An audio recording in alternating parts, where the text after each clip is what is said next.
Welcome to Algofest 2023. I'm excited. This is the second Algofest. We're running a little bit late, but I'm excited to be here with Staci Warden. She's the CEO of the Algorand Foundation, and Sean Ford, the CEO of Algorand Inc. Thanks for joining us, guys.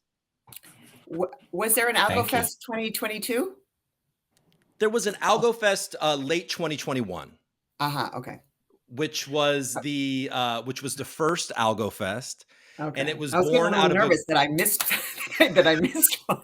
It's like on the Olympic schedule. It's like every 2 years you alternate. It's every 18 months. So we have a very odd schedule to uphold. Locusts. It's a great idea, and I just want to say that I love this community generated stuff, right? Like that you guys took this on. Of course, you pulled us both into it, but we didn't drive it. You guys drove it in the community, Algonauts, and I think that's just fantastic. It shows how healthy the community is. Yeah, it's kind of fun to see where we've all ended up, because when we did this the first time, it was a group of guys that kind of met on StockTwits, moved over to Discord, and thought, okay, well, where's the marketing? I'm sure. Have you ever heard that? Have you ever heard the community ask about where's the marketing, Staci? Once somebody did mention it in passing to me, hey, you might want to have some marketing. So at the foundation, of course, at Algorand Inc., Kelly Callahan was sort of rocking the whole show. It was a very important presence in the community, of course. But the foundation was, could have upped its game a little on marketing. Yeah, you could say that was a criticism I heard a couple of times. Yeah, for sure. And by the way, we'll talk about it in a little bit, but you both have new CMOs. There's a new CMO at Inc. I mean, she's relatively new. And obviously, we heard from the new CMO from Algorand Foundation, Jessica Chin, right? Jessica Chin. And she did that Twitter space, and it was really exciting. We'll talk about it. But I guess first, Sean, how are you doing, by the way? I've been talking to Staci. How's everything going over there? Great. I'm just here to support you both. Everything's great. Well, by the way, for everybody that's watching, while we were kind of figuring out everything, we considered going live with Sean full screen playing the guitar. You might see that guitar. It's a Taylor. It's a nice Taylor, by the way. Nice Taylor. Okay. All right. They're being nice to me, but the reason we're late is because I was having some major connectivity problems, which has no bearing whatsoever on the quality of the tech of this protocol. I just do want to be clear. It's about me being able to get online, which I was having issues. So sorry. It's all on me. It was probably Restream anyways. All right. So, So the community sent in a bunch of questions. And since this is a community driven show, I'm definitely going to want to get to those. But before we do that, I just want to ask maybe a general question that I think can maybe start us off nice. Is that, a lot of people in the crypto industry, or, a lot of the retail guys, a lot of people, they entered into this because of decentralization. My first thing was Bitcoin. And, then I kind of wanted to find things better than that, or so I thought. And then I landed on Algorand, really. But something that they say is that if your coin has a CEO, then it's not decentralized, right? So if there's a CEO, then you're not in a decentralized ecosystem. Now, I don't agree with that, but I thought it might be a good way to start with you guys sort of saying, what is the mission of the foundation, and what is the mission of Inc? Kind of break that down for everybody. And then, maybe elucidate a little bit on why that has no bearing on the decentralization of the protocol. Sean, do you want to start? Sure. I mean, my answer is pretty straightforward. It's that, Algorand Inc. is an open source software company. I mean, we're a tech company.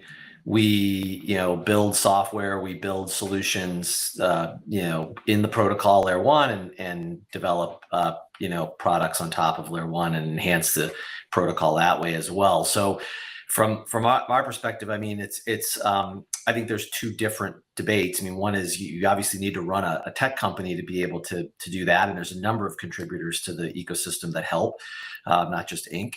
But I think that's not necessarily connected to how you think about decentralization and the ecosystem. Decentralization is a broad array of participants, a broad array of people participating in a number of things Staci can talk about, and really sort of embracing the ecosystem. and having the community make decisions around certain actions in that ecosystem. I think decentralization is bigger than just whether there's someone operating in any one organization within the Algorand universe. Cool. And Staci? Yeah, I mean, even Linux has its Linus Pauling, right? You need they're making protocol upgrades every week, and it's not that we're going to have a community vote every time Paul Regal wants to, do a protocol upgrade. And, we have to make the trains run on time as well, and the kinds of things that we're doing. We get it though. And, our goal is not to have the foundation around forever, right? But we need to decentralize the role that the foundation has, which now is pretty large in the ecosystem, right? And in the community. And we need to responsibly be on a path of decentralization. And so, last year we rolled out governance and governance decision-making. And this year it's a pretty big leap, I would say, from governance to governance 2.0. I mean, I'm not going to say that we had the most absolutely substantively meaningful decisions that we made last year with governance. I think they were important because we had to set up the framework for the thing. But this year, we are turning over a number of important things to the community. Number one, maybe there's a lot of important ones, but the one that I think is pretty critical is the grants program. So the foundation will no longer be responsible for our grant making. We will have a process through the XGovs where the community is spending our grant money. And I think these are the kinds of steps that but of course, we're also running an organization with community members and, DevRel, right? And we're paying those salaries and we're doing these things and we're organizing,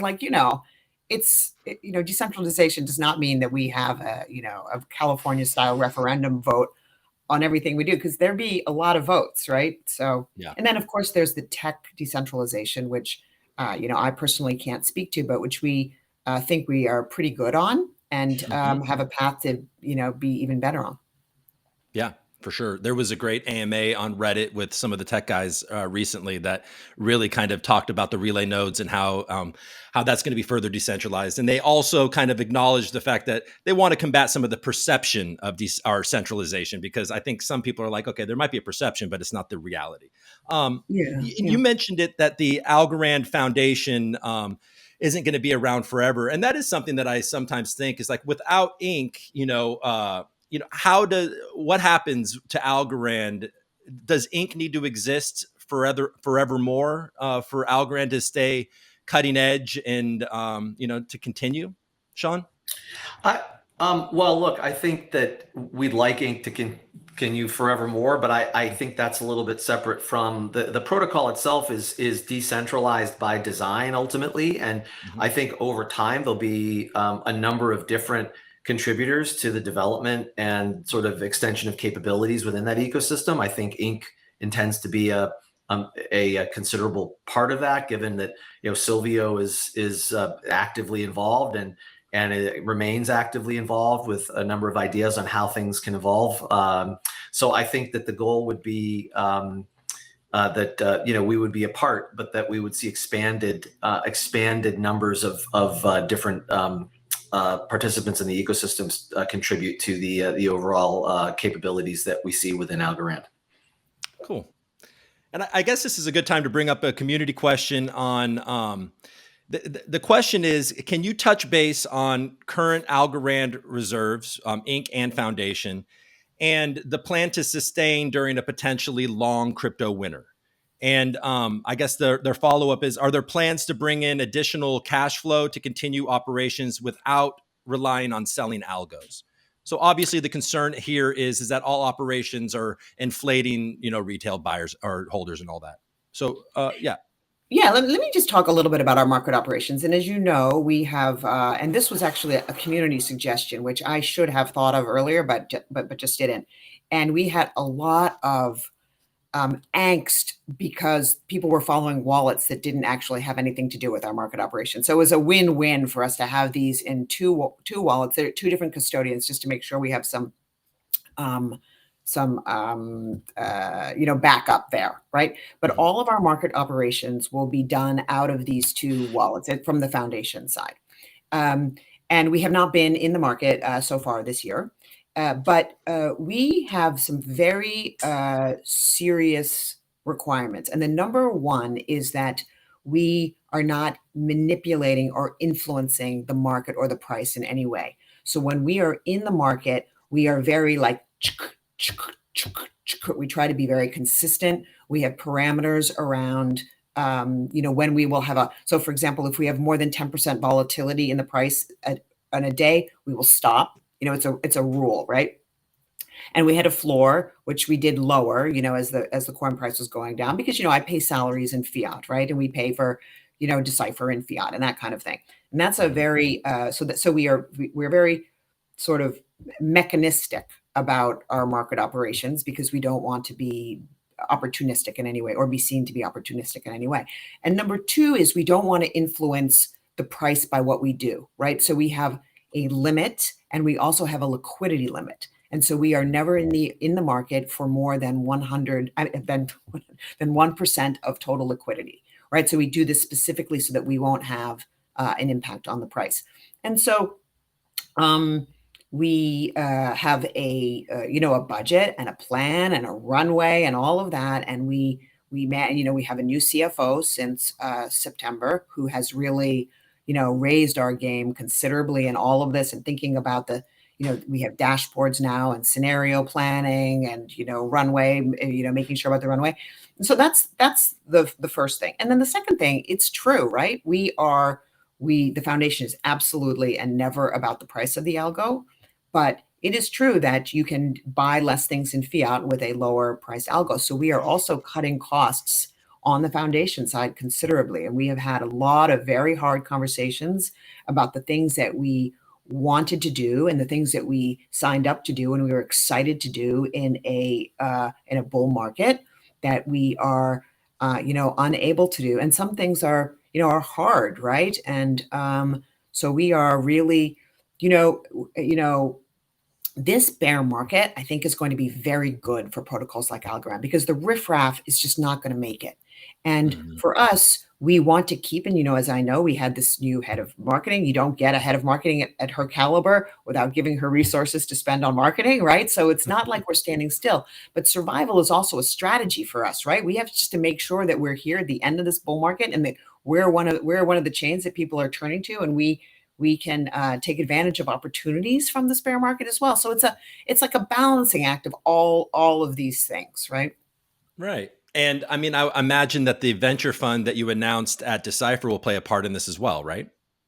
Yeah, the venture fund is not, and I've said this a number of times, but I probably can't say it too many times, it's not really new money. And it's not to be competing with our Borderless and Arrington and the funds that we have in the ecosystem that are very important for the ecosystem. But when I came, there were just a lot of different buckets of money that we were giving out or making investments or for this and for that.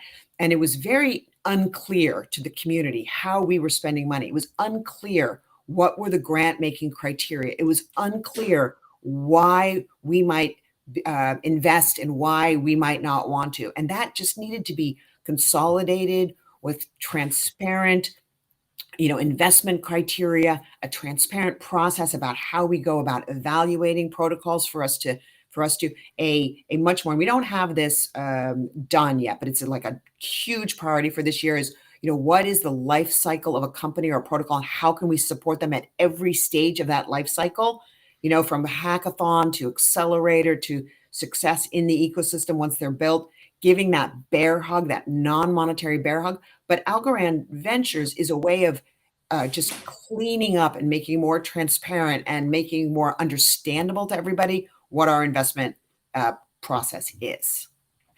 Right.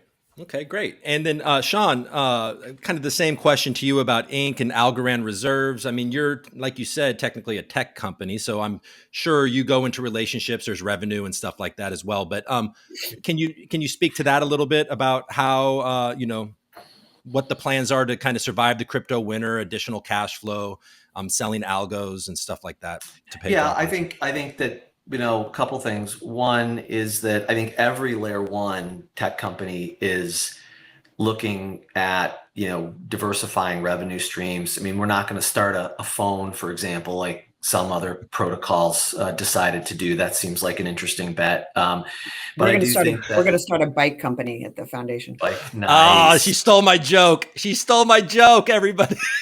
That's I knew I knew it. Well, we'll talk about that later. You opened the door, Staci. That's a questionable comment, but I would say that so we've been running the company as obviously we've got a number of different technology or products that we're building that we expect to be able to move to market and monetize. We've got appropriate sort of measures in place along the lines of what Staci described in terms of understanding our financial position, making sure that we're here for the long term. We fully expect to be here for the long term. We've made decisions to make sure that our cost structure is aligned with what we see happening in the market today.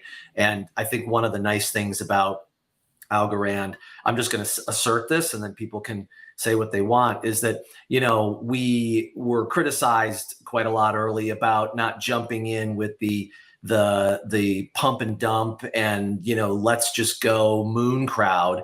And there was a lot of criticism that we avoided that speculative behavior. And I think pretty rigorously avoided it. But we had a lot of adults in the room that had been through the sort of internet bubble and had seen other things happen in the past. So we built this as a business, and we built it. And I've said this a million times, focuses long-term, enduring value. And I think Staci's comment is right. We're excited about the opportunities that this market actually presents for projects that are being run appropriately. I think Staci's done fantastic job bringing in a team. I mean, I always say this, whether she's with me or not, like a great job bringing in some real professionals. And I think, I feel good about where we're headed and where we are. Yeah. I met some of those real professionals at Decipher, and it was really exciting. And, I've spoken to John Woods on the show, and, I met Deidre. There's such an impressive array of people that are involved in this. And I'm definitely excited about it. So we kind of talked about that. Let's just switch gears. I want to talk about marketing in a second, but why don't we, it's the beginning. It's still I guess it's almost the end of January, but I think we can still talk about, okay, so they're sending in questions, but we can still talk about it. When you look back at 2022, what are some of the most exciting things that you saw that happened in 2022 for the future of Algorand? And maybe if you have any regrets about 2022, you can share those as well. Me to go first, Staci? Yeah, let's go. Staci, what you have a comment? You go ahead. What am I excited about for 2023? No, just when you look back at 2022, what are some of the more exciting things that you saw happen? And if you have any, regrets looking back as well, you can share those as well. Oh my God. Okay. Well, everybody get comfortable because this is going to be kind of a long answer. I mean, I was drinking out of the fire hose basically for the entirety of 2022. I mean, also the ecosystem, when I started, it had 2 DeFi protocols. I mean, it was growing exponentially just as I was thinking, okay, I think I have a grip on this thing. It was like getting bigger and bigger and bigger. And this is why, my New Year's resolution this year is to start meeting protocol. I really thought, I'll meet all the important protocols, by July. That's just didn't happen. Everything is just growing and it's so hard to keep up. So this year I really want to focus on just meeting people one-on-one and who's building on this protocol, because we are you guys, right? That's really all we are. So that is, I would say, one of my main regrets is that I was pretty internally focused and external stakeholder focused. And what I denied myself a little bit was the fun part, which was talking to entrepreneurs, which is what I thought was going to be the best part of my job. And I think I only did sort of 50% of what I thought I was going to be able to do there. My biggest I think our biggest regrets globally are the same as everybody else's. This nonsense that has been going on around us that has been just overshadowing the stuff that we've been doing. And I think we've done some great things at the foundation, but I think they, in a way, pale in comparison to the stuff that Algorand Inc. has done this year. I mean, fundamental stuff, which I won't take from Sean, but what we did that I'm particularly proud of is, of course, number one, getting the senior team. Number two, unleashing all the talent that we had at the foundation it was just a little bit maybe bureaucratic, and roles and accountability were not quite as well defined as they could have been. The grant program was a good example of that. But now we have vertical leads that are responsible for their verticals. We've got like PG rocking on gaming and Shamir rocking on Web3. And we've got Joe now, we've just hired to just like focus on NFTs. And when you give people very clear like empires, that they're responsible for their community and for the feedback, and this is where we're getting this engagement that we were really lacking. And so I'm pretty excited about that. Decipher was just, I got to say, I worried about Decipher until the minute that I got on the plane to go home. Every day, like, are people going to come? Is this going to be so good? It was good yesterday. It's going to be good today with a party, and it was just like so fantastic. So I'm very proud of the team on that, I will say. And, and I'm just very proud of, I don't know, like all of us collectively, how much we seem to care.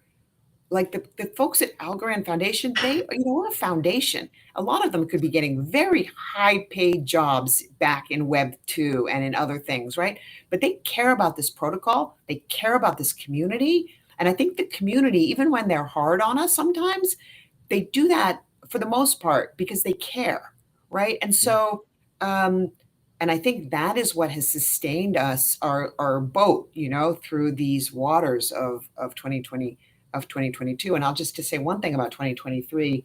2020 was so much about putting the pieces in place, and 2023 is about execution. And so I'm, bullish AF on 2023 and what we can accomplish at the foundation. Awesome. And then obviously, Sean, Algorand Inc. had a lot of really exciting tech upgrades that happened last year. Maybe you want to run through those, some of the things that you saw last year. Yeah. Sure. So I think the thing that I'm most proud of, there's a couple of things that I'm happy about is that, regardless of how things were going in 2022, we continue to stay heads down and build and innovate on the blockchain, going to 6,000 TPS, going down to latency that's, 3.5, 3.6 seconds. Actually recently, if the community was watching, some independent people, we had no idea this was happening, really sort of put the blockchain through the test in terms of TPS and performance, and it just ran along like, it just purred the whole time. We got up to almost 10,000 TPS at one point. And again, I always like to say that's finality. That's not, some marketing figure. That's in the block done, not, let's go back in time and recalculate. We had no downtime for our, since inception, another year of that under our belt. We launched state proofs, which is really the first step towards redefining interoperability in the blockchain space. The days of build your castle, put the walls up and hope people come into the castle, I think are ending rapidly. I think this has got to be a world where in the environment we're in, where you've got strong technical performers and projects that were built for the long run to be able to find ways to interoperate with one another. State proofs is an elegant, decentralized way that you can start to do that from any chain to any other chain. I think that was a big one. We have, I think, already live, and this was something mentioned, box storage for smart contracts, which is unlimited storage. You can actually write into your smart contract for whatever app you have. It can automatically request additional storage as it's required, and it's unlimited, which is a huge benefit for people that are building because they don't have to continue to worry if, heaven forbid, their business grows rapidly, their app shuts down because you lose storage. And there's a number of ways you can actually pick on how you want to have that run within Algorand. So that's an innovation.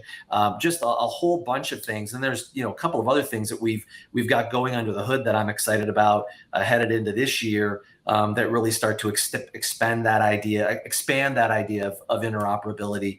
I think I would just echo Staci's comments on, the broader market is just, it's so unfortunate. I wish we had done more to contribute to just educating, not our own ecosystem, because I think it's very active and involved, but beyond our ecosystem to really just help people understand, there's a difference between blockchain and crypto.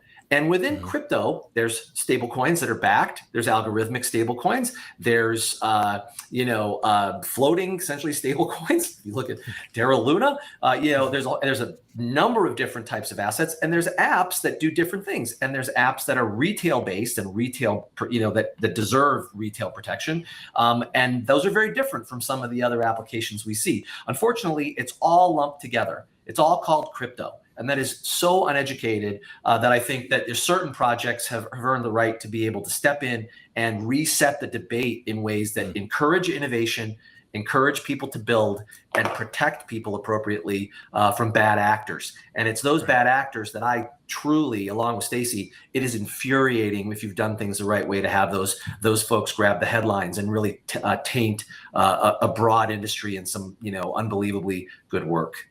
Right. And I'm not the first person to make this observation by any means, but even the FTX debacle is not crypto. That's just plain old fashioned alleged fraud, right? Like really nothing to do with crypto itself, right?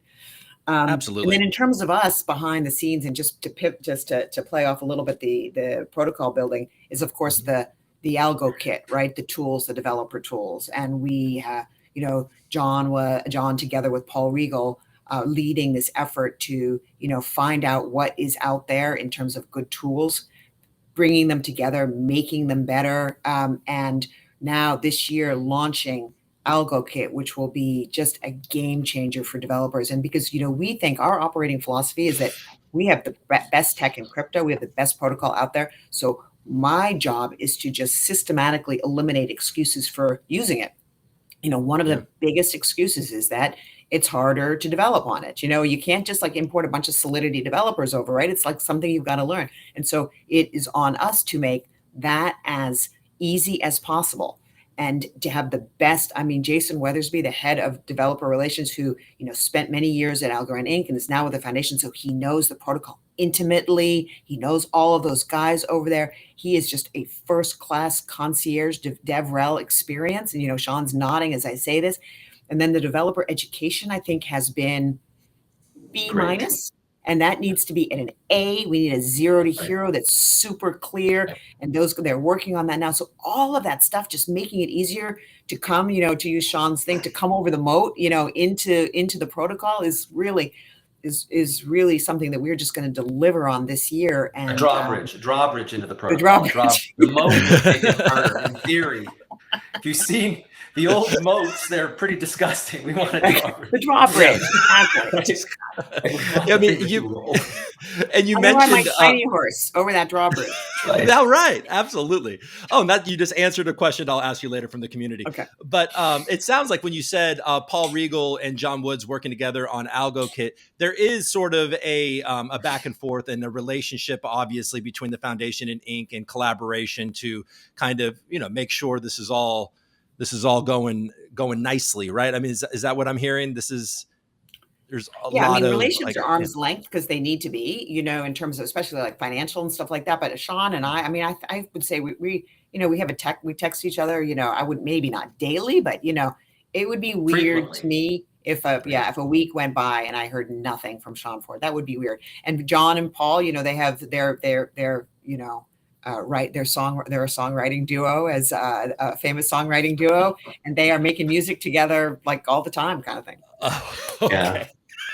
I almost took you. I met John, so it wouldn't surprise me if he wrote songs. And just to put context, just to demystify this thing, if you're at let's say you're at Oracle, you're at a large old sort of software company, and you are a provider of services to another company that's very important.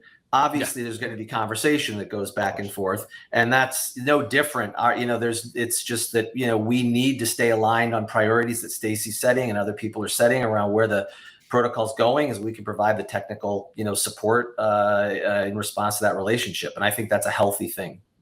Yeah. Right.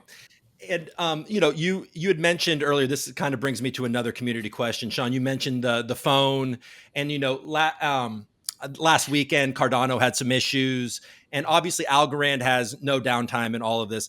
But there is this kind of, I hear people say this. Okay, well, aren't all layer ones like fast and green and all that? Like, what makes Algorand special? Solana's fast and green, so is blah, blah, blah. Like, so what in your opinion sets Algorand apart from all of these other layer ones? Well, I guess there's a few things. I mean, look, you waded into a few different areas there in the description. Some are a little bit more straightforward to just blow up. I mean, if you look at the idea that Solana's fast, I mean, if you take a rock and drop it off a cliff, it's going to start moving pretty fast, but it's probably going to hit something on the way down. And so the analogy there is that, I mean, Solana goes down a lot. And the CEO has publicly said, and I'm going to try to get, it doesn't matter. So the attitude there was, we're super fast, but so what if the tech doesn't really perform? So one, Algorand's highly performant. Traditional businesses that want to start to adopt and use blockchain infrastructure are going to have a much higher bar for making that decision. And people there are used to uptime. Massive uptime, reliability, finality, security. And these are things that people like to throw around, but that are table stakes. These aren't, nice to haves for traditional businesses, large businesses. The Bank of Italy. I mean, if you think the Bank of Italy that announced, its loan guarantee program with Algorand thought, yeah, I hope it works. I hope this stuff, works. No, there was a deep investigation. And we've done that with a number of very large institutions that are used to a high degree of rigor. So my perspective is we were set up for the long term. We built it to respond to what people improve on the existing system in terms of what expectations are of both institutions and end users. And, built a real business around it with tech that I think is probably, superior just based on what you can measure and what you see in terms of how we report against it.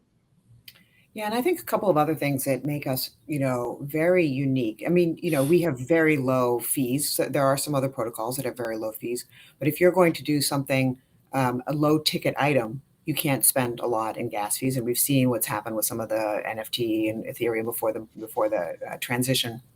And, we're not absolutely unique in that, but it's very important. In our green footprint, most proof of stake protocols don't have a very large footprint. We're very, as a community and Algorand, very pleased about the Ethereum changeover because that's good for the environment. And they round of applause to them for pulling that off flawlessly. I mean, really impressive. But there's a couple of other things that get maybe a tiny bit weedy that are unique to us. And one is this idea of security, which Sean touched on. But, Silvio is known in cryptography for a number of different things. He didn't put money attached to it, right? But one of them is this thing called verifiable random functions, which is the basis on which the Algorand protocol works. And the idea there is that you're running like a little kind of slot machine, every algo. And when you win, like 3 pineapples come up, say, you win the right to, participate in the appending of the next block. Nobody knows, including you.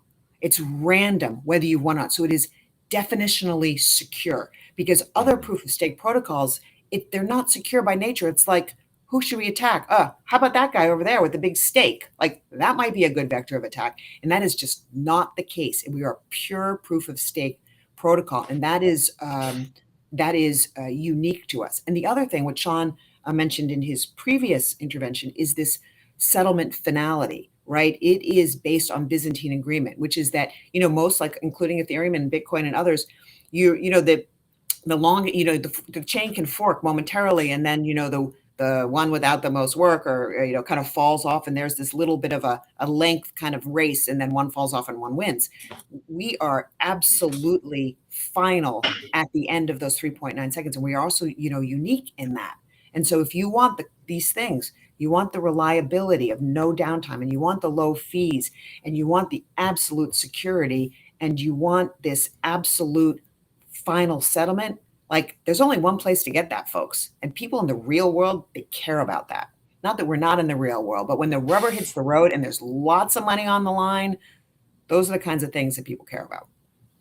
Yeah, I mean, and you mentioned the Bank of Italy, Sean, but like if I'm standing outside of a concert and I can't get my ticket up, that's also going to be really annoying, right? So like there's, so it's like Right. it goes all the way through. So that never been down is a big deal. All right, so I mean we're getting close to time, so I want to make sure that I get a couple more of these community questions in. All the hard Um, ones to Sean and all okay. the nice ones Uh, to me, please. Oh, Sure. okay. So, well, then Deal. I'll ask you definitely what your favorite NFT project is, Staci. So And so, I hate Sean, those questions. what You can know I I think? hate those. What terrible question can I ask Sean? No, I'm just kidding. How about this? You mentioned it earlier. I had Sean on the show not so long ago. We talked about his passion for pickleball and soccer and things like that. Do you have an outdoor activity, Staci, that you enjoy? Are you an avid cyclist? I hear a lot about this. This is the joke you stole from me earlier, by the way. Right. So I Right. get so just letting you know. Nicely done by but Staci, by the way. I know she does. Look, Good I job. knew. I knew she would do that. I knew she would do that. That's why I was going to lead with it, but I was like, I was a little. I knew it. It doesn't matter. But okay, but there is a serious question from the community about this, Yeah. and the question is, there's been a lot of heat around past deals made during the bull run. Yeah. Are there plans to maybe back out or renegotiate these deals? Yeah. So, first of all, we are doing things, even if we're not telling you about them, and sometimes whether Sean is negotiating with FIFA, we're negotiating with some of the partnerships that we're working with or we worked with before, you, the community, not you, Cooper, exactly, but you, the community, are not privy to all of the discussions that are going on. And because for many reasons, one of which is confidentiality, right? I mean, Algorand Inc. had confidentiality agreements with FIFA. You wanted to know what was going on earlier, it was not possible. It also is not always good for negotiations because you're having very delicate conversations where you are trying to get to a good place, and broadcasting everything you do on a daily basis is not conducive to a good outcome in those discussions. So I just do want to say that, But yeah, we had a good plan, which was to differentiate ourselves as the green blockchain. Kicked off with Earth Day that we did. We took over Times Square, and we wanted to back that up with sailing, which is environmentally friendly, biking, which also had this sort of impact because we were matching the funding that they were giving to their causes, right? So we thought, okay, if we back these guys, and they're very, very credible in the US at least, and getting more global. I had to meet with this board a couple of different times. They were very, they got some sponsorship from a bank once, and their community tore them apart. And so they understood that they were giving us a good, like a seal of approval. If they were okay with us, and we were definitely green. And then we had the Envision Racing, right, which is electric. So it was like modes of transportation were green, and we had a decent coin price. I think it's interesting. I don't know, because my perception, I'm so in the community now. I mean the broader community, but a year ago, it was very much more like crypto is Bitcoin, and Bitcoin is not green, and therefore crypto is not green. And we had to say that there's a difference between us and Bitcoin. And I think, although I'm not 100% sure, I think it's more broadly understood by, call it like the NPR crowd. Like there might be like this Bitcoin thing might not be so green, but these other ones are. And I think we had a good role to play in that. But do I think it's existential now to differentiate ourselves from Bitcoin the way that I did a year ago? Not quite as much. So that's the first thing. And the second thing is, yeah, we've looked at all of these partnerships. It's a negotiation process. There are things that we still think are a good idea at a price point, not a good idea at the price point we have now. How can we dial some back, get the good parts out of them, continue with the parts that we think will have the most impact, postpone some things that we had. Like we had a really interesting impact partnership, a really interesting marketing kind of. Sean and I both had a couple of really interesting sports marketing things that we were talking about. just putting off to just make sure we are on solid ground in terms of the things that we talked about before, right? Our long-term sustainability and et cetera, et cetera. So all of those things are, they're on the table, like in a big way, and not driven by like my Twitter feed. We're looking, we understand what's going on, right? We understand what we should be doing and not. And then of course, just not having a CMO and not having a very, very coherent approach, a coherent brand, a coherent approach, like we were a little bit, I'll call it this, like a space, I'm showing my age, which is why I don't like to do this, like a space invader strategy. We were shooting at stuff as it came near us. I will tell you that, we had this bike opportunity. We had the Sale GP opportunity. We had the Envision. We liked these partnerships, but it wasn't, it wasn't baked into something bigger than ourselves. It was super, super strategic. So that's the big difference, of course, this year as well. I also play tennis, by the way. So, thank you. That was my follow-up. Biking is not even I do these bike rides for charity. I've done 2 with Climate Ride and a couple of like 1 day 100 milers or whatever for charity. But tennis is my sport. A 1 day 100 miler means that you do enjoy riding a bike. Yeah, it was like an MS ride, and I raised a bunch of money for it. And is it only an hour? I almost got MS for 100 miles per hour. Oh yeah, I know. I did that math in my head. I was like, wow, that's a lot. That's super fast.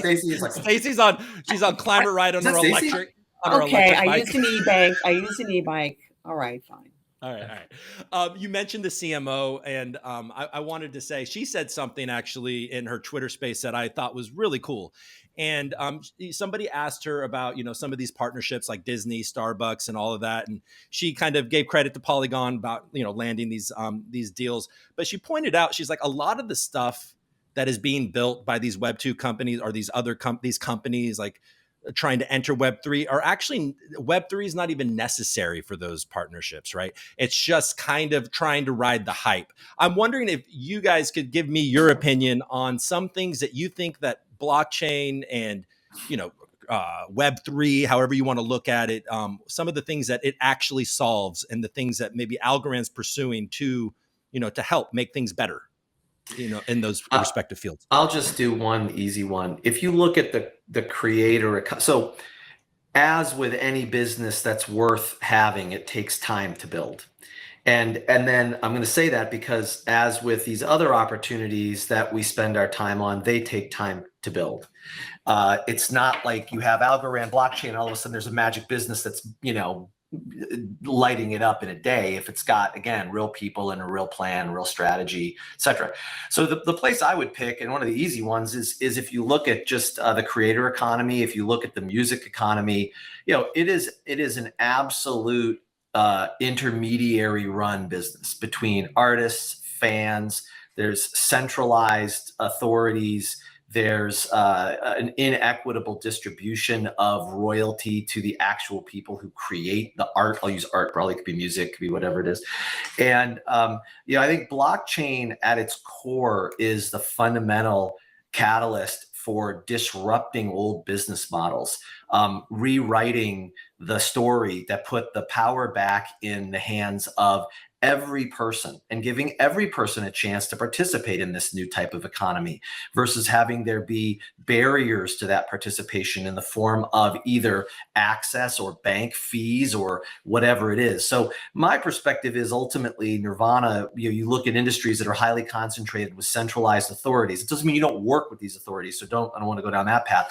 But at the end of the day, if you look at the music economy and what we think we're doing with Napster, that's going to be an interesting ride over the next couple of years to see how it becomes the thing it wanted to be when it first emerged, 20 years ago. And that is a way to rethink the industry's economics and bring fans and artists closer together while, giving those artists abilities to earn given the work they put into whatever they've created. I'm excited about that. Cool. Smells like teen spirit, John. I have a Napster mug. By the way. Well, we're talking to Napster later, so that's exciting. I like it. And then, how about you, Stacy? What are you thinking about that? Well, there's so many applications for this technology. And, the way that I kind of think about the taxonomy of it is, of course, Sean's, the creators can take some of the value that they create and always be able to capture it down the line, I think is really, and Napster is going to be a really, really interesting play here for us. Any database where you don't trust somebody to use your data properly, and you don't trust somebody else who's entered the data to not mess around with that data, is a very good. And so, for us, Planet Watch is a great idea of that. The sensors, one mayor can't get in a spitting contest with another mayor and start making their data look a little bit better, right? Like, it's just needs to be on a blockchain. Payments, I say this all the time, that, micro payments, remittances, that kind of stuff, that it would travel through the correspondent banking system to get, and where somebody's taking 6% off the top, right, to even get. And these are small payments, that this could be done very cheaply and easily. And we have, of course, Hasab Pay in Afghanistan. We were just in the GBBC annual report talking about these guys really making a difference for, payments that are just like shut off in Afghanistan. They're making it happen. The identity, the idea that you could have control, self-sovereign identity, and that you could attach economic activity to your identity to show that you are a good credit or other thing. And, we have, of course, Hasab Pay, these guys in Zimbabwe. They're just unbelievable guys from MIT, Zimbabwean guys, and they're just like killing it with this Flex ID.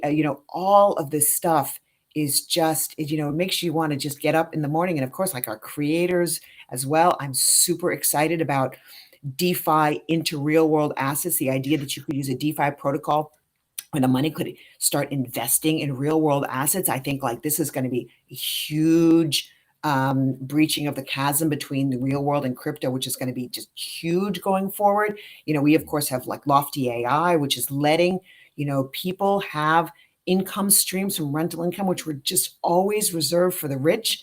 And it's not just that the little guy gets to participate now. Finally, it's that the market becomes more liquid when the little guy is participating in it. It's like all this stuff, the value of the underlying value proposition of crypto and the blockchain is so fundamental that it doesn't really matter, about the SBFs and his like. It's just about getting through this FUD and washing this nonsense out so that we can really start delivering on the stuff that we're here for,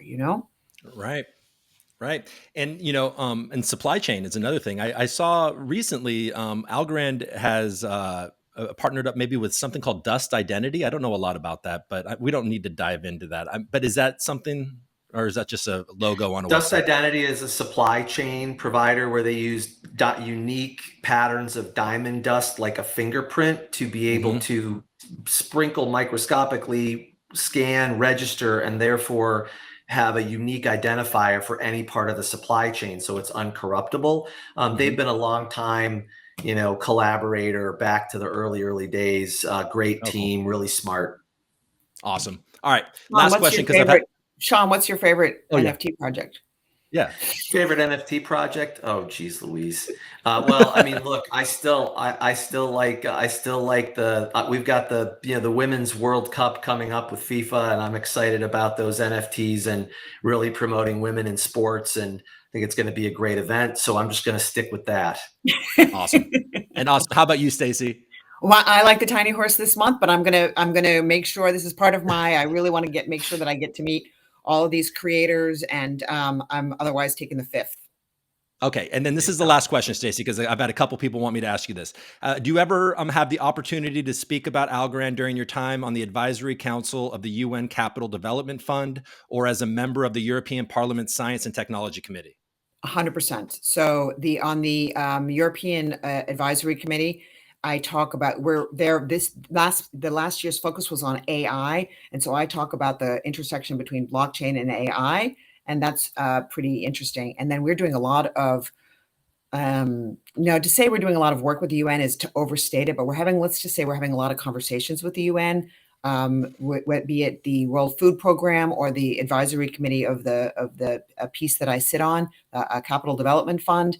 And I don't shill Algorand so much, but I talk about the power of blockchain and how if they are interested in a digital approach to poverty, which I think is very important, a digital approach to financial inclusion, that blockchain is the right way to go. And of course, we're the best blockchain. They know that I'm from Algorand, but when I do talk on those committees, I try not to make it about Algorand, but about the power of this technology.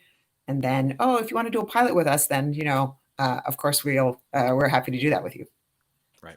Well, this was a quick 50 minutes for me. I know there's a lot of things that we didn't talk about, and you guys touched on it, but all the real world sort of programs, the disaster relief, everything that was announced at Decipher, maybe people don't talk about it so much, but those things are exciting and actually, utilizing blockchain for good. And I'm excited. And I think as people start to learn, they're coming around, right? You got the CMO, and then, so there's, we got this exciting new woman coming in to kind of call the shots over there. So thank you so much for taking the time to come on here.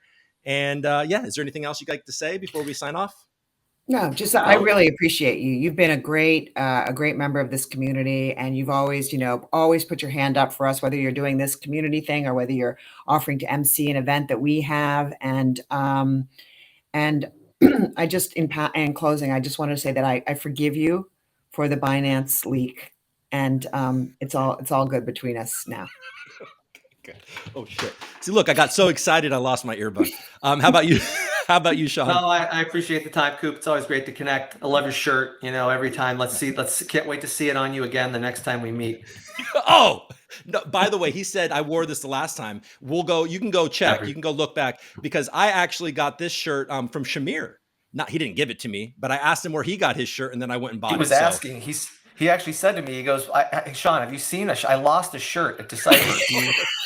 And after that amazing. No. So mystery solved. Looks like you got Shamir's shirt. Yeah, after that amazing Decipher party, I snuck into his Poor guy room. didn't have a shirt I knew he'd be passed out. I knew Shamir would be passed out. No shirt for a day because of you. All right. Amazing. Nice to see you, Coop. Okay, bye, Jen. Thank you so much. Bye. All right, bye-bye. Thank you. Bye now.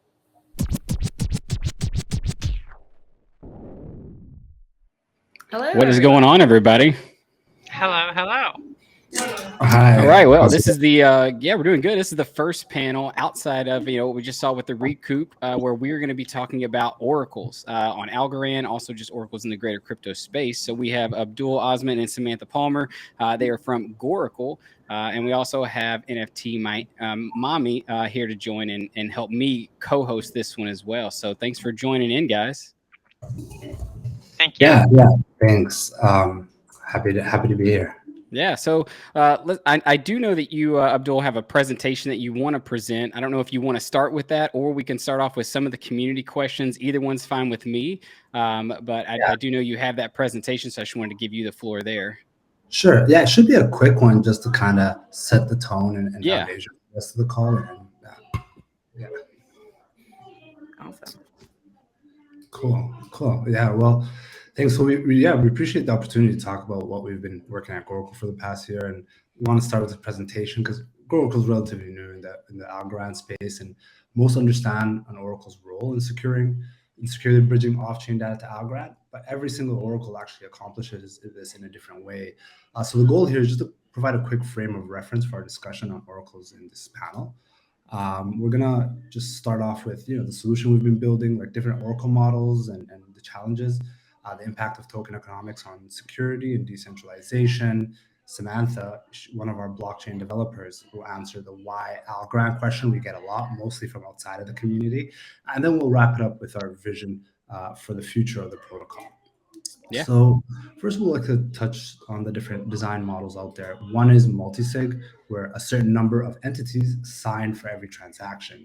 Historically, this has been a point of attack for some of the largest hacks, and have been bridges using this model. And also it implies centralization. The signatories have to be selected by someone and perpetually trusted.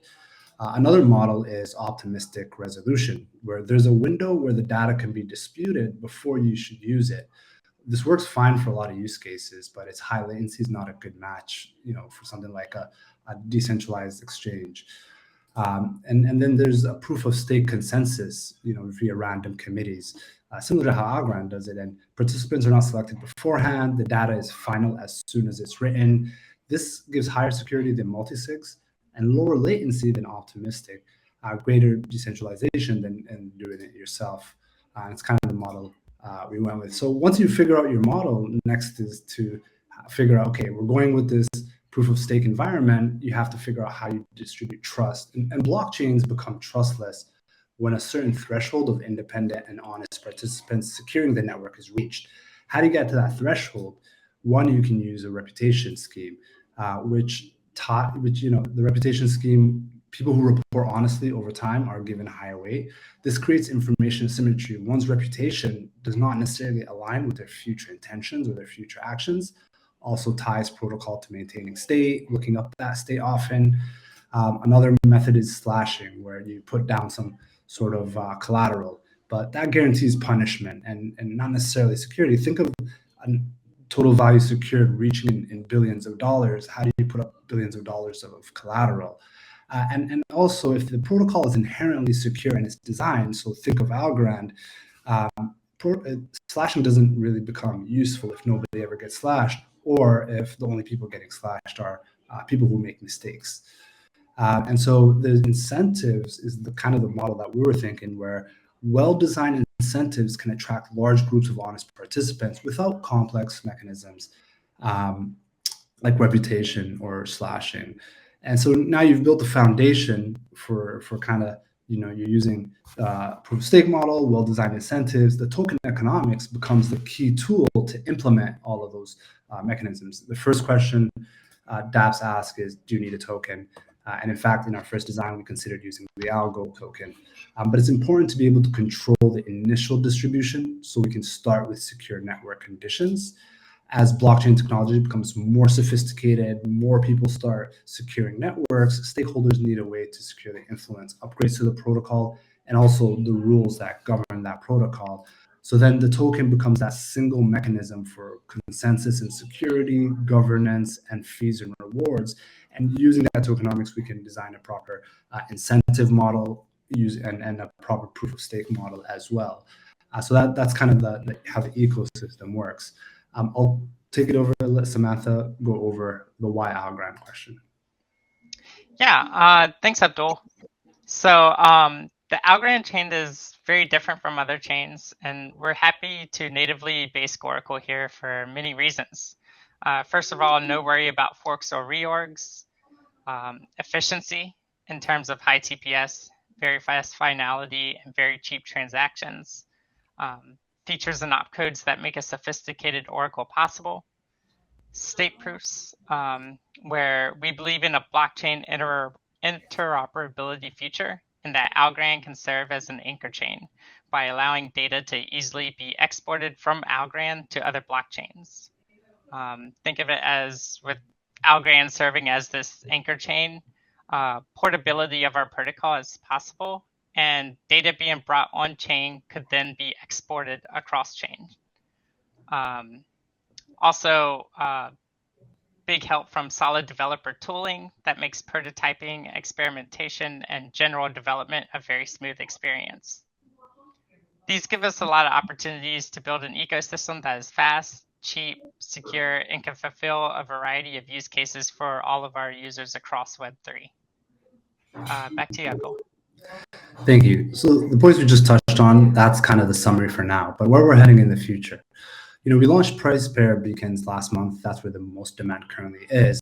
But oracles in general need to move meaningfully beyond just spot crypto prices into richer data. From day one, we work closely with data providers to source multiple fees for each data feed. So like 5 sports providers, 8 DeFi providers, 3 flight data providers, etc. Because we see the future one where dApp consumers can choose one or more data providers based on their need and their level of decentralization, rather than kind of being forced into some sort of one data provider or anything like that. And the data providers that hook into the system should see their revenue grow proportionally with adoption, rather than kind of selling to a reseller. The Goracle nodes can also be a foundation for layer 2 operations. While the core protocol focuses on data access, we've designed the architecture to eventually be able to support more advanced use cases, like having a subnetwork that can offer more specialized services. Like if you have higher GPU requirements in this subnetwork, you can service complex computations such as machine learning models.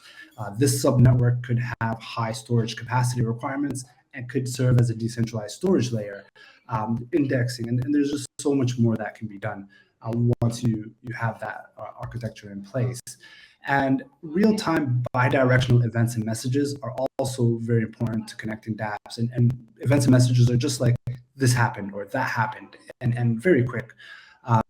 So triggering some action, whether it's on-chain or off-chain, like push notifications, or you bought a title deed on-chain and that triggers a bunch of paperwork in the real world.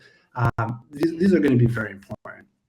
And so just to kind of sum it all up, next generation dApps, they're going to require off-chain data, computation, storage, subgraphs, events, and messaging capability, along with seamless cross-chain interoperability. Wouldn't it be great if all of this was supported by a single token under a common interface unified by one protocol? And that's kind of our long-term vision.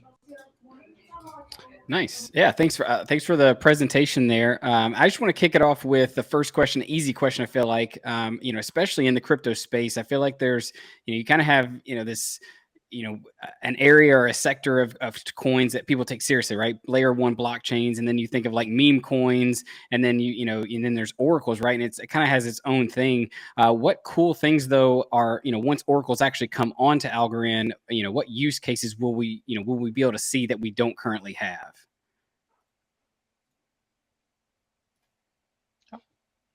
Yeah, sure. So we can start with, so interestingly, we're doing our incentivized testnet right now. And, one of the things is submit your app ideas to what can be built. And we've had hundreds of different app ideas, and we'll publish that all in a blog pretty soon. But think of supply chain management, right? Where you kind of have all these sensors and they're picking up data from what's happening in the real world, and you're doing that on chain. And now you can kind of secure that, get collateral against that data. You can, sports, fantasy sports, one that I'm a big fan of. Decentralized sports betting is an area that's ripe for innovation.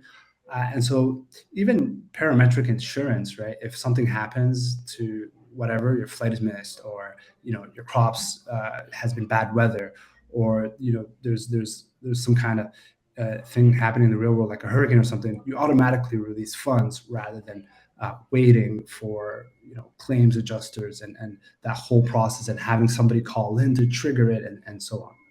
Right. And just because I know that you guys, or I know that there's a lot of kind of projects waiting in the wings to kind of, I feel like, fully launch on Algorand. And I don't know if this is any alpha that you can even leak, but, is there any projects that you guys are working with that are waiting for you guys to launch before they can really, kickstart what they're doing? Yeah, that's a great point. Normally when we work with our partners, we don't go too deep and kind of say, hey, can we publicize what you're going to be doing? We mostly just work with them on the integration. And so, yeah, it is pretty difficult to kind of say this is one project or this is another project. We're not sure how comfortable they are talking about that, because, a lot of people's timelines are different. And so I could say there's about 15 apps or so that are currently working closely with us. Whether they're comfortable in being mentioned for that, because plans might change, that's not too sure about that. Yeah. But the number, I think we can say at least 15. Nice. NFT Mami, do you have any, throw out some questions for him? Yeah, so I'm really excited about the incentivized testnet. I think that's going to bring a lot of opportunity, especially for builders. So I'm curious to know what sort of plans you have in the horizon to engage the developers or builders in the Algorand ecosystem. I can speak to that a little bit. First and foremost, always getting documentation out there that well documents our protocol, giving out examples on how to use our protocol, so on and so forth, can really help developers go a long way.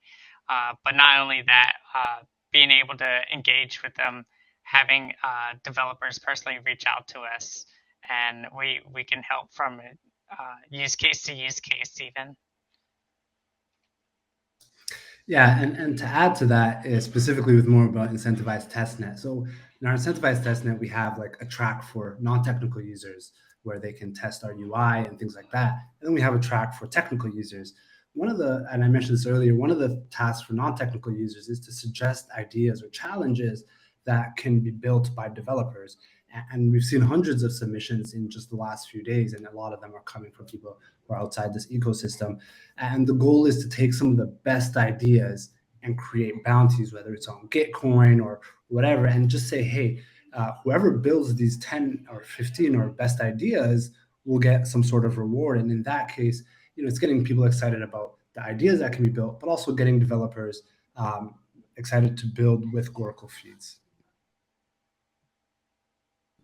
Awesome. You guys also touched on using Algorand for the obvious reasons. We all know that it's secure. There's proof of stake. Also, Goracle being one of the first pure proof of stake oracles is quite interesting. Using that as the foundation, are you guys also thinking about expanding, or is there a possibility to expand it beyond Algorand to other networks? Yeah. In terms of what I spoke on earlier with Algorand stake proofs, we're really interested in their potential and how they could help us be able to export data that is brought onto the Algorand blockchain and being able to bring it across chain to other chains that are going to be able to read those stake proofs. And so I think that could be something very prospective for us, because basically Algorand would almost serve as a layer 2 in data export kind of a way, which is kind of an interesting way to think of it. Maybe not the best wording, but it certainly will be a cheap way of getting data on chain and then transferred to other chains at a minimum. Nice. Really- Abdul, I was just going to say, Abdul, do you have anything you want to add to that, or? No, that's a great summary, Samantha. Algorand's really pushing state proofs, and I know kind of in our talks with their developers behind the scenes, they're constantly evolving state proofs, and we do think it's going to be something that is going to be huge for us. And I have a question. This is just, probably for a lot of the audience who maybe doesn't focus, doesn't do a lot of their research on what oracles are, right? They're, it's maybe seen as a niche thing, or maybe not the most fancy or fun thing. So most people may not know even the basics. And I would like to know, like, how many oracles do we need in crypto, right? I mean, we see, like, if you go to CoinMarketCap, there's, like 18, 20,000 cryptos, coins, tokens that are out there, and even more projects that are building even without tokens. And, Chainlink obviously kind of dominates the space when you think of oracles, I would say, or for the most, people who do a little bit of research into crypto and know what an oracle is. But like, for Algorand, you guys are the one that I know that's building, but how many oracles will Algorand need? I think I heard you say, you guys want to be the one for Algorand. But, just for someone maybe who doesn't know, is this something that we're going to need hundreds and thousands of oracles one day, or is it going to be a dominated space by whoever builds, the best oracle? Yeah, I can touch on that one. So, right now you said there's tens of thousands of cryptos, but there's actually probably only less than 20 oracles in that amount. When you said Chainlink dominates that market, Chainlink dominates the market, but when you look at the market of people using their own centralized data feed, Chainlink actually is probably a minority. So if 100 people are using some sort of data feed, maybe Chainlink's only 5% of that. And that's because I think oracles are very limited right now to crypto prices, and they don't really do anything sophisticated outside of that. And so, first of all, I think the conversation is not maybe do we need how many oracles. Is first, we really need an oracle that can do a lot more than what oracles do now. And once we have that, I mentioned earlier in the presentation, a lot of oracles right now, there's about 20 of them, and they all do it extremely differently. And so when customers are now looking at which data provider they're going to use, or which oracle they're going to use, they're going to also look at how it's built. They're going to look at some which are slightly more centralized, some which are slightly more decentralized, some which require high fees, some which require stakes, and they're going to make a decision based on that. And we've seen other protocols, like one, for example, is Liquidity on Ethereum, lending and borrowing, where they use Chainlink, but then they also use a fallback like Teller or something like that. So we're going to start to see people maybe use more than one oracle, especially the protocols that are immutable and cannot be changed. And Oracle, there's so much room to grow. They currently make up 1/3 of 1% of the entire Oracle market cap, and I think at least 5 to 10%. And so there's just an insane amount of room for growth. And solid oracles actually will enable greater use cases. It's kind of like a chicken and egg. We've seen a lot of people reaching out to us saying, I was going to build this a year ago, 2 years ago, but I didn't because I did not have a proper oracle and it was just too much work to build it. And so many of those shelved plans are going to start to see getting adoption. And one area which is big, I think, is sensor data. Getting sensor data from IoT and things like that on chain is going to be huge. So kind of serve you up maybe a home run. What are the benefits, or what is Goracle building, I guess, that would be better than what Chainlink is offering right now, or some of the other oracles that are popular in the space offering to builders who are trying to build these more complex projects on blockchain? Yeah. So, and Samantha, feel free to follow up with anything that you have in mind. But one is, the decentralized nature of it. We're using Algorand's consensus mechanism to reach consensus in a very fast manner, which means you can have a lot more people contributing to getting that data and to having different kind of networks. So if you want to do more than just price data, you can, but also not just the decentralization aspect. And we talked about how a lot of other oracles are kind of like a multi-sig, where you're limited in how much you can grow. But with Goracle, you can continue to go as much as you need, and the same network and the same protocol can start to service other kinds of things like VRF or keepers, Chainlink calls, which is just computation. It's all done by the same network. Instead of building a different network for a different thing, Goracle natively kind of have the same thing being done. And then also, that's kind of the technical side, but the business development side, I think we need to work with data providers and bring them in. And from day one, we've been talking to data providers. What do you like to see? What do you not like to see? And they had a lot of complaints about how oracles are done right now. They want more control of their data. They want to be able to monetize their data. And a lot of times right now, they're selling it to another party, like a node runner who resells it. And in this model, the node runners do not have to worry about sourcing data. In many cases, they just didn't need to worry about, these are the whitelisted data providers, and the community can say, hey, we want this data provider to come on board, and just creating a marketplace where more data try. And I like to think of the car dealership example, where once you have a lot of car dealerships next to each other, it helps all of them raise their business. And it's kind of the same model once you have all the data providers in one place hooked into it, rather than a bunch of single source data providers. Yeah, and I'll follow up with that. I think a really big key differentiator is that we're building natively on Algorand, and being able to support generic endpoints for our oracles. So users will be able to scrape existing APIs, even if they don't have to use our kind of primary sources that we provide them. They can provide their own API sources and so on and so forth. And being able to do that for as cheap as possible, and then of course making use of the Algorand blockchain in every way we can in terms of finality and TPS and such. Nice, thanks for answering that.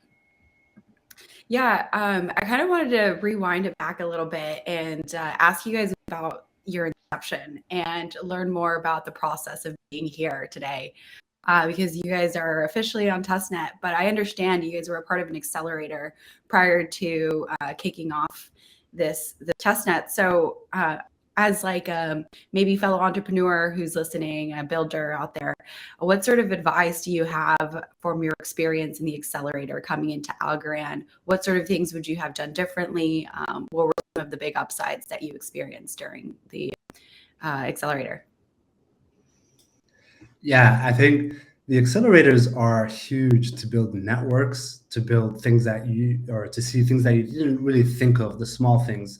And the project started as a need, right? In the guessing side and in the web development side of the company, we were building some sports apps, and we needed an Oracle, so we started building our own before we saw the need for it in the general market, and that pushed us to really focus on Oracle. And the more support we got, like from just being in that accelerator, also some of the peers that we were with were also needing oracles, and so being able to work closely day to day with peers, being able to work closely with people who know more about the industry and can connect you, whether it's industry experts, subject matter experts in things like tokenomics, and it's just really a way to kind of save yourself 2 to 3 months of learning, and maybe another 2 to 3 months of expenses, just by having things tailored to you. And so, I think it's one of those things where the network value of being with that cohort, and a lot of them we still talk pretty often today, isn't something that is irreplaceable, and we're very grateful to have had that, and always would recommend startups who came from a more building it on our own, for whether it's out of necessity or something they love, but they're kind of these solo developers, or maybe a group of 2 or 3, to definitely check out accelerators as a path to scale. Yeah, and I'll follow on with that from the builder side. People who are learning how to program smart contracts and learning how to develop on Algorand. Networking is still key. A lot of people think of developers as kind of shut-ins who have their staying up late with the light of their computer screen just programming, but really I think it does the community very good on reaching out to other developers, finding communities within Algorand, finding out what their needs are, finding out what they're building, and just being in touch. Definitely major shout out to the Algorand Discord, where a lot of builders go and communicate their various problems and give advice. That's exciting. So that journey, it sounds like obviously you guys had a lot of network and people to lean on for support. But as an entrepreneur, I'm sure there's many challenges along the way. What were some of the major challenges that you faced along the way, and maybe are seeing now as you're getting ready to launch? Yeah, sure. One of the challenges is you want to take feedback often and early, but at the same time, you're going to get sometimes different feedback. You're going to get a lot of feedback, and a lot of times you have to balance feedback with progress. Some people want you to launch faster. Some people are okay with you launching later. Some people want something designed this way. Other people want something designed a different way. And with this Oracle, when you have data providers, you have node runners, and you have customers, and all of them have different different intentions, and they have sometimes conflicting interests. Being able to make sure that you prioritize everybody's interests, but also make sure that you're building something which can last long term, is essential. And having a lot of these customers and data providers and node runners in the conversation early has probably been one of the things that has helped us the most in that regard.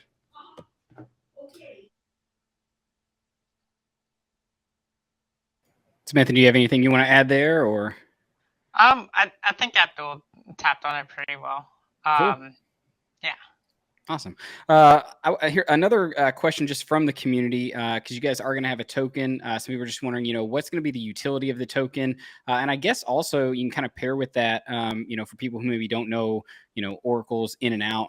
How can people, either via testnet or even obviously once you guys launch on mainnet, participate, in Goracle and be, either earning the token or whether it's staking or whatever utilities come with that, for, people in the Algorand ecosystem who want to support, want to help it grow and things like that? Sure. So I think there's 4 main categories of use cases for the token. Number one, just paying for your data, paying for what you need, paying for computations. Once we start to scale into different types of subnetworks, paying for everything. The next thing is we're proof of stake consensus. And so when you run a node, you're going to want to stake that token, and whether you're chosen to the committee or not and how many votes you get is going to be based on that token. In each different round, it's going to be different, but it's going to be based on that token. Now, wait, before you go past that, talking about nodes, I just have a quick question I want to throw in there. Is this going to be something that maybe with AlgoKit or, some variation of it, like, is this going to be something that anyone can run a node for Goracle? Is it going to be simple, easy, or is this going to be something that, is kind of, you'd have to be a sophisticated, developer side to really understand how to do it?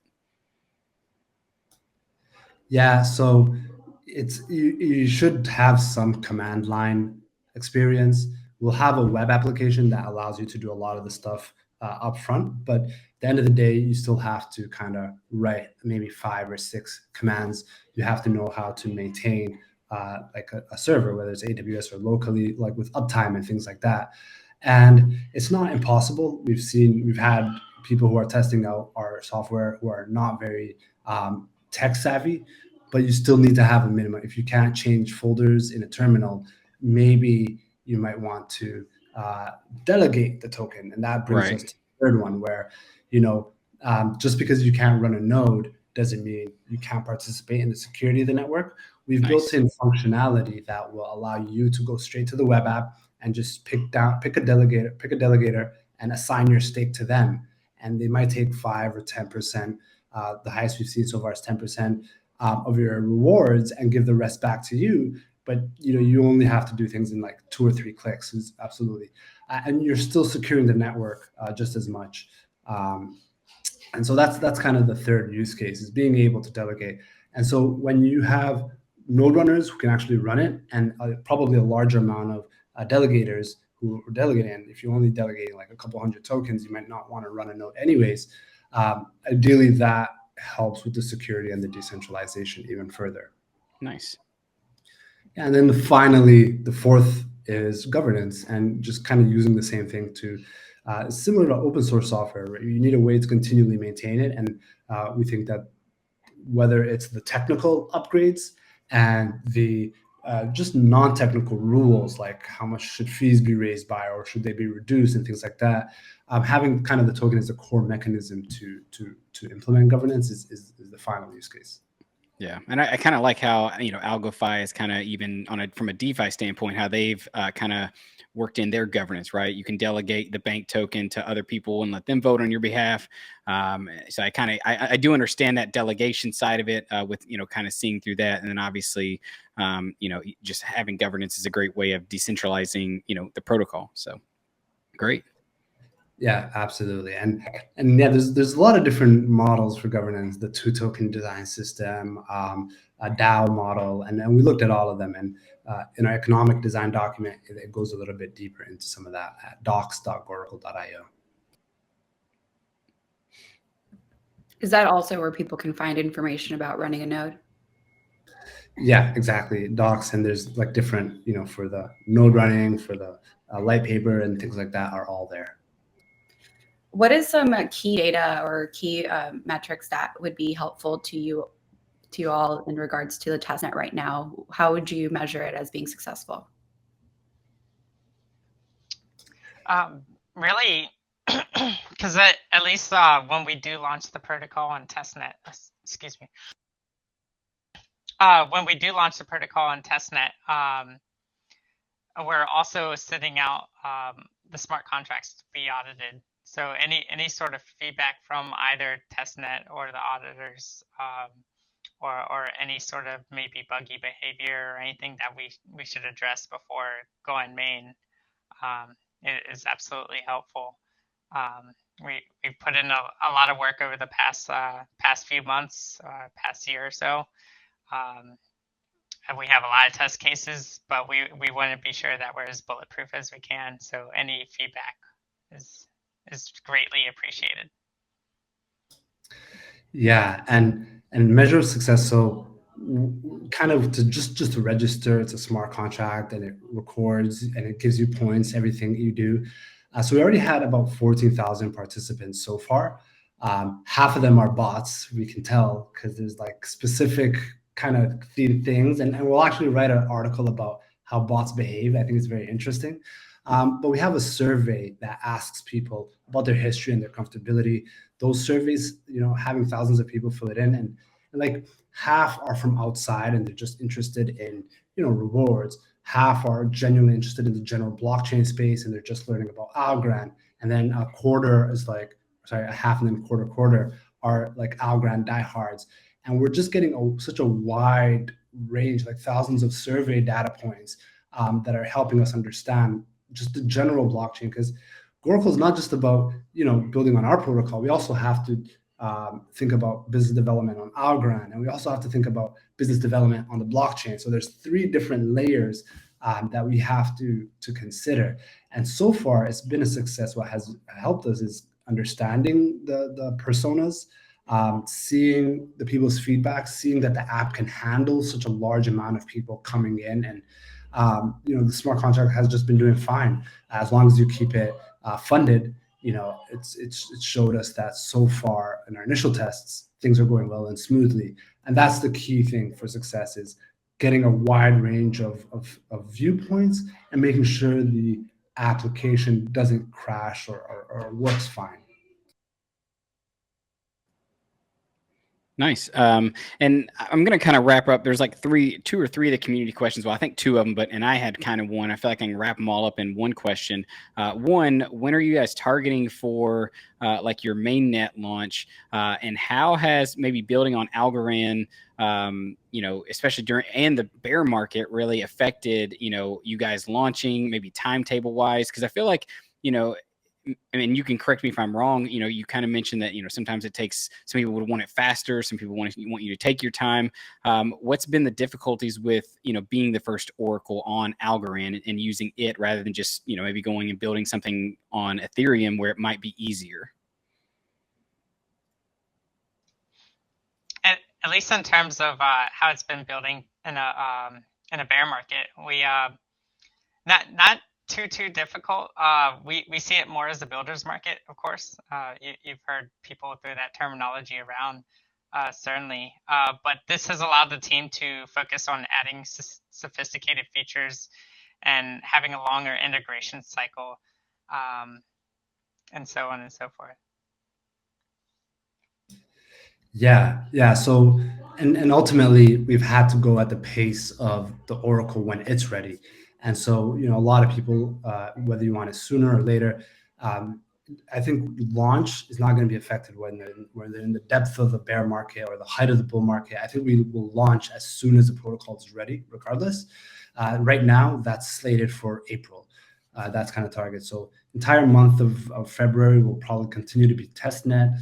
March will probably be audit month. And if everything goes according to plan, April is our goal. Nice. And that's kind of the full protocol. But if anybody's interested in using price pairs, that beacon's actually been on mainnet since late last month. And so price pairs is kind of this thing in the general crypto world where all oracles really have a set of cryptocurrency prices that's public, that's free, and you can just read it from the global state. And that's when I said earlier, we need to meaningfully move to richer data. We provided that first because we know that's just the highest demand right now, and that's already out there to be used. But the core protocol, I think, is what's going to make us a next generation Oracle. And right as we close off, I'd also love to hear a little bit more about the bounty programs you guys have. So for any like white hat hacker out there, how can they get involved and help with those bugs? Yeah, well, the goal is to formalize that program a bit, but essentially we want to be able to capture as much bugs. So we kind of built some sort of monitoring tools. We're going to be in the node network as well. And so there's going to be some form of a bounty program in the case of bugs. And a lot of times maybe it's kind of spotting some feed data or bad data and things like that. It's tricky. I know, we've seen in the past a lot of in testnet, the bugs that are found, some of them will keep it secret until it goes live so that they can take advantage of it. And so it's important that we design the bounty program that can really help us actually get people to focus on testing and maybe work with people who are well known to have previously found hacks and attacks in different systems, working with them first and kind of working with known hackers in the beginning. Nice. And what's on your all's like horizon? Maybe it was one of the community questions. One of over the next year, next 5 years, what do you guys hope to accomplish on Algorand? And really, where do you see maybe the Oracle, community or how many oracles do you think by then would be on Algorand? Do you think this is going to be like a mass thing where just a bunch of them start coming in, or what are your all's thoughts there? At least in the immediate term, definitely continuing working on improving the protocol. I definitely want to concentrate on lowering cost of data, increasing automation, and improving developer experiences with, like I said earlier, the documentation, code templates, working with other developers hands-on and so on. In terms of 5 years, we've always kind of stated in the background that we would want to take an approach similar to the Algo Foundation, where we eventually let the community take over more and more of the protocol as we age. Not to say that we'll be going away or anything. We definitely want to stay involved and stay as large stakeholders and influence the direction of the development of the protocol over time. So maybe in 5 years we'll be at that point where we're out there with the community and helping to make the protocol as decentralized as possible. Yeah, and building an Oracle has a very long lead time, and so if there's going to be a proliferation of lots of Oracles, it's kind of, I think it might be difficult to say. I think there might be a solid few, maybe like 2 to 3, but generally once you hear an announcement of Oracle, it's probably going to take 1 or 2 years before it's even ready. Maybe there might be different specialized use cases. So some Oracles do one thing, some Oracles do another. We talked at the beginning about how different Oracles are built differently. And so some people might have an optimistic Oracle and they prefer to use that because it's maybe cheaper or something like that. And so ultimately, I think we're going to build this proof of stake consensus with its finality. And if people see the need for a different model, we might see other ones. I'm not sure, how quickly it can be spun up. So I don't think there will be like tens of thousands. Like, I don't even think they're going to be as much as there's layer one. I know there's like hundreds of layer ones now. So I think and the thing about Oracles is you're not just worrying about your own security, because if your security fails, everything under you fails. And it's targeted. So I think we won't see too many more, but I think there will be a lot more innovation. And I was talking to the founder of Aave here in Helsinki back in November, asking his opinions. Stani, his name's Stani, asking for his opinions. He was like, innovation is needed. We need more innovation. Like there's the Oracles that we have in the market right now simply don't cut it. And that's what I think we'll see. Oracles that are innovative coming out, starting with, of course, Goracle. Yeah. And this is just more of a personal question for me, but, what Oracles out there, kind of maybe intrigue you or you see that are, building that, cutting edge or innovative tech? I mean, most chat that, I've on Twitter and whatnot, talking with people, most people are, Chainlink all the way. But, what are some of maybe other ones out there that you see that are intriguing to you? Sure, yeah, and Samantha, you can add on if you want. Of course, Chainlink, they're the first mover, and they really did a ton of research, and it's kind of the first place you go when you're learning about the different models. And so I think Chainlink, they're being great in helping with the education, with the marketing, with growing the ecosystem in general, and getting more companies from Web 2 into Web 3. And so definitely, I think Chainlink's done a great job in some of those areas. They're evolving their tech. In terms of other Oracles out there, and I think Teller on Ethereum does a great job with decentralization. I think it's just one of the most decentralized Oracles that I've seen out there. trying to think of another one. I think really that's kind of the ones that I think. There's Kylan on Polkadot. They're a solid, very technical oracle. If you go to, for all the watchers, cryptoslate.com, they have a section on oracle coins. I think just kind of looking through there, you might see, but that's kind of the ones that stick out to me. The decentralization model of tellers on Ethereum and the Kylan on Polkadot, and just Chainlink's work they've done in the space so far. Yeah, and Nice. definitely agree with Abdul with his words on Chainlink and such. But in terms of, and this is of course personal opinion, in terms of actually intriguing me, I'm not very intrigued by a lot of other protocols. As a developer, I want robustness with my security, and I want data for cheap. And at least personally, I don't believe many protocols really deliver on that very well. It's a place to improve, right? Yeah, I mean, that's exciting. It's exciting, and it's kind of, I often think back to Silvio when he's been on stage. He talks, innovation. It's going to continue, right? We can't think that we've, reached the end, and we can't improve upon, what's already been built. And so excited for what you guys are building. Excited to see the first Oracle launch on Algorand here in 2023, and to see all the new possibilities, that can be brought along onto the blockchain because of it. So, NFT Mami, do you have any other questions for them before we close out? I just want to say thank you for your time. I was really excited for this panel. It's really great to get to know you guys, and it's awesome to see the new kids on the block kind of spearhead this Algofest. Yeah, Awesome. for sure. Yeah, appreciate y'all having us.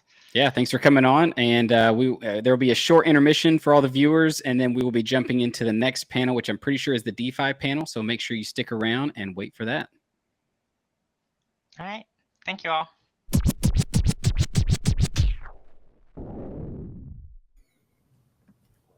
We're back. How's everybody doing? Welcome back, everybody. Thanks, Cooper. Hello. Yeah, so here we are. It's let me rearrange this. I'm going to put me and Steph next to each other. That feels good, right? That feels good. So here we are on the DeFi panel. It's our first DeFi panel of the day. We're going to do two. I'm joined here with NFT Mami, aka Estefania. Thanks for joining me, Steph. Thanks for having me. It's great to be here. Of course. Yeah. And we have Benedetto Biondi, the CEO of Folks Finance. We have Misa Zhang, who is the CEO of Algomint, and Stefan Heckenberger, the founder of the DeFi wallet, right? Our co-founder, I assume. But, we don't need to really do that. All right. So maybe, this is a community event. We got a bunch of questions for you. So we're going to definitely get around to asking all those community questions. And maybe we'll just start with kind of a softball here and say, just why don't we go around and have everybody say, what is the main reason why you chose to start building on Algorand? And maybe there's a little bit behind this question, but are you happy with your decision? So there you go. We'll start with you, Misa. How about that? Let's start with you. Sure. I think obviously, everybody started, or most people started, because Algorand is the most technically robust chain. And, for those who've done their research, we all know it's a common truth. But, today, what I found really attractive is the community. A lot of those people have been here since day one. And that means they're not here for speculative reasons. Otherwise, they'll be elsewhere. That they're here because they believe in the technology and they believe in Algorand, and I really like that. So, I believe if you're here for the right reasons, you're much more likely to succeed. And another factor that I consider very early on is that Algorand is friendly to financial institutions and also governments. And having come from my own background working for Dow Jones, Thomson Reuters, and Swift, a lot of those things are easy to understand, and they just make a lot of sense to me.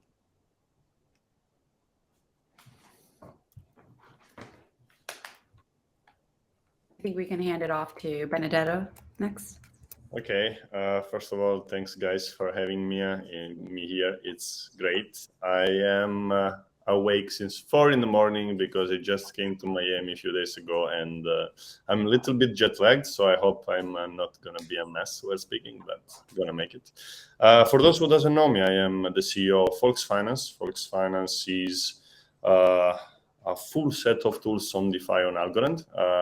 We started as a lending protocol. We launched a domain net April last year, and now we offer also swaps because we integrated DFlex. So we have Stefan here, but also we are adding more and more tools. We will have wallet asset management in the protocol soon, and other advanced features that I'm not going to spoil. And obviously, Volks Finance also offer the liquid governance. A bit of history on why we decided to build on Algorand. For us, actually, it wasn't where to build Volks. It was more what to build on Algorand, because I worked for Blockchain Italia, which is a software house in Milan. And Blockchain Italia was one of the early adopter of Algorand, one of the first partner as a technology partner. So simply, we had the knowledge. We saw DeFi was growing on Algorand. And we were like, okay, let's build something cool. We did a bit of due diligence, and at the time was being built Tinyman, and we decided to go with a lending protocol. And from there we started, and here we are now. And about if I'm happy, if we are happy, yes, 100%. I agree with what Misa said. I always like to define Algorand as the blockchain trusted by institution for business application. So for us, when we was thinking what to build on Algorand, a lending protocol just makes so much sense, because it's kind of the first touch point of traditional finance as well. So building it on Algorand, it was for us a very good bet for the future. And seeing what is happening now, think of things like Agro token, which is tokenizing real world assets. As soon as those will be able to be traded on DeFi, can you imagine the utility to have it as a collateral on a decentralized lending protocol? So yes, I'm happy and I'm bullish. Mm-hmm. How about you, Stefan? So I'm one of 4 co-founders of a company called Blockshake, and our main projects right now are the DeFi wallet and the DFlex protocol. This company actually started we started bringing our team together by one of us discovering Algorand, and then sort of convincing the other team members to also take a look at this new technology. So all of us knew about crypto and what was going on, but weren't really, that excited about it. Some more than others, and it was not until Algorand that we really, sort of convinced each other. First, it was me, then was Hannes, then was Otto, then was Kevin. One by one to really sort of spend time on it and commit some time and develop something. And it was at first it was this sort of a test project, which was just keeping track of your DEX trades. So when Tinyman came out, we created this internal tool that was sort of an algostat website where you type in your account and it keeps track how you're doing. And then based on that, we made a mobile app out of it as a test piece. And then at some point we just decided to run with it. And that's when DeFi started to take shape. And it was actually in that development, it wasn't all super obvious how well Algorand works until we really got into developing on it. That's when we really sort of realized more of the implications of having a really strong layer 1. Mm-hmm. Yeah, and so when you realized as you were building on it that Algorand had these capabilities, what were some of the things that were most impressive to you, or or even obstacles that you ran into? I mean, one of it is user interface design. Being able to do a swap and not have to defer and notify a user by email that the swap went through or something like that. something, where you have like sort of this immediate feedback and actually have a progress bar that's like happens in a reasonable time. Things like that was very powerful. The next thing was sort of the idea of permissionless and trustless systems. I think I read a lot of white papers in the beginning of this journey, and it's easy to underestimate the implications, what permissionless and trustless really means. So when we first integrated with Tinyman, this idea that you don't have to get an API token or ask somebody for permissions, and you just connect your code to somebody else's code, and you can do it in a safe way without, sort of going through some legal framework. Once that really sort of clicked in, it's quite a powerful concept to understand. What that means for the ecosystem is that you can have all those like small pieces of code, and they can basically work with each other, and you can compose very complex systems from all those small pieces of code, and that's just now happening, and it will be insanely powerful. Nice. Before we dive a little deeper, we have 3 CEOs on stage, which is quite unique and really exciting. But before we get a little deeper, I want to know a little bit more about your background leading up to blockchain. Have you guys been in the blockchain space from inception, early on Bitcoin days, or was it more recently when you were able to build applications that sort of triggered the idea to create a company here? And we can go ahead and start with Stefan. I started with, maybe I start with my background. So I worked I have a background in computer science, space engineering, then switched sort of more to the new media art field. And there I developed early touch interfaces. So we had a project of a big multi-touch screen at the time when the iPhone came out. And that sort of led into open hardware and open source design. And this was sort of my segue into crypto, because crypto, as we all know, has all the core technologies developed in an open source fashion. So that's where I come from. Quick rundown. Yeah, for sure. Awesome. And then how about you, Misa? So previously, I've been working primarily in Fortune 500 companies like Dow Jones, Thomson Reuters, and then with Swift as well. In sales, I was covering the Oceanian market for risk and compliance and business intelligence solutions. Back in 2017, I started approaching the crypto industry because it was one of my industry domains, verticals, and I went to a lot of events in Sydney, and I met a lot of people in the community, started really to build some great contacts there. So in 2021, I got introduced to Mike and AJ, the founders of Melt Ventures and also the founders of Algomint, initially to advise on communications strategy. And then I entered operations, and now I start running the project. And you, Ben?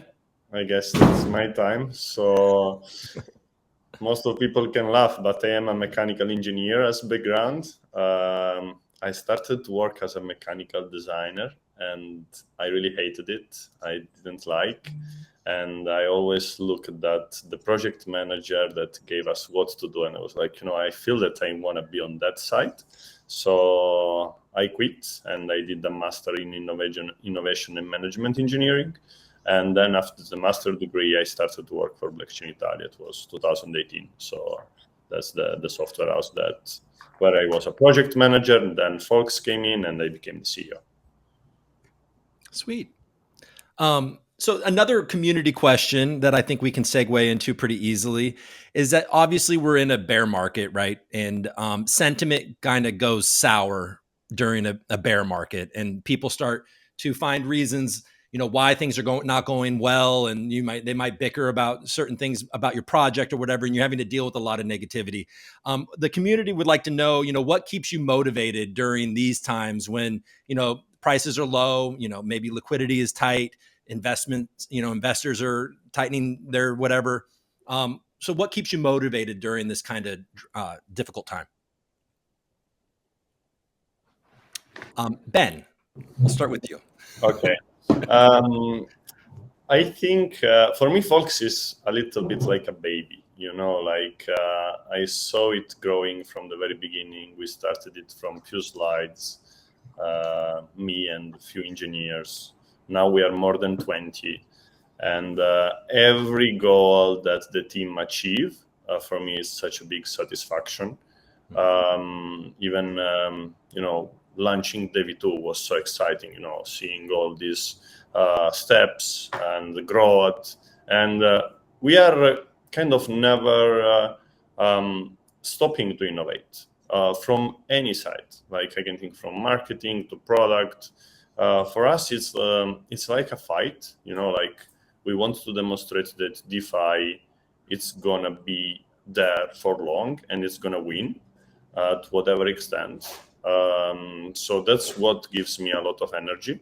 And plus, I believe that DeFi gives a lot of, will give, maybe not now yet, but will give a lot of opportunity and a lot of, it will be good for the world, you know, not just for traders to make money. I think will the benefits, as I was talking before about the real world tokenized assets, will go over than the just crypto speculation, let's say. So that's what gives me energy to go further and better. Cool.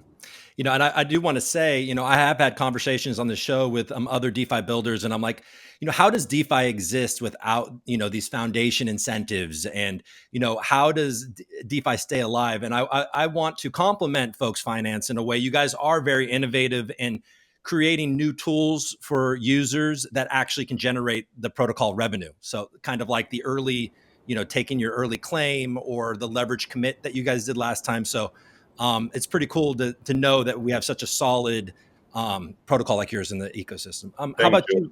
Yeah, you're welcome. That's just the beginning, just to say it. You will see more updates soon. Yeah, cool. And then Misa, how about you? What yeah, keeps you so if we think about the reason why you came to crypto in the first place, you know, we already knew it's not a kind of secure, stable, predictable career that, you know, a lot of people might be after. Actually, a lot of people I knew that entered the crypto space, they did it exactly because they've been through all that and wanted something for a change, right? And we know we're here because we want to build technology with better efficiency, with better privacy, autonomy, and you know, making the world a more fairer place. And it's all because of the nature of blockchain. So I think all of these things don't go away just because the market is down. And also, it's a cyclical industry by nature. And as long as we're building something of long-term lasting value as a core piece of infrastructure, you know, we're just going to maintain reasonable financial and physical health to go through the winter. That's why when, you know, we're just going to minimize our expenses, minimize the expectations for now, and just focus on building and let nature run its course. And that being said, I can see a lot of people really struggling in this climate. So I don't think we can, you know, take anything for granted. But we also can see the positivity of it. A lot of people and projects that are more speculative by nature have left the space, leaving the landscape a healthier shape. Yeah. You, Stefan? Yeah, let's not forget why we're here. So it's the thing that happened with FTX is counterparty risk in crypto, and what we are trying to solve with DeFi Wallet is counterparty risk, FTX-like counterparty risk, and we're very excited to be almost there. So in terms of features, we're not very far. There's a lot of, you know, so we have been at it for a little bit more than over a year, and the idea is that you don't need, you can have full custody of your funds. And then on top of that, you can do all the swapping from your self-custodial wallet. And not only that, you could also do it from a hardware ledger, like in the most secure possible, secure way. So what we have a big update coming at the end of January. It's probably a week out. And we have multi-signature support in there, and we have hardware ledger support in there. So this will basically allow you to do a full optimized combo swap from a hardware ledger and also from a multi-sig account. So this is very exciting because it solves exactly the problem what was wrong with, you know, sort of a counterparty risk like FTX. So, you know, of course, in addition of that, we need the energy in the market. We need sort of the liquidity for all those protocols to work really well. But as Misa said, you know, it's cyclic, and there's a very good chance that this will turn around earlier than we think. Yeah, and before I hand it over to Steph, I also, every time I look to make a trade, DeFi always has the best trade. So that's also something that I like about DeFi. All right. Okay. And yeah, Steph, did you have a follow-up? Well, I was just thinking of changing my name to DeFi Mami for this panel. You should have. So this is really exciting to hear about, like, everyone's innovation. And actually yesterday I went down a rabbit hole and tested out every single app, because I was like, how can I be on this panel and not have tried any of them? And honestly, I was quite impressed. I think the user interface is really, it's straightforward. As like a Web3 user, I'm a little bit more experienced, but I think it's even straightforward for someone who's not so crypto native. So I'm just wondering how you're thinking about sort of that design aspect for the end user to bring in that mass adoption for a non-crypto user, and what are the sort of processes you think about or consider when going into product or even design for the interface? And I'll start with you, Misa. Sorry, could you repeat that question again? Yeah, how do you think about mass adoption and design with the product or with the interface of just the platform itself? What are sort of things that you think about to bridge the gap to bring it? So maybe I can and talk from a little bit from my point of view, coming from, you know, working with the financial industries. I think the system is probably the biggest obstacle that I can see. We're already addressing a lot of a lot of challenges. We know we've got user experience issues, we've got interoperability issues which we're designed to tackle. But think about in real life, if we spend some Satoshi to buy a coffee in the shop, what happens after the Bitcoin is received? The shop has to eventually cash it out because they have to pay their staff salary, they have to pay rent and bills and tax. And then the money will go through, you know, the record will go through their MYOB system, their treasury management system, and a humongous banking backend system, SWIFT, the tax payment system, etc. And all this incumbent infrastructure would be, I think is a real barrier to adoption for blockchain. Because I know for a fact that many banks and even exchanges really try to implement blockchain because they can also see the value of it. It's just very, very difficult to replace the current system and integrate with the rest. So I think that's why, on Algorand, generally there are two schools of thoughts. Do we work with those centralized agencies to tackle one system after another, or do we build a brand new world to engage individuals from the ground up, right? I think there's been a lot of discussions and debates and disagreements and developments there. I think they actually, the two ways they complement each other, and that's why we see the Algorand Foundation is driving a lot of government and institutional adoption with the likes of El Salvador. They're working with the Italian government to build technology solutions. And meanwhile, we as an ecosystem, we keep reinventing ourselves and innovating with DeFi, with NFT and payment solutions, right? Because I think without any alternative, the incumbents just are not motivated to make changes. But then without collaboration with the mainstream, the growth is simply too slow. So that's my thought. Cool. How about you, Stefan?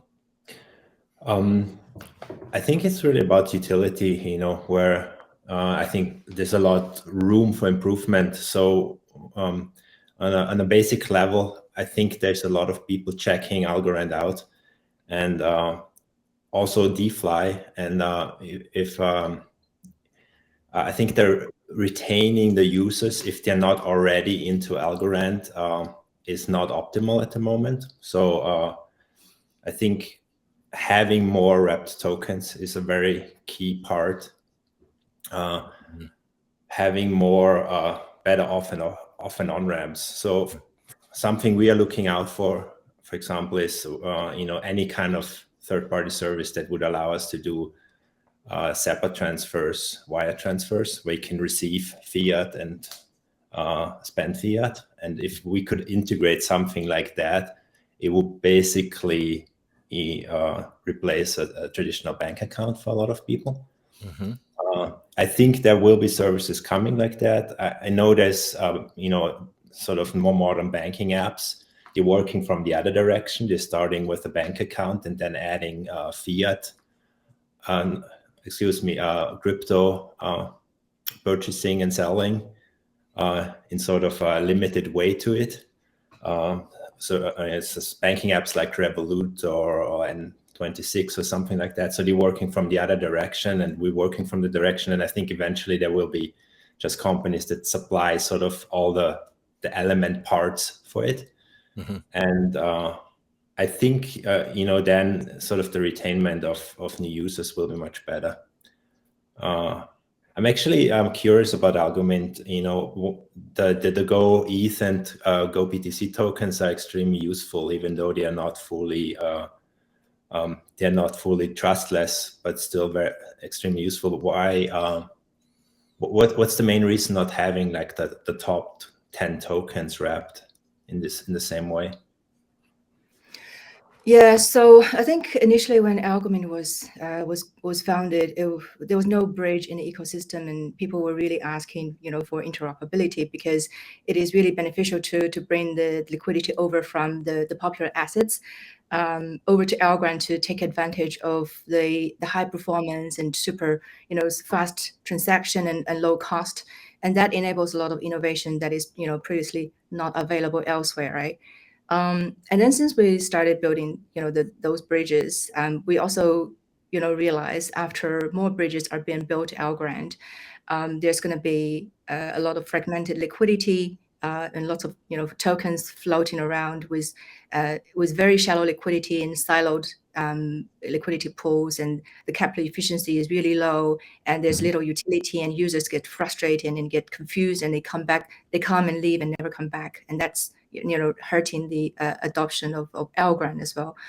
And that's why, on top of the existing wrapped Bitcoin and ETH coins, we also started developing a liquidity network building the product into a basket model. So, and the asset basket will also enable other wrapped coins to be wrapped into a single uniform Go asset, which interacts with third-party applications. So now, you can bridge not just Bitcoin, but also WBTC, and later on other versions of Bitcoin from different ecosystems onto Algorand and get wrapped into Go BTC, so they can gain the instant kind of utility and they get out of their, the dead liquidity trap. So, and I think that is the main reason now we're changing the model. And another benefit is that we're placing the collateral on stable swaps, whereas previously they were all locked in cold wallets, which is very capital inefficient. And now they're placed on local dexes, so it increases dex utility, and meanwhile it generates trading fees to fuel the operational cost. So Algomint can become a more sustainable piece of core infrastructure. Mm-hmm. Cool. And Stefan, you tapped into something else that a lot of people are often frustrated with here, is that we do have USDC on the Algorand blockchain, but it's hard to get it off, right? You can send it to Binance now, but only international. Surprisingly, Coinbase doesn't support it. There's few options, and you had mentioned trying to figure that out. I don't know if like Sardine and things like that are a solution for that, but Misa, you have the Go USD token, and that's the basket approach. And if I understand correctly, maybe I should just let you explain it instead of me, but it's a lot of different stable coins from different blockchains, ecosystems, all in one basket, right? So I could see potentially that being a solution, right? So if I want to go to Coinbase, I guess I could swap my USDC Algorand to USDC ETH and then be able to send it to Coinbase or something like that. Is that in the future plans, or how does that all work? Maybe you could help people understand Go USD. Yeah, so currently we're just on V1, and now you can just wrap and unwrap USDC into GoUSD. I think the real key here is not the so much on and off ramp part, because that part actually USDC is doing much better than any other versions of USD coins. So the purpose of building the basket is really allowing the liquidity from USDT and BUSD and maybe DAI, bridge from wormhole, to come onto to become GoUSD that can be used in GoUSD pools. And we're already collaborating with 29 projects on Algorand, and we're exploring real life utility in payment scenarios, etc. as well. So all of these coins can come into GoUSD, and if they need to off ramp, currently the easy way is probably to unwrap into USDC from GoUSD. Right, and then they can off-ramp, because I think Circle does provide a lot of that service. Right. Yeah. And then you're right. And then I did just recently read that Circle is, you're going to be able to swap very easily with Circle from different blockchains in the USDC token. Yeah. All right. And Ben, your thoughts on that original question of Steph's about basically, bridging DeFi to TradFi, if I understood, that's the essence of the question. No, you're on mute. Sorry. Yeah, I have my view on this, that's also reflects on folks, I think. First of all, I think we need to make DeFi very simple to use, very intuitive, and that's folks one of our main targets. If you've seen the evolution from version 1 to version 2, you understand that we did a huge effort on that side. And I think as soon as those services, the decentralized services, will be easy to use, we won't really need a lot of education. And as soon as wallets will provide the services like custody, but decentralized, that you can rekey your wallet, that will happen. And we should think that DeFi is and in general, blockchain and crypto, it's a very new technology, right? So if we think on how quick it's evolving, I think that we will be in a much better position than traditional finance in a few years. And then there will be traditional finance that will look for us, right? So that's my idea.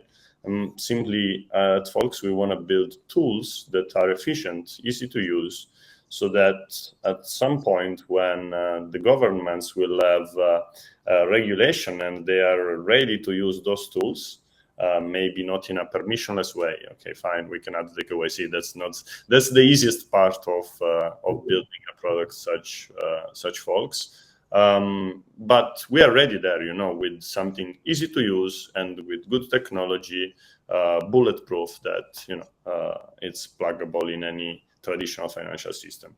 And then adding on the utility side, I agree. I always think that now we are building pillars of what will be later on, the entire industry. So we are doing, we are structuring it now. So even if you think about the composability of the smart contract, the app that you can build upon other protocols, there will be always more use case.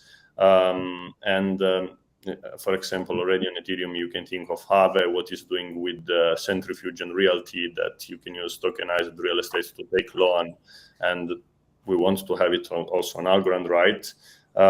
Those things are very powerful, and I think that's what will drive mass adoption. So for me, it's easy to use and as well real world connection. Great. I'm going to sneak in a quick question for you, Ben. I know a lot of people want to know, when will people be able to use things like DeFi or I don't know, chips or whatever as collateral on? And by the way, and also LP again. When will that go? Yeah. We are working on it. Since we deployed the version 2, we have done a lot of work. So there is limits on what we can list, meaning that to be borrowed, we can list almost everything. But to be used as a collateral is the the math has to be sound. So there needs to be not very much volatility in the assets. And as well, there must be liquidity on the DEX. That's a very big problem in Algorand. And I'm trying to fight for this, to have incentive from that side, because if we don't have pools, we cannot have a new token being listed on Folks, right? So let's say, of course, we want to list native token from Algorand. Obviously, we care about this, but also we would like to see other main token coming from other ecosystem. That's what will bring also new users to come to Algorand, right? So, and that's beneficial for everyone, because if someone that holds, let's say, his BNB on Binance Smart Chain, bridge it to Algorand and start to use Algorand DeFi, they might discover DeFi token and buy it, but if we don't fight for this, we will never get there. Yeah. I mean, it seems overall, from what you've said about the wrap tokens and everything, the liquidity is the issue, right? Yeah, it's a big issue. And by the way, just to touch on the LP that you asked, we are working on that.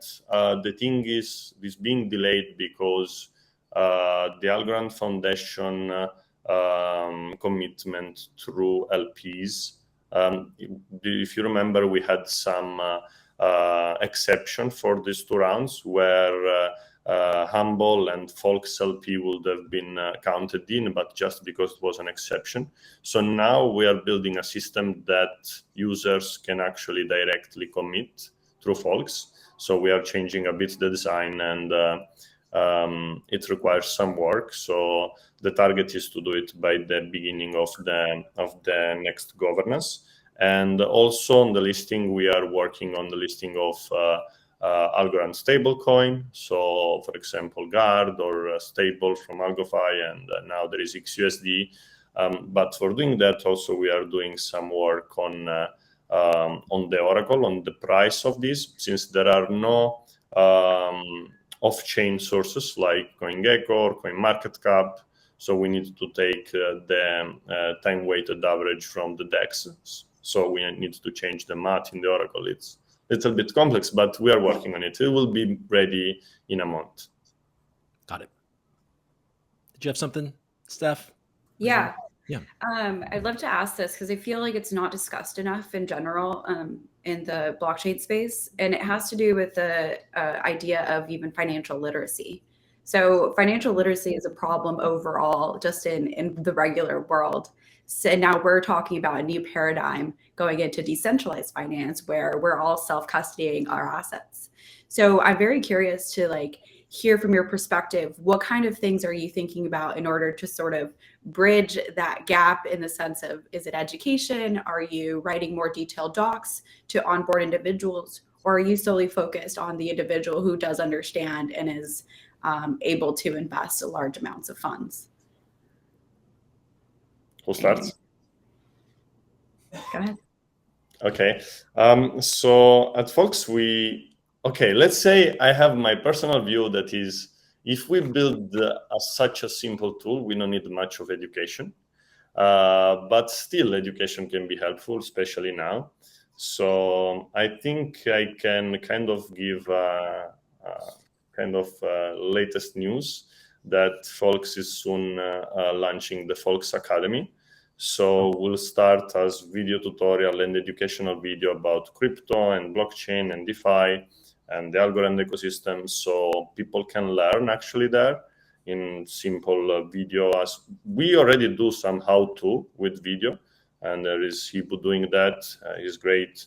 But now we are switching towards a real academy. Where also through the Folks Finance forum, they can comment and say, maybe we can have a video on this and so on. So it will be also kind of interactive at some point, because we want to do a model like learn to earn. So that's the idea. And I think it will be helpful. We try to bring as much as material in terms of documentation and video tutorial as possible. But I feel that making it more interactive, it's going to be better. And also, one thing that I want to highlight regarding this point is that if you make useful tools, let's say, for example, the leveraged governance that we deployed a few weeks ago, We are kind of forcing people to learn because, okay, let's think of governors being in the Algorand Foundation portal and just participating in governance. Very simple, nothing to learn there. Okay, you do it. If you participate in governance through DeFi, so it's us, GARD, or Algofi, you are already using an app, kind of taking some risks. Good, it's some education, so we are using rewards for a better purpose. But what we did with the leverage, it's like in 5 days, 500 people was clicking this button, and they didn't even know what they were doing. They were opening a loan, using flash loans. That's already advanced feature of DeFi. But due to the high APR that they will get from this, they kind of learned on their own, right? So they found out they had a loan open, and they have to learn on how to manage it. So I kind of think that if you build tools that are actually useful, people are going to learn it. There's a little bit of risk though, when they open up a loan and if they don't know what to do, they can mess some things up, couldn't they? No, I don't think so, because even who was repaying the loan after 1 second because they were scared, they still earned money.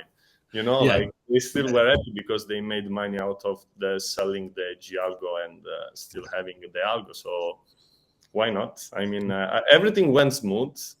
We planned it in a good way, I think, even though we rushed into it because it was just last 5 days. But just to understand our idea on how to do things is that we don't need mandatory to educate, and we do it. We want to do it. But still, if you build useful things, people are going to be interested in learning how to use it. I can add something to that. I think it's, from a general idea, it's not you have to learn traditional finance and be literate in it, and then on top of that, learn everything that's crypto related. I think of it as more of, mobile phones and countries who don't have phones and then adopt mobile phone networks.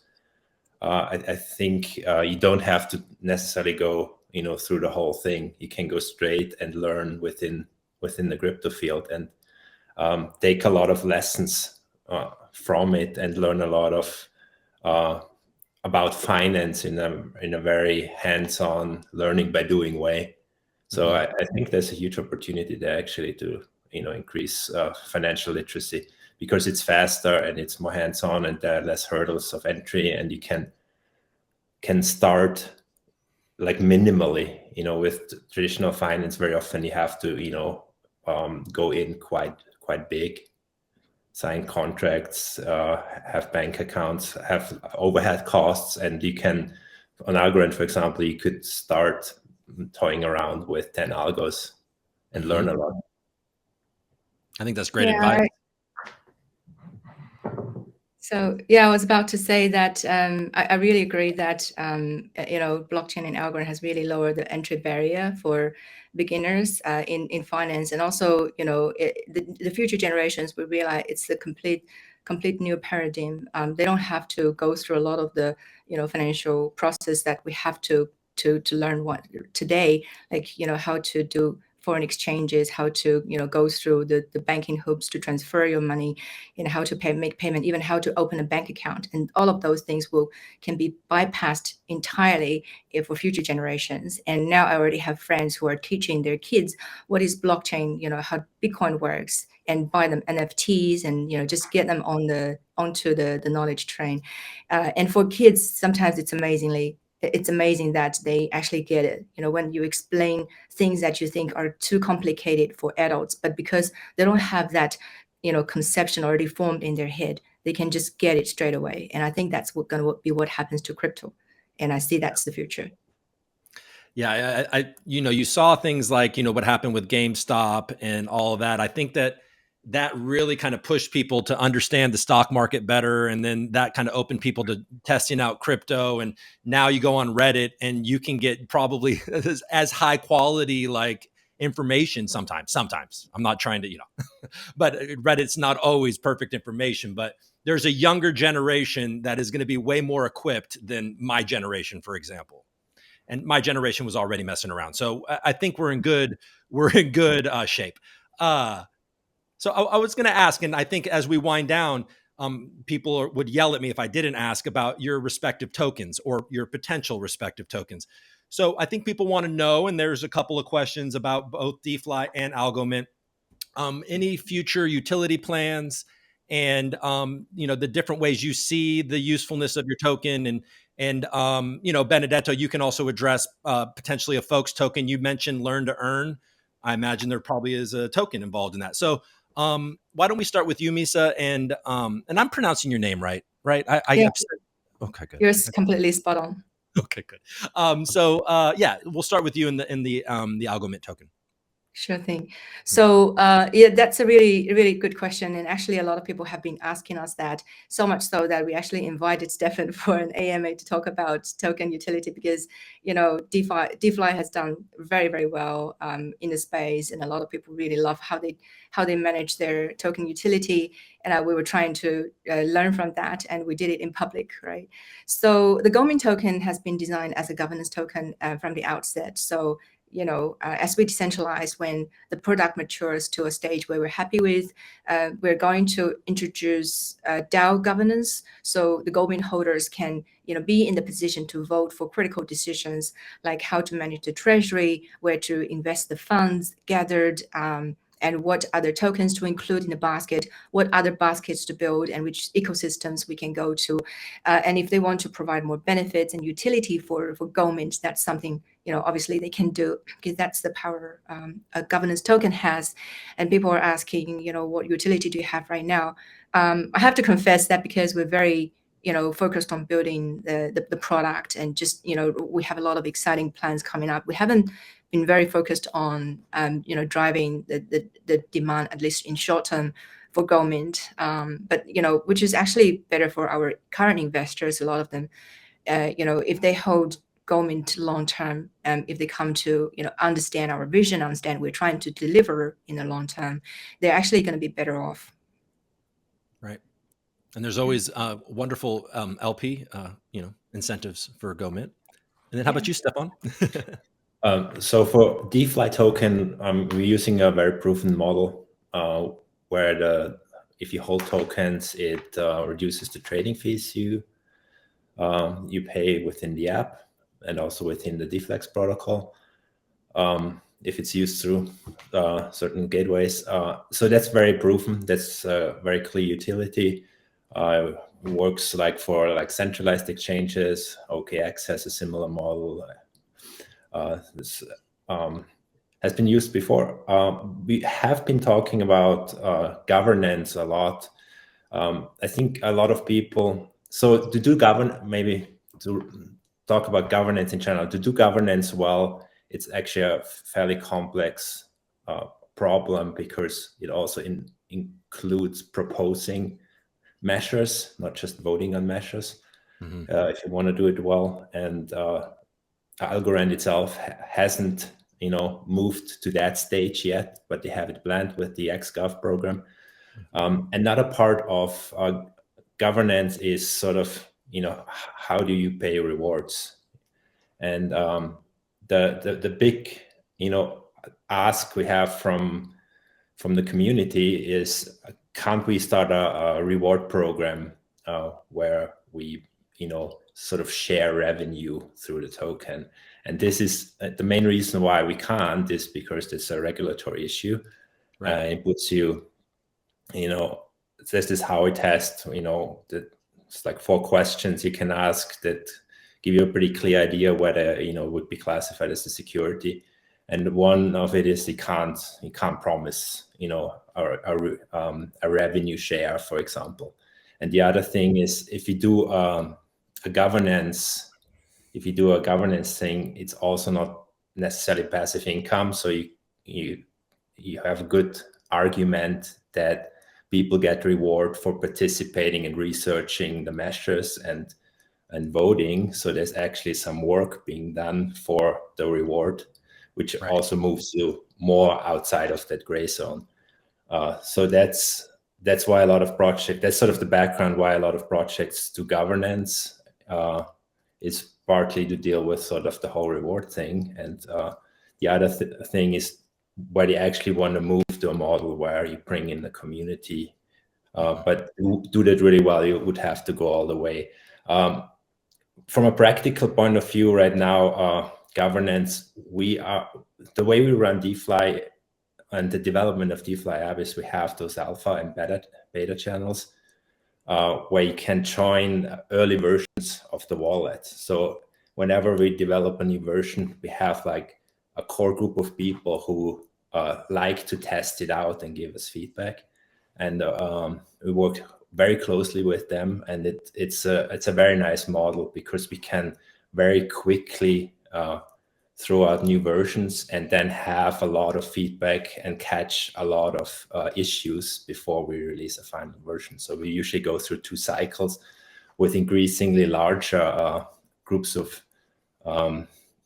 sort of early testers, and in that process we take in like so much feedback, and it works really well, and it's much faster than actually going through sort of a voting process.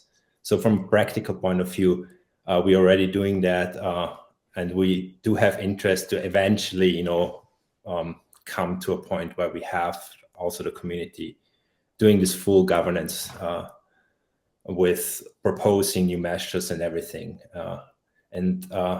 But right now, from a practical point of view,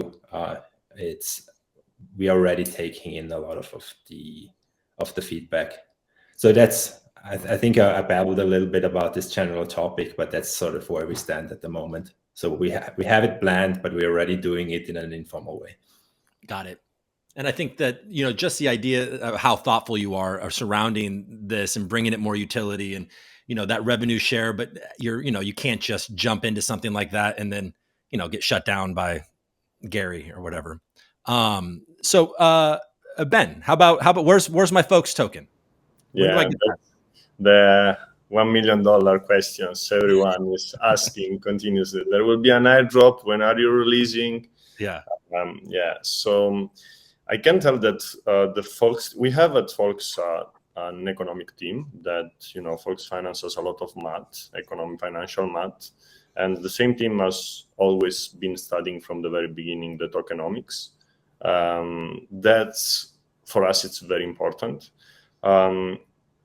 I can tell you that, for example, we never touched the revenue generated by Folks, like the protocol. It's always stayed there into the community treasury. That's how we like to call it.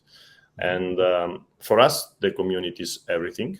And we obviously had a fundraise that it keeps us building and pays our salary. But our bet is the token of the team, obviously. And I can assure you that we care so much about it that we want to do it perfectly.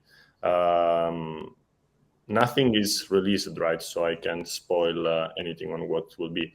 But you know us, the community knows us. So if we were able to give so much use cases to GALGO, don't you think that we will do the same with Folks, right? Like we will be very keen to make Folks successful as a token, but also for the community. So it's all in plan. We might do a public sale for the Algorand community that they can purchase it in advance. We are deciding. I don't think it will take long.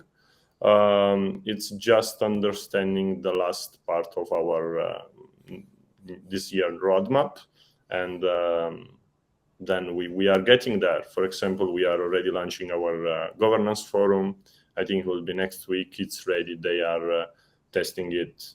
By the way, I can give you one more news in this panel here. We will be launching early next week the ambassador program, so Folks ambassador program.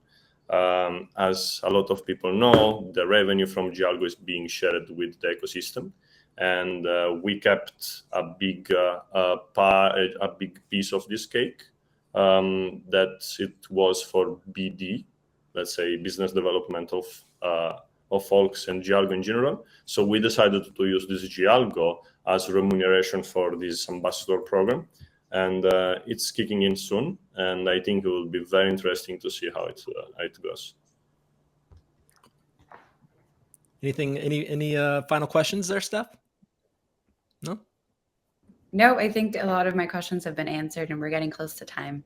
Cool. All right. Well, just to sign off, what are you most excited about in 2023? We'll get a quick answer from each of you, and then we'll say goodbye. We'll start with you, Misa. So 2023 is going to be a big year for our product.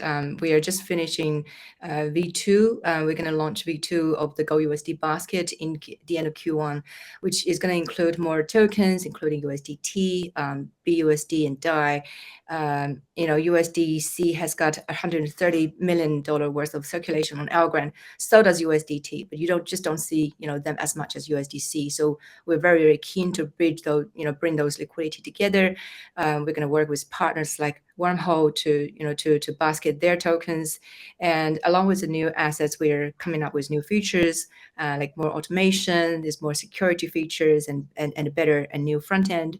And then shortly after the Go USD basket is complete, we're going to bring in more Bitcoin, ETH, and gold baskets, and then and maybe more depending on what the demand is and what coins there are. I heard rumors there are like different fiat currency being brought to Algorand, which is super exciting. I can't disclose too much details yet. And then we want to keep expanding the asset utility. We're exploring real world implementation as well, growing our list of partners, and then hopefully we can get to a stage where we are looking to decentralize a little bit and start involving the community in making more and more decisions. Cool. I did read that Meadow Labs is working on an Australian stablecoin, right? Or they did. Yeah. Meadow Labs, I think Edo, Okay. they're doing an Australian coin, and potentially some others, major ones as well. Cool. How about you, Stefan? I'm super excited about all the bridging that's going on, and we will fully engage that with the DFlex protocol. So that's going to happen on a smaller scale. I'm excited about the new feature in DeFi Wallet where you can assign an NFT to your Algorand accounts. So that's going to be fun. Oh, that's cool. I like that. And then Ben? I mean, I have such a big things that we are working on that I can't disclose, and I'm super excited about it. But in general, I am excited to see how it will be this upcoming bull run. I feel it's coming. This year will be, a bit of a settlement, and those founders who were good and kept building will succeed in the next one. And I feel Fox is in such great position, and everything we are doing is targeting very big things. So I'm super excited about that. We had a last week team building all together in Milan, and that was awesome. It's like, as I said at the beginning, for me it's like a baby. It's a family. We are all friends, and I'm just so excited about what we are doing. Cool. Well, thank you, Steph. Thank you, all three of you. I had a lot of fun. I hope everybody found it informative and fun, I guess. But yeah, thank you guys for joining us. And we'll be back in a few minutes with the mass adoption with Arrington and Optio, your friend Michael Cotton, and who else? And Borderless Capital. So thank you guys. Thank you. Thank you. Everybody.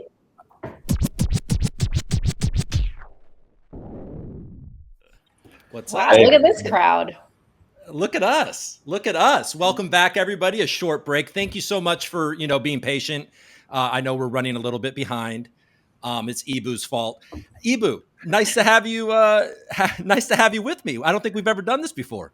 No, yeah, this is our first time doing a pod together. So it's going to be cool because I've always wanted to do a pod. Well, I actually came on your show one time, but it's not, we haven't moderated. I feel like the ReCoop and Ibu should have had a collab at this point by now. No? Hey, yeah. I offered it, but then it was cricket. Is this what we should make this about? We should talk about this, right? Yeah. You never offered it. What are you talking about? Okay. That is BS. Okay. Oh, really? All right. No, all right. Anyway, I think it's going to be great because we complement each other. So I think we're going to be messing around with you guys today. So it'll be fun. And we both got this like little like this this coif. Hair like coif thing. All right. Anyway, I look like a young you.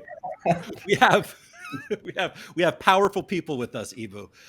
So we're joined here by the CEO of Borderless Capital, David Garcia, the CPO of Optio Capital, Michael Cotton, and a partner at Arrington Capital, Kelly Callahan, the former CMO of Algorand Inc.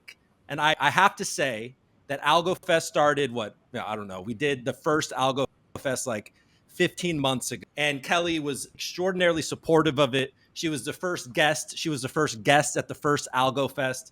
So I'm excited to have you back in your new role, Kelly. So thanks for joining us. Thanks, guys. I love that I still get to be here. This is great. Yeah, me too. And thanks. You've had good turnout, and I know Andrew's cranking behind the scenes and everybody that's supporting this. So hats off to you guys for bringing everyone together. I think the Algorand community continues to be one of the most passionate and very collaborative out there. So I think it's great to see that continuity and what's still happening.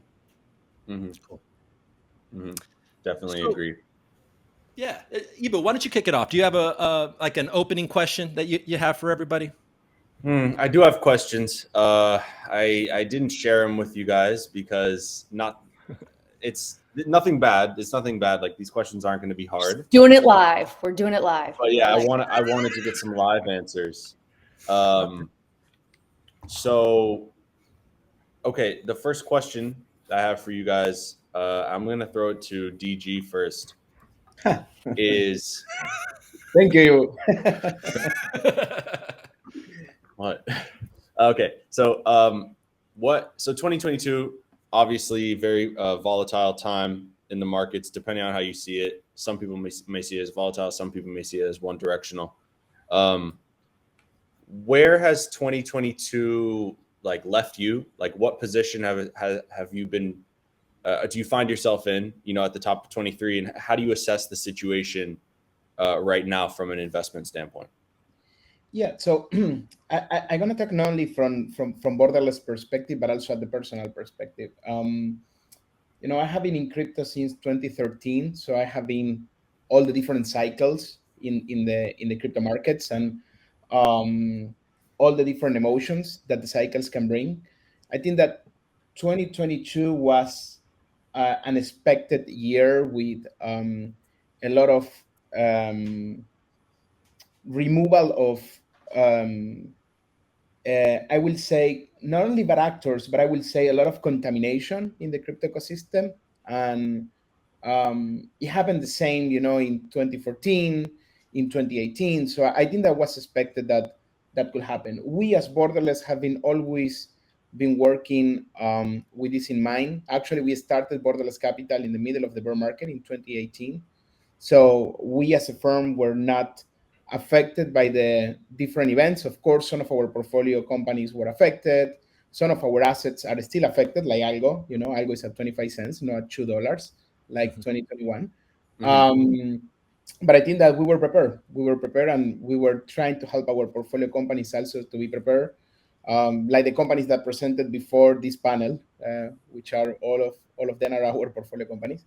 So I think that 2022 is a big lesson for the people that started in blockchain in 2021 and 2020. And I think that with that lesson, we are looking for a more promissory future for 2023 and the coming years, right? And if we see also the prior cycles,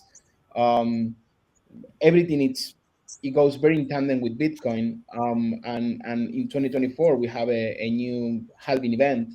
And if we look at the prior cycles, it seems like we are close to the end of what we can call the bear market. And from now on, we are looking very positive for the future, and also for the Algorand ecosystem as well. We are seeing a lot of new use cases, more people focusing on building real world use cases and real adoption rather than just speculation, hype, or building value just through community and marketing. So that's very encouraging, and it opens a lot of opportunities for us to deploy capital. We are looking to deploy actively in those type of opportunities right now. Coop, do you want to jump in, or should I ask a follow-up or something? Yeah, no, go for it. Or if you want to let everybody respond to that question, or was that just for David?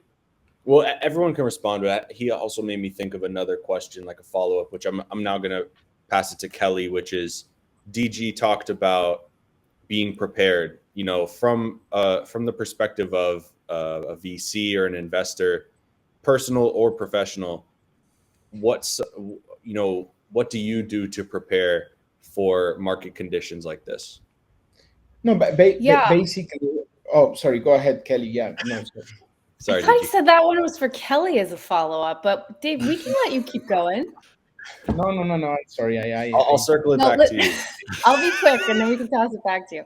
I'll be quick. No, listen, I think it's a really good point, and it's a really good question, and it applies to not just Arrington Capital or Borderless, Optio, but it's also, what about our portfolio companies? And I think where I've seen a lot of inspiration and where I'm inspired for the future is if you look at our, I'll speak for the Arrington portfolio companies, they've all well planned for this. They've been very smart in the way that they've either cut back or restructured their teams or realigned priorities, very focused on building, very focused on looking at runway to make sure that they can sustain themselves and continue to build what their vision is for the next 12 to 18, in some cases 5 years out. So I think, Ibu, it's, what do you do to be prepared? I think it's really hard, especially when you can get really caught up in some of these really high markets and that move really quickly. Like crypto moves so fast, Web3 moves so fast. And so I think just to be tempered there and just to think about those things. So, I'm really excited that, our portfolio companies have their runway and they have like a plan in place to make sure that they can continue like building these awesome visions that they want to see through. Michael, how do you consider those two questions? Where has 2022 left you, and how do you prepare for a downturn? Yeah, I think a word Kelly used was spot on, which is focus. I think it's brought a lot more focus back to the industry. So a great example is how relevant DeFi really is, considering what we've seen play out in the last 6+ months.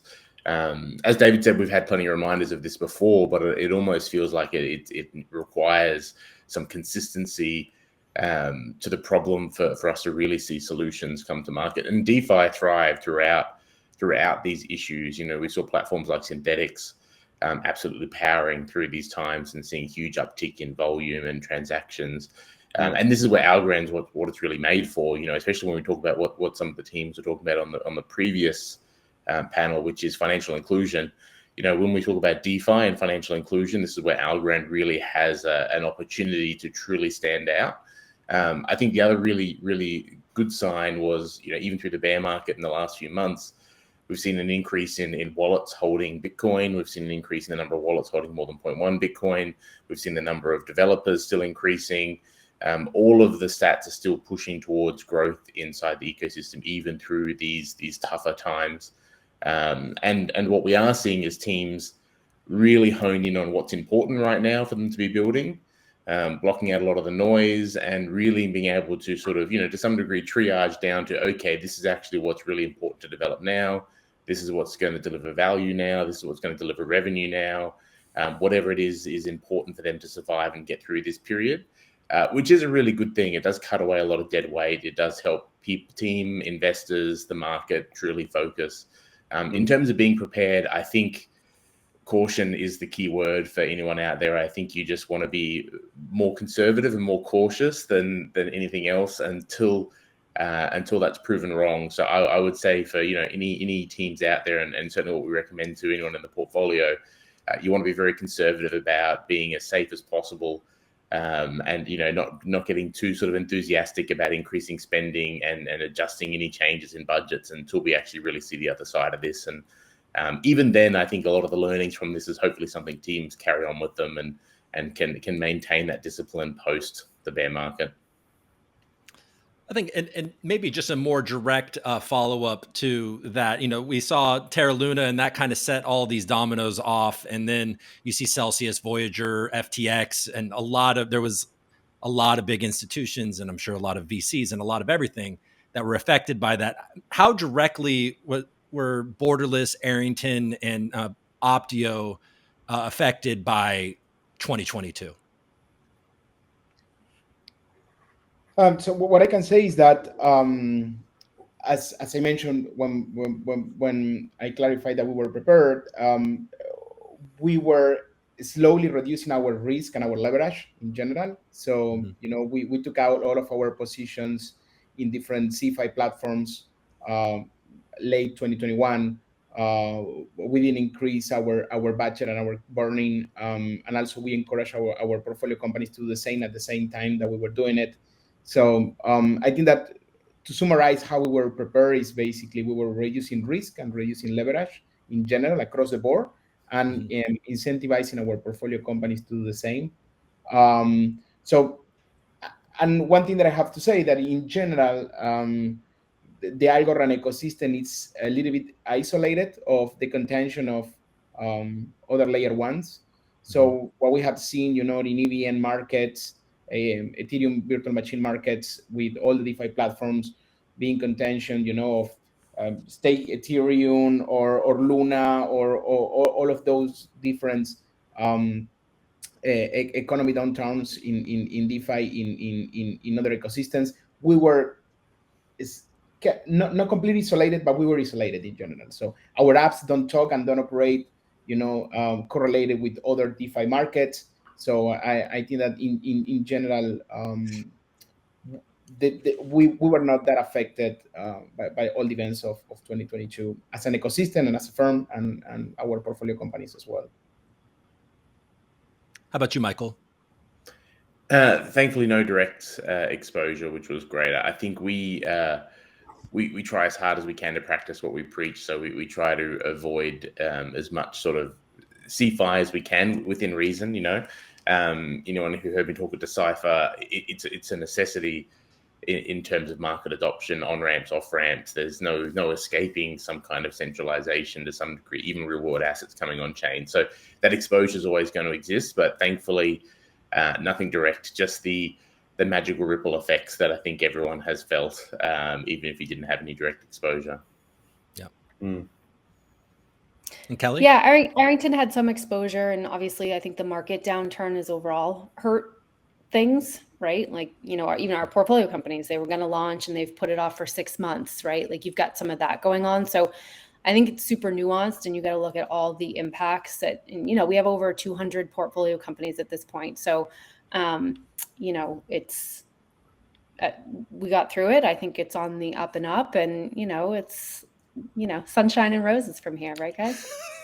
That's what it's going to be, and just to kind of, this panel is about crypto mass adoption. So we can talk about maybe those bigger kind of ideas, but in the last panel, they kind of all agreed that liquidity in Algorand is a bit of an issue, right? And that would really help. And I think we see, we see similar names. We see Borderless Capital, we see Arrington, Optio now is a new name, but it's a similar group. And then HiveMind. And then outside of that, I guess this is a community question as well, is how do you guys see maybe bringing more? Do you think it's important to bring more VCs into the Algorand ecosystem? How do we invite more liquidity into Algorand DeFi and the ecosystem at large? Yeah, I'm not sure that VCs will participate in DeFi in general. I think that is more on the realm of crypto hedge funds. And in some cases, you have investors that do both works, right? They do VC investments and they do also liquidity and participation in DeFi.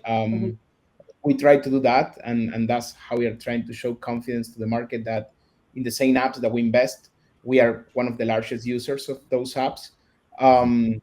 But I think that more than crypto VCs, we need users and community that can follow what we as institutional participants in DeFi are doing. So I think that we need to find ways to attract more users rather than institutional participants. And then, that will potentially kick off the flywheel of, there is more liquidity from users. there will be more interest for institutional participants to come and serve those users to DeFi platforms. In turn, more users will come, and that will continue to grow the on-chain economy activity of the DeFi platforms. But I think that the key question is how we can bring more users rather than more institutional capital. I think, yeah, and to add on to that, I agree with you, David. And I think there's also a lot of opportunity with some of the cross-chain stuff that's happening.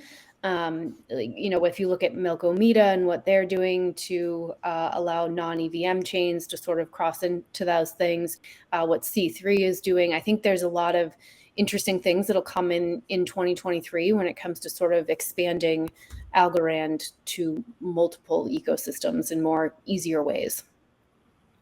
Fully agree on that. Yeah. And I think the key is going to be utility. Like in reality, users, VCs, hedge funds will come as long as there is value for them in doing so. And I do think if we talk about DeFi specifically, I think there's a whole range of utility we can talk about, but we'll talk about DeFi specifically. I do think Algorand projects also need to spend more time looking at who they're really competing with. Like right now, I think taking a view on what's happening in Optimism as a true market competitor to who you're fighting for crypto DeFi users, I think is highly relevant because at the moment, so much of the utility is based around yield. Like it's probably one of the stronger pieces of utility that tends to be the key focus currently. So if you go into somewhere like Optimism and look at what the yield rates are and look at what the risk factors are and look at how we truly compare, I think that is fairly crucial and helps us understand who we're battling, if that is the right battleground, how we tackle that.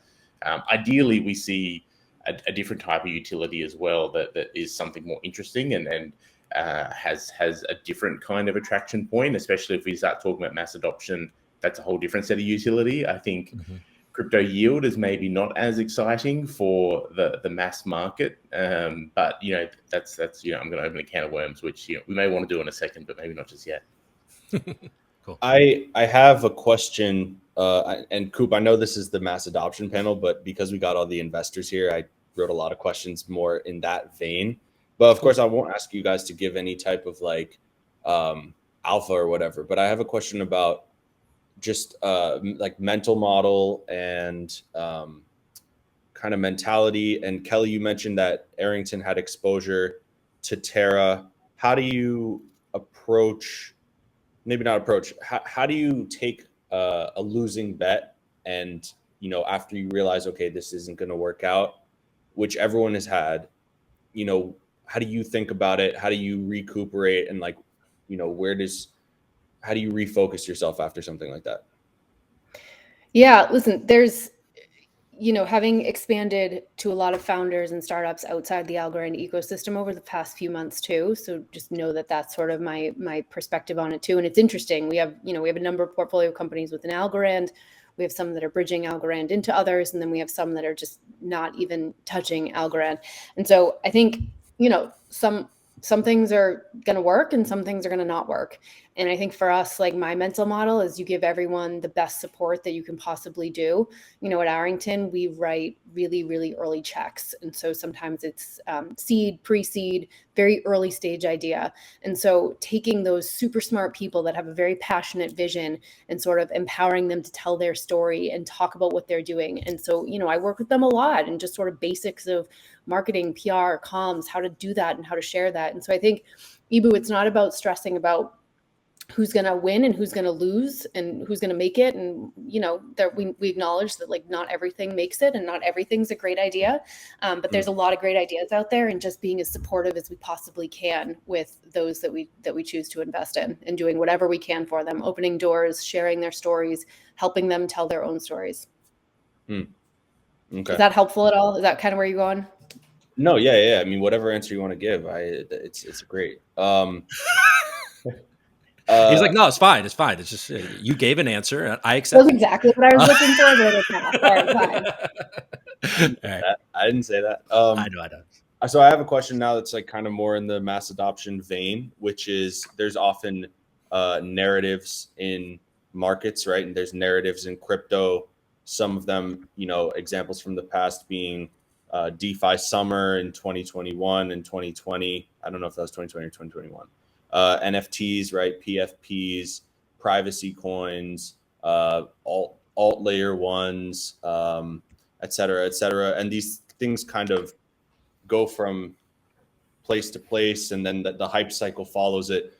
What are some narratives in crypto that you think could be coming down the line, or you kind of predict will become more important in the public eye, over this year? Michael, I'll pass this to you first. And I'm going to add something, because that was a question I wanted to ask. It's the same question basically, but it was something that I really liked that the CMO said in her Twitter Spaces the other day, the new CMO at the foundation, and she made the point that, like, yeah, there's a lot of these like big corporations that are going to Web3, but Web3 isn't actually even necessary for some of these things. And so I guess in the same vein, like, what are the things that you see that could really bring value, and what Web3 can really add value to? Yeah, I think the beauty of blockchain technology is it is a horizontal tech. It's not a vertical tech. So in reality, is essentially a distributed database. There's no industry blockchain can't impact it, which is, I think, where the question then really lies. To what you said is, where does it deliver the most value? And specifically to the lens of mass adoption, where is adoption going to come from? If we're talking about that kind of value point, I think I think for true mass adoption, it's going to be less about selling the value of blockchain and why it's awesome and how incredible it is. And I think it'll be more naturally people finding value, forgetting about the blockchain layer, almost it being invisible. Which Coop, I think you probably heard me say a few times, but. So GameFi, I think, is a really great example. I don't think those that get involved in games that happen to have a blockchain system behind them for asset trading will necessarily be doing it for any reasons around it's blockchain enabled. I think it'll be purely to do with the value of the game, the value of utilizing the technology and the use cases behind it. No different to no one cared about the centralized systems that were being used to, play WoW originally. It's not the reason why people were playing. They were playing because they enjoyed it and they found value there. So, I think that'll be the really key piece in terms of where the strong growth points for adoption will be. It'll be where the mass of people out there find value completely unrelated to blockchain and happen to discover blockchain in the process and realize the additional utility or value that they gain from that. In terms of what we probably see as a big growth area, GameFi, I think will be massive. I think DeFi has obviously got a huge road ahead. We saw stablecoin volumes here. What was it, $7.4 trillion last year, outpaced Visa. Some of the issues DeFi might have is US politics, I think, might hold it up a little bit in terms of, will we see much consolidation of regulation with what's happening in terms of the split house? Maybe not. That might hold up things slightly, but I definitely think GameFi, DeFi are both, huge areas of growth to come. I can keep going, but I also don't want to take every answer for everyone else. But Kelly, DG. Yeah, I think those are big ones, Michael. I think there's also like dev infrastructure and dev tooling, and there's sophisticated financial products that are popping up now. Go ahead, David. Sorry. No, yeah, I think that I will second what Michael said, that now we're transitioning more into real world use cases, adoption for blockchain, being blockchain just the tech for solving the problems, but not the solution to the problem. We have two companies in our portfolio that I am super proud, and I keep promoting them everywhere where I can, which are TravelX and AgroToken. TravelX is building a new operating system for the airplane tickets distribution. They already got an airline in Argentina that is issuing 5 million tickets on top of the Algorand blockchain this year. They have a second agreement with the largest ultra low cost airline in Brazil that is transporting 26 million passengers per year, and all of that will be on-chain activity in Algorand and will be solving a real problem, which is if I buy a travel ticket, I cannot resell it, I cannot transfer it, I cannot gift it, I cannot auction it. and now because I am using a digital form of this ticket, I can basically add all of those capabilities that are not possible as an asset class for the net play ticket. Agro token as well, a company that is tokenizing soft commodities and enable farmers to get loans, or allowing a baker that has a bakery in Argentina to buy wheat tokens and hedge against inflation, similar to the stablecoins, right? And completely agree that the stablecoins are the killer app in blockchain right now, digitizing money. But I think that we're going to see more of those use cases that will bring real mass adoption and real users. And I think that Algorand probably is one of the best positioned blockchains for making that happen. There are other good layer ones that are going in the right direction, but I think that Algorand is positioned as one of the tops. So you think we were, if you don't mind, Coop, because he said something really cool there. So you think that stablecoins are the killer app on a blockchain, at least right now? They've already been out for many years, right? I think it's an interesting thing that you said there, because I think I would agree if I put some thought into it. Like, I can't think of something that's more applicable right now in the moment. It's also one of the simplest use cases, right? So it's not anything. It's not like taking, I don't know, some crazy concept. It's literally just taking money and putting it on a blockchain, right? What verticals do you guys think are going to be the fastest to grow in blockchain right now? Examples of which being, like, of course, mentioned before, gaming, DeFi, maybe some type of like NFT use case, like ticketing. You're talking about agro tokens commoditization, using the tokens. You're talking stable coins. I guess, throw it back to you, DG, first, and then follow up with Kelly. But what vertical do you guys think is? Yeah, so and another category that we see that it's kind of popping up, and it combines both the real world and the Web3 world, and it grows in the real world because it's possible through the Web3 to distribute the value that is being created in the real world in an efficient, decentralized, trustless way. It's a category that we call HFI. And for example, Messari call it also decentralized physical infrastructure, or DePIN. And we have been investing very actively in that category, and it's basically these decentralized networks of people that are providing infrastructure, services, utilities at the edge, and getting rewards in the Web3 world, right? Examples of that, and I think that the first one that really popularized the concept was Helium. But we are seeing companies building. Well, today was announced the series, the extension of Series C of Planet Watch, where we led, and they are creating one of the largest, if not the largest, decentralized air quality monitoring network. Which is what they are doing is huge, and the data that they are getting is really valuable for the humanity and for the corporations that are behind the company. But also we are seeing other use cases like WeatherXM, which is one of our portfolio companies, having a global network of people just tracking the weather and the climate change.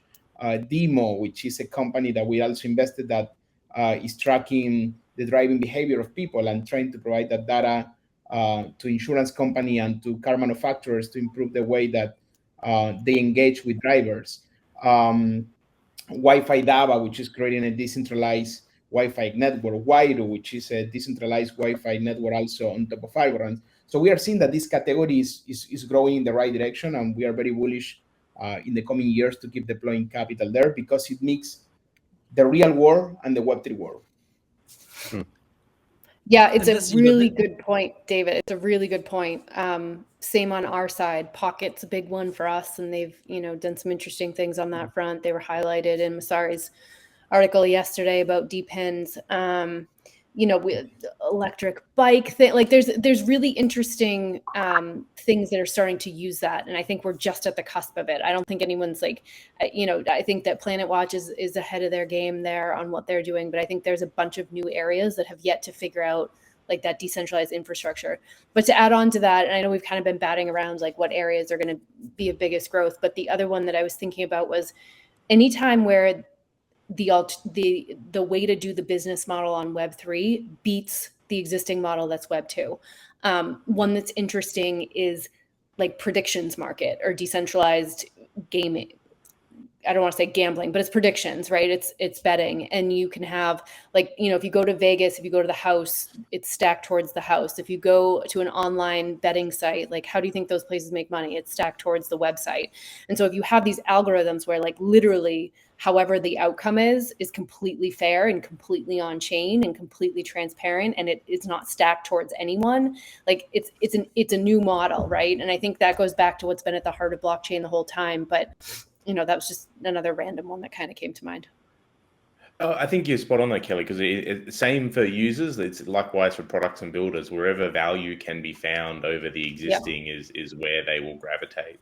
I think to DG saying about real world assets before, this is why we're also seeing so much focus on this at the moment, because the traditional yield model that has been so popular in DeFi is kind of eroding quite quickly. And now the idea of, okay, we have to create real yield, which traditionally has come from, you know, company revenue or bringing that yield on chain, is the alternative. Same as we're seeing things like invoicer financing come on chain, a market that traditionally wasn't accessible to retail users, yet can be quite a strong yield market that the risk is minimized. So we are seeing a lot of these kind of interesting ideas. And again, you bring access to these kind of alternative yield scenarios on chain where you can't access them in the Web 2 world as a general individual. It creates utility that creates reasons for people to adopt and come to blockchain.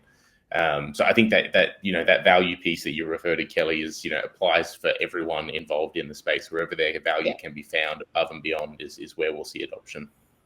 Yeah, for sure. I mean, we were all at Decipher, and I mean, and I hear what you guys are saying in the sense that, you know, DeFi yield and speculation have been major motivators for the people that are already here. But even, you know, all listening to Silvio talk, you can see what's motivating him, and it's things like TravelX, Agro Token, and these kind of real world use cases that really can benefit. And that's probably more likely to be what drives this towards mass adoption. Do you think that's a fair statement? Well, and I do think we are still seeing, you know, a good friend of mine quotes it as we're seeing pickles being thrown at the wall still. I think there is still experimentation happening, which is great. It's what, you know, what the true innovator is through experimentation. But definitely these kind of use cases make the most sense. I think the experiment we're seeing at the moment is what is Web3 really useful for, and what value does it really bring across some of these things like bringing data on chain. You know, I think we're still to really work out exactly, you know, what the strongest business model there is there, what the strongest value proposition is there, why the data, how the data should be best utilized, how to monetize it in the best way. But it requires these kind of, you know, pioneers to actually discover that and you know, put writing down and then actually get it done to see how it plays out. Cool.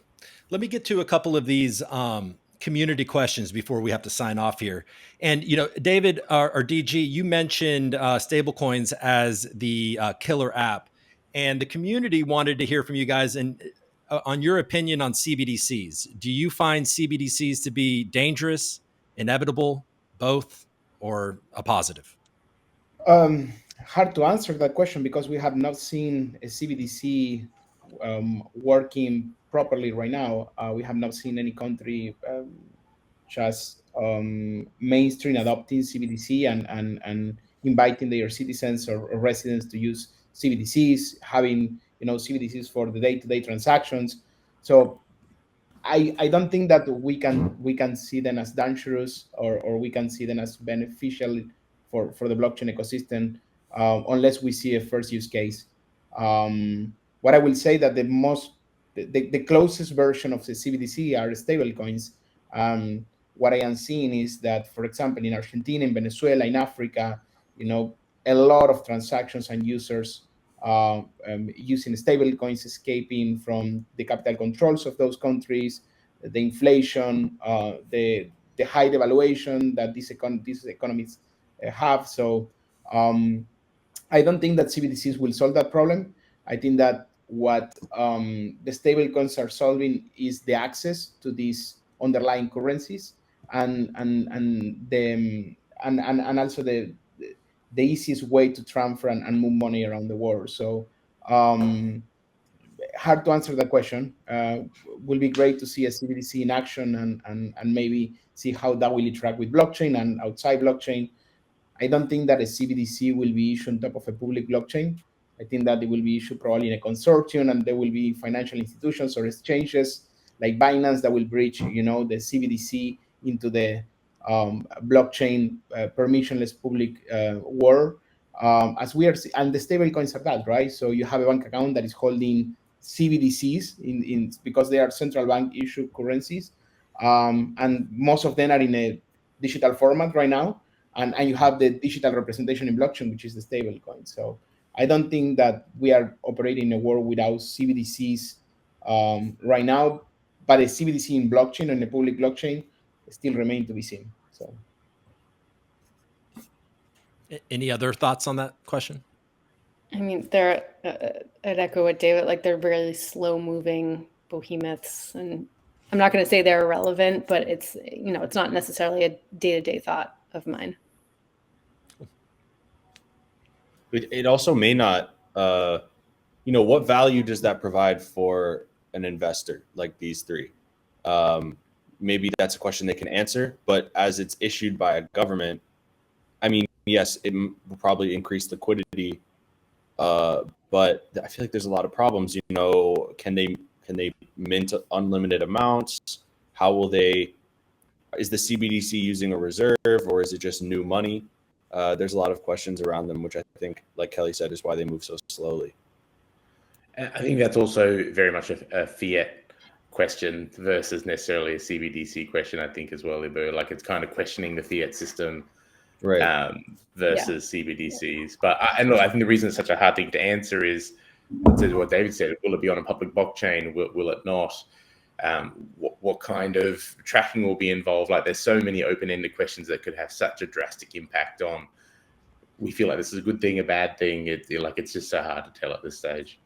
And all the most popular fiat currencies are currently digital currencies, right? They are issued electronically and digital before being in physical form. And on the other side, the only difference is the rates that they use to issue the units, right? They can use a central database or a decentralized database, and we call it, for marketing purpose, CBDCs, but for me are all CBDCs. So they are digital central banks. So.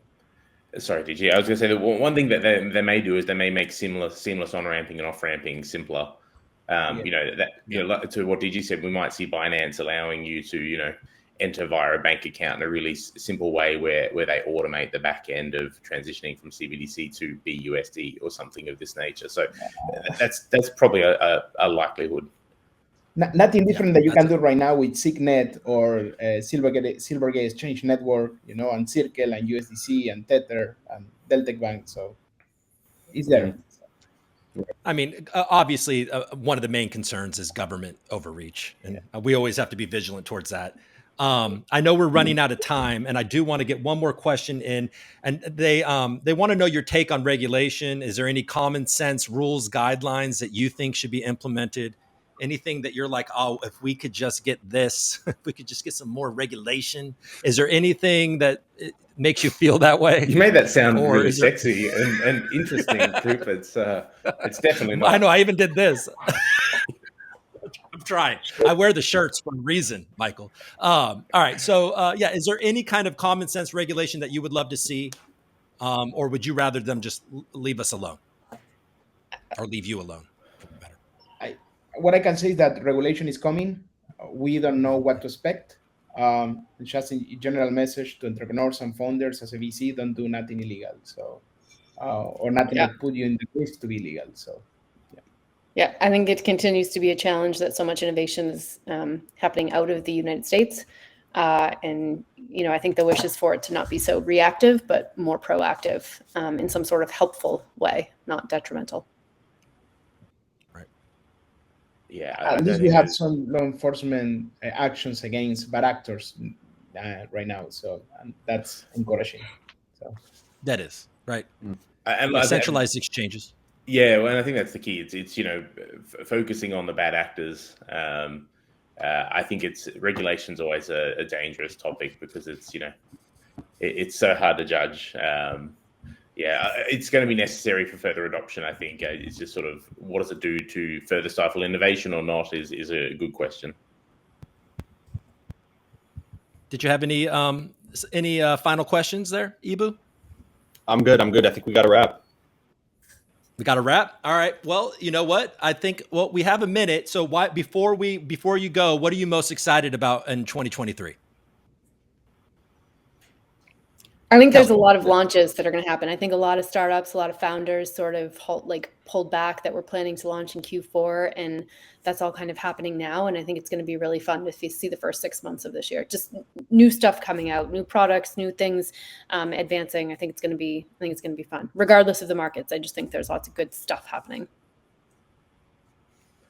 Yeah, I'd echo the same. I think the focus on building quality products is definitely at the forefront. So I think this next sort of 12 months, whether it be launches of tokens or products coming to market or new utility cases, I think there's so much happening, partially because all the builders are now purely focused on building and less focused on market noise.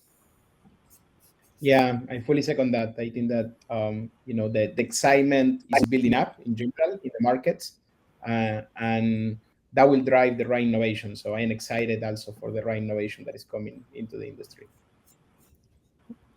All right. Well, thank you, all of you, very much. And DG, thank you for saying that you feel like the bear market might be coming to a close. I like hearing that. And Ibu, it's been fun. And any final thoughts, Ibu? No, it was great. Really happy to speak to all of you, and I wish you the best of luck in your endeavors throughout this year. Good collab, guys. Onward to Algofest 2024. Yeah. Can't wait.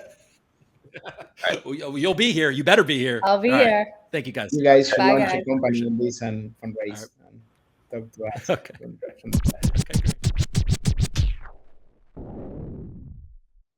Hey, what's going on, everybody?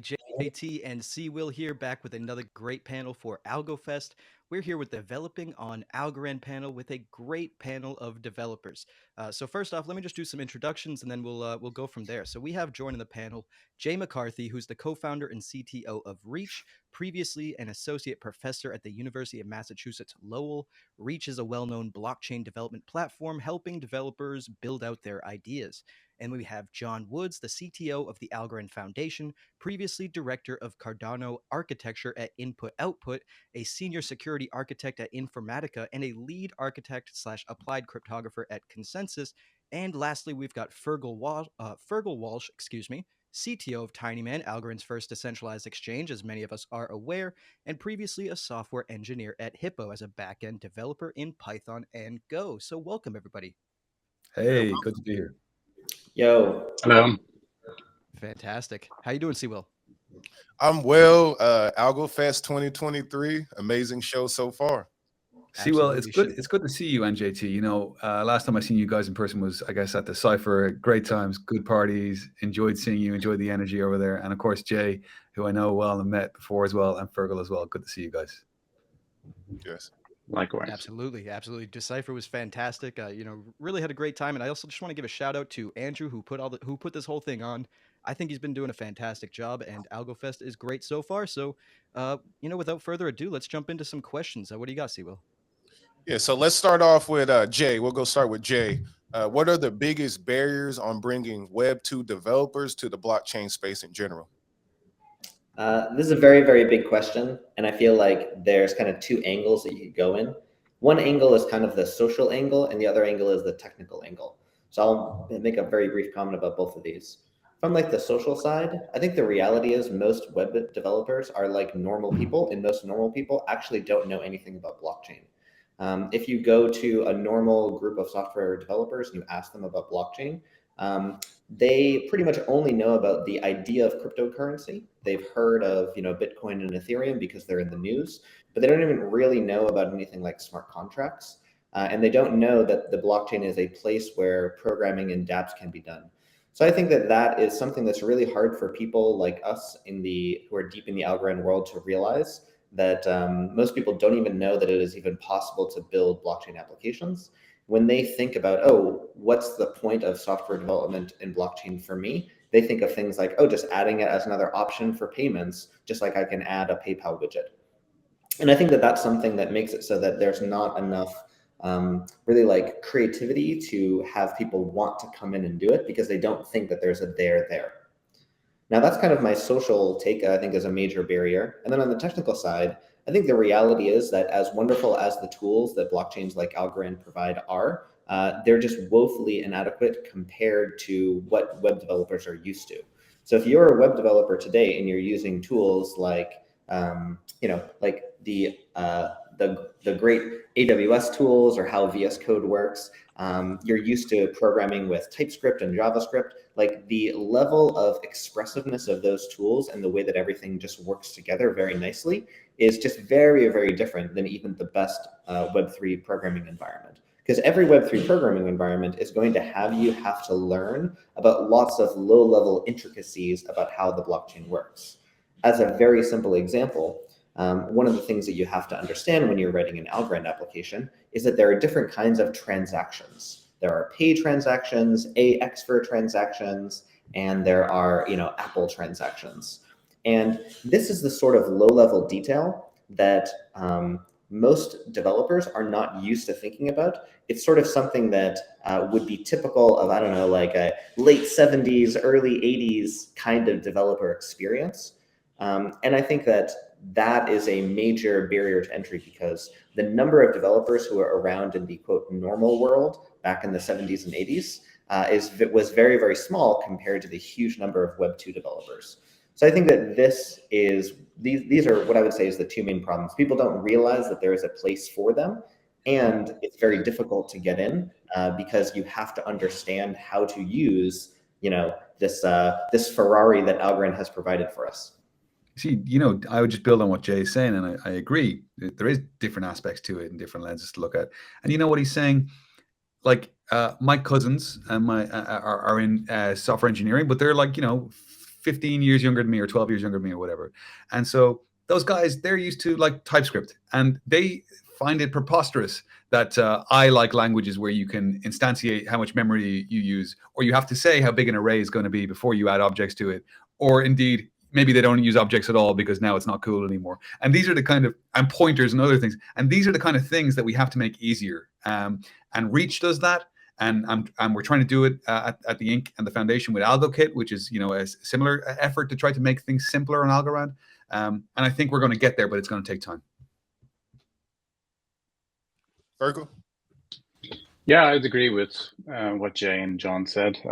But I think a lot of it is about the social side, and for developers to understand like why blockchain in the first place, and just get their head around that. Like there's a lot of, it's not just technical, like there is a lot of technical detail, but it's not just technical, there's also the philosophical side of things. And it's like, why would you decide to build something in a decentralized way?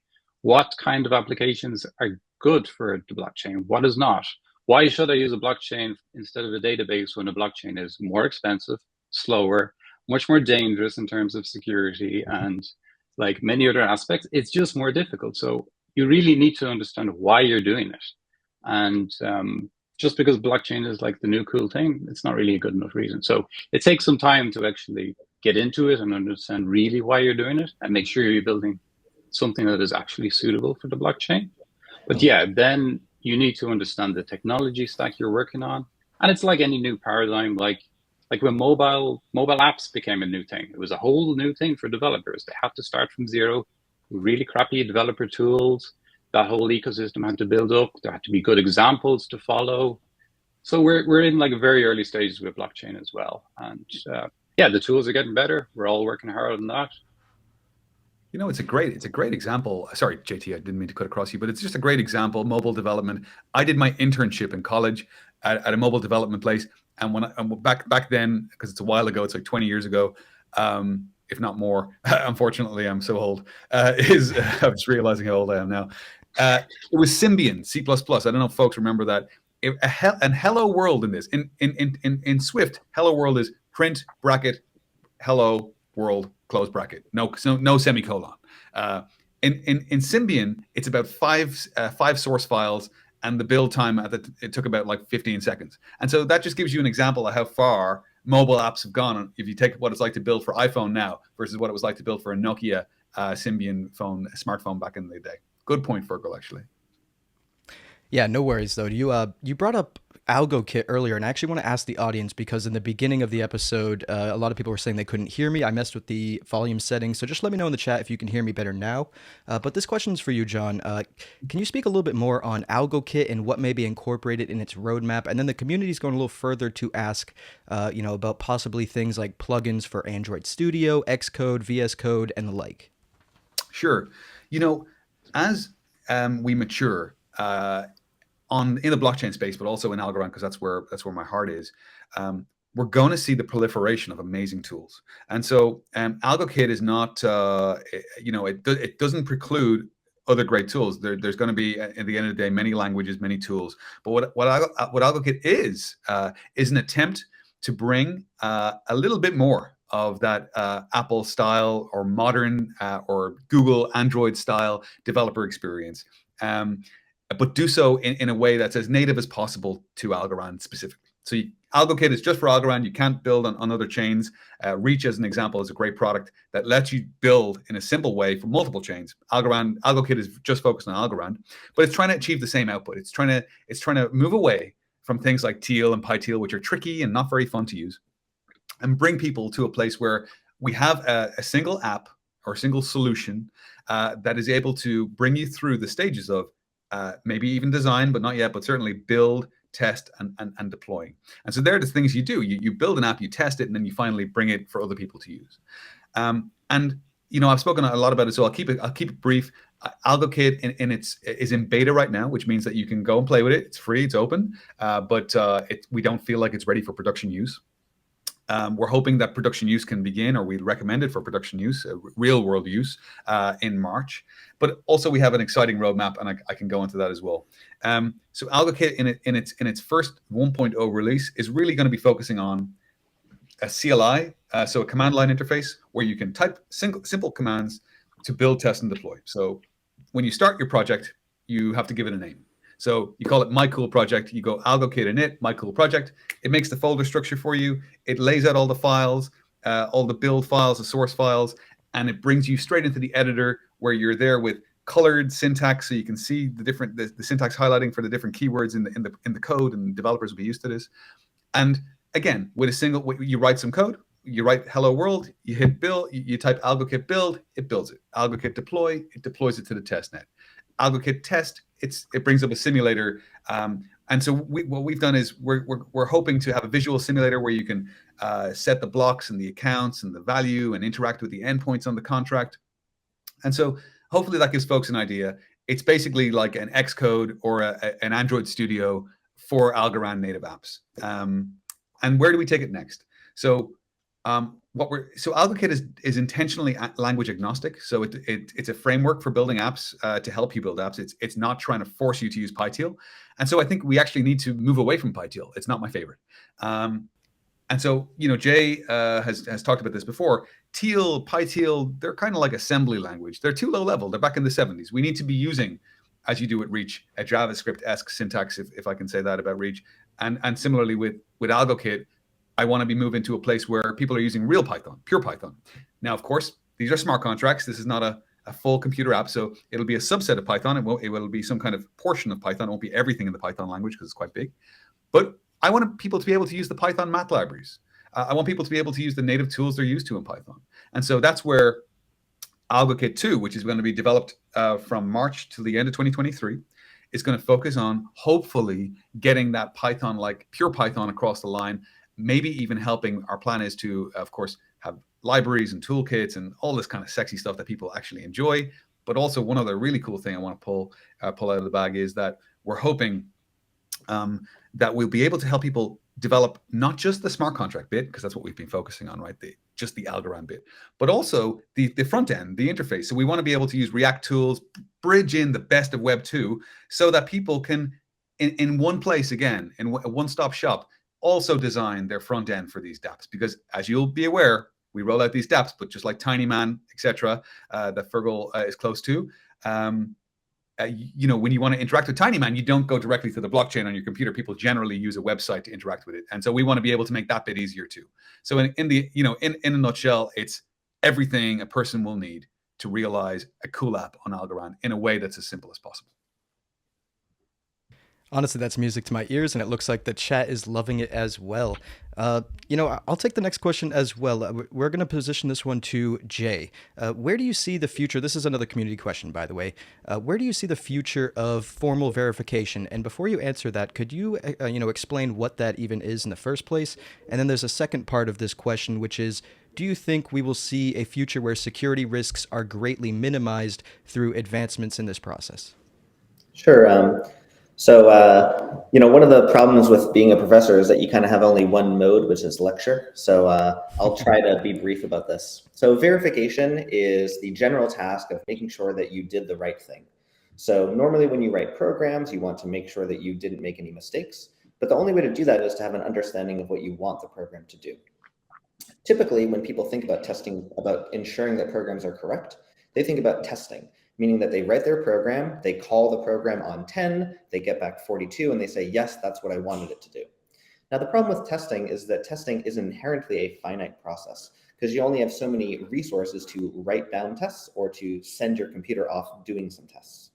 And so because of that, what people have developed over time is what is referred to as formal methods. Formal meaning that it is based on formal mathematics, i.e. formulae. So what you do is you take a program, you map that program into a mathematical formula, and then with that mathematical formula, you can prove that it does the right thing all of the time. Think about how when you were in, algebra class, you learned that A plus B is equal to B plus A. And so you can prove that regardless of what the numbers A and B are. It's always going to be true. And so the goal of formal verification is to do that for programs, to take a program, map it to mathematics, and then use the algebra of mathematics, the algebra of programs to prove that the program has the correct behavior. Now, within formal verification, there are lots of different techniques. There's generally three major techniques. There's that vary in their automation and their expressiveness. So one is generally called model checking. Another one is called theorem proving. And another one, might be called like model finding or something like that. And so theorem proving is probably the most exciting one if you're a formal methods researcher like me, because with theorem proving, you can basically prove any property, meaning that anything that you could try to prove on paper with normal mathematics and prose, you could do in a in a theorem prover. The most popular theorem provers are Lean, Cock, and Agda. Now, in the model checking world, model checking is generally about taking temporal formulae and checking that a state machine has the behavior of that temporal formula. So this would be something like a really classic example is a stoplight. So you have a stoplight, which is a state machine system, and you want to prove that the state machine will never allow both sides to be green at the same time because then they could run into each other and hit. So that would be an example of something that a model checker is really optimized for. And then finally, there are model finders, which the most exciting one that people use right now is SAT and SMT solvers. And what these do is they allow you to automatically prove some properties. Now, within these three categories, a way to summarize them is that theorem proving is expensive and you can do anything. Model checking is fast, but you can't do very much, and it's very difficult to use. And then the SAT solvers, they're extremely fast but also limited in what they can do. Now, so now the question was, what is the future of formal verification and how is that going to be connected to smart contracts? Honestly, my opinion is that the future of formal verification will not result in anything good for smart contracts. And this is because SAT solvers basically they're really the optimal tool for what smart contracts need, and they have already been revolutionized in the last decade. So basically, there was this huge open problem in SAT and SMT solvers that was existing for like 40 years, and that was basically solved in the late 2000s. And so it's very unlikely that there's going to be another similar breakthrough. And in fact, that breakthrough made them completely practical.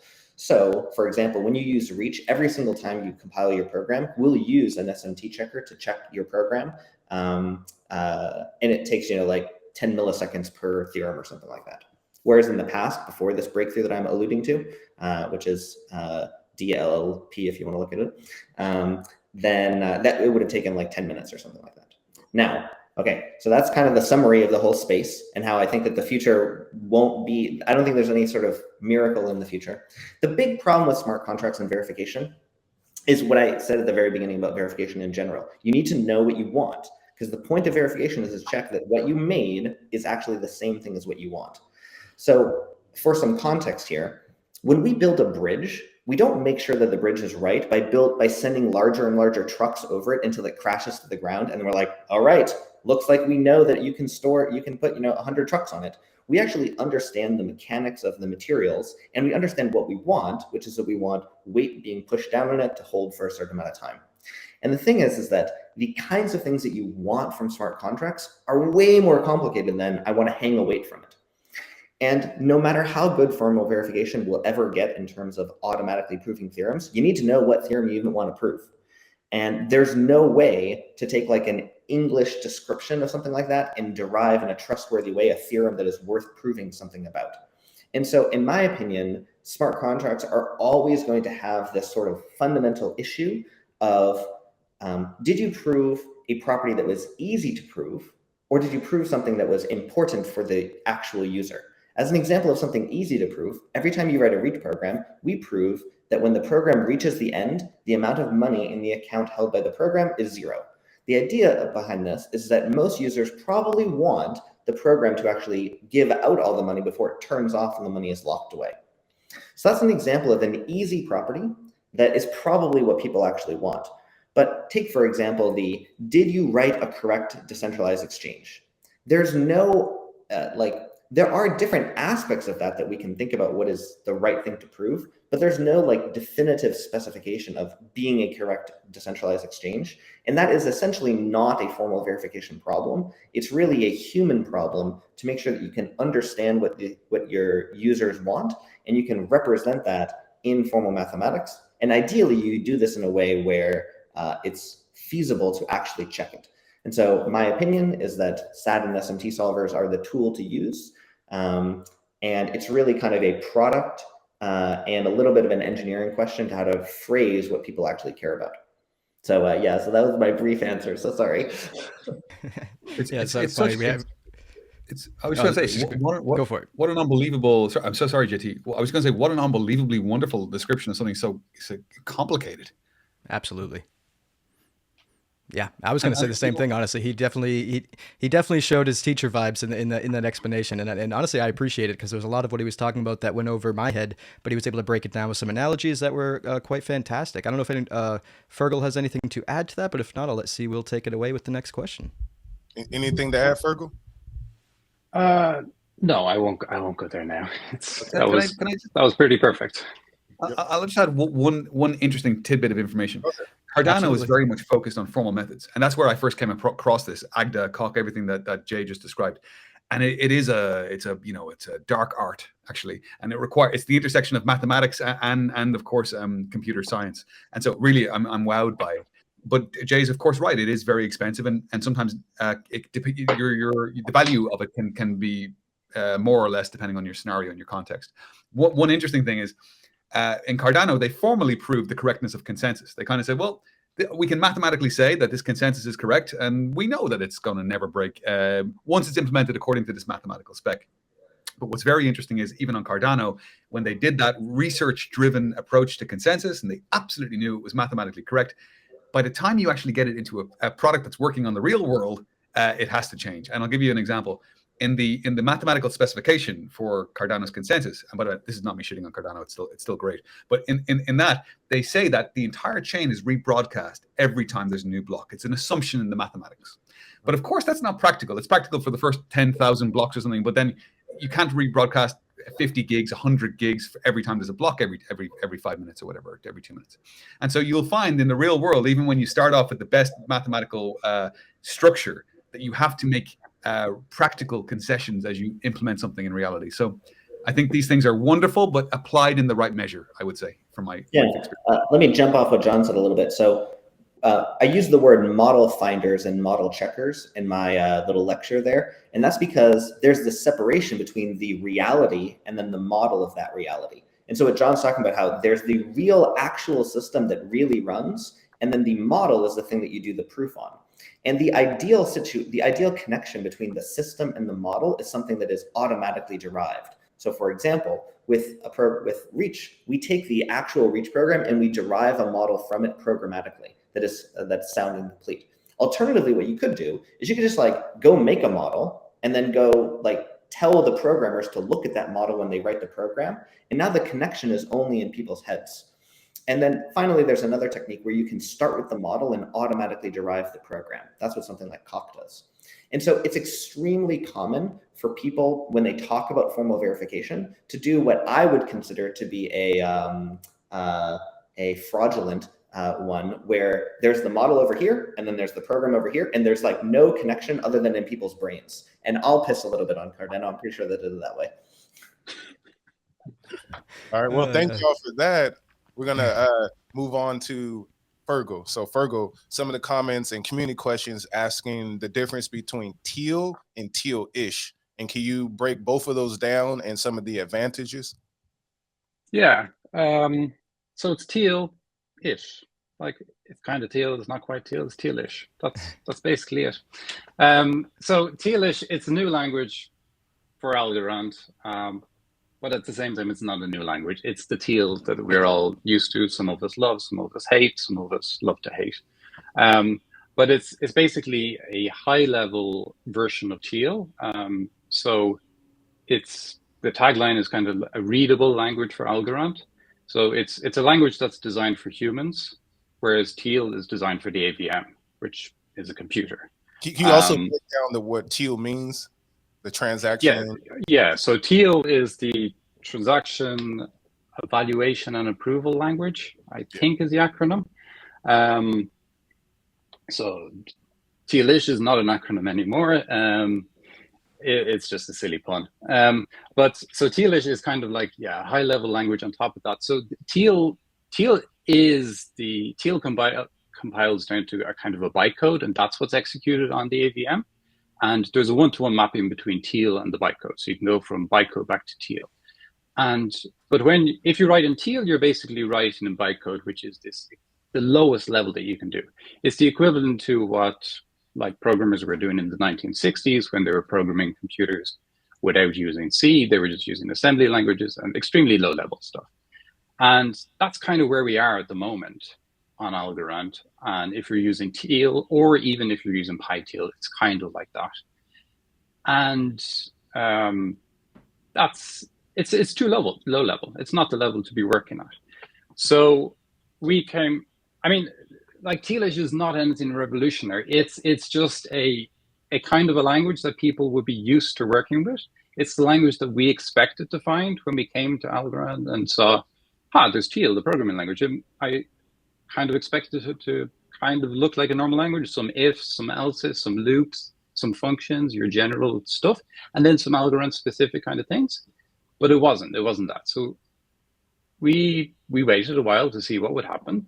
And there was never an Algorand native language developed.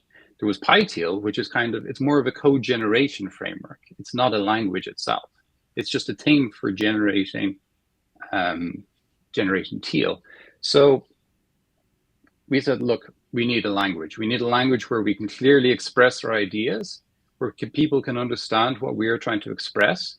Those people being other developers, our teammates, other users of our protocol who want to know what we're doing, and the auditors of our protocol. They should know, they should understand. If they're going to try to prove things about our protocol, they should very clearly know what we actually implemented. And does that match what we intended to implement? And does what we intend to implement actually make sense? So it needs to all be very, very readable.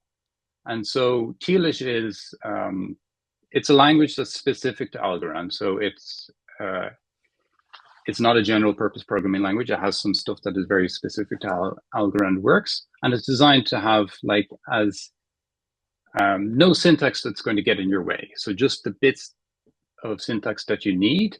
And so to try and be readable in the tealish source level. But the other important part of it is that it compiles down to readable teal. So teal, as I said, is the thing that gets executed by the AVM. And ultimately, that's what the auditors are reviewing or should be reviewing. And so we need that teal that is being reviewed to be super readable. So we basically, like, from tealish, we generate a teal output that is, it includes the original tealish lines in it, so that the comments and the variable names and all of these kind of things, so that when the auditors go through that teal file, they can understand what the intent was. And so this makes the auditing process much more efficient. And so, like, tealish, it's a relatively new project. We developed it in parallel to developing Tinyman v2. And we built Tinyman v2 with tealish, so it's already been used in production. The language itself hasn't been audited, but the contracts produced by through tealish have been audited. And so what happened there was the auditors read through our tealish contracts. They read through our protocol specification first to understand what we wanted to do. They read through our contracts to understand how we had built this, how we'd implemented it, and then they went through our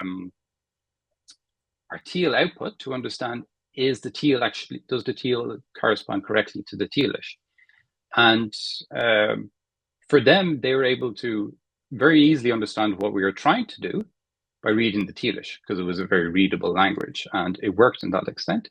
And then when they're reading, so they did all of their semantic analysis at the tealish level, and then they analyzed it at the teal level to see if the teal that is produced is actually correct for what we're trying to do.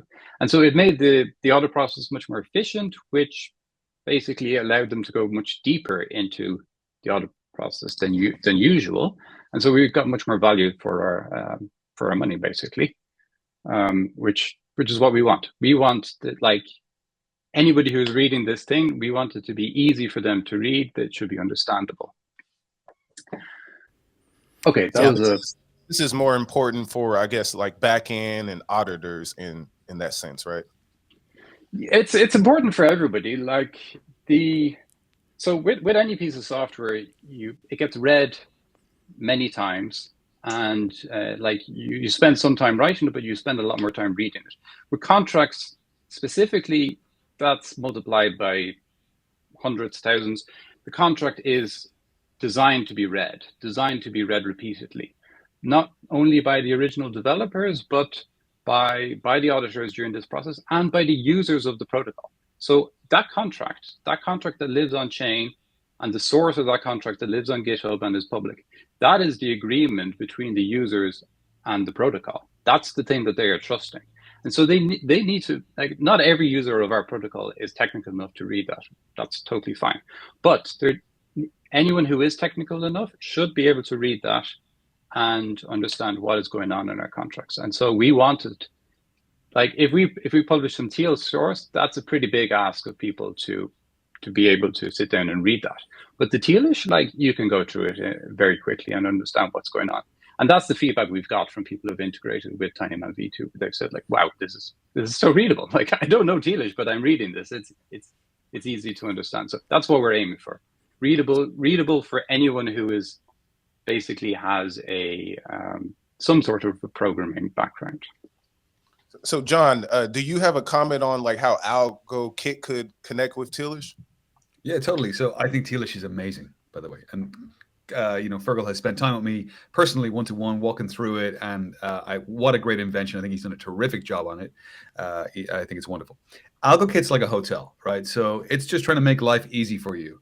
It's taking your laundry. It's got a nice bar. It's got comfy seats. It's making the experience better. But it doesn't care what language you speak when you're in the hotel. You can talk whatever language you want. And to be quite honest with you, I've already said this to Fergal privately, I would love if tealish became part of Algo Kit as an option. I want this thing to be broad. You do Algo Kit in it. It's like, hey, what language would you like? Teal, PyTeal, Python, tealish, have at it. And reach, absolutely.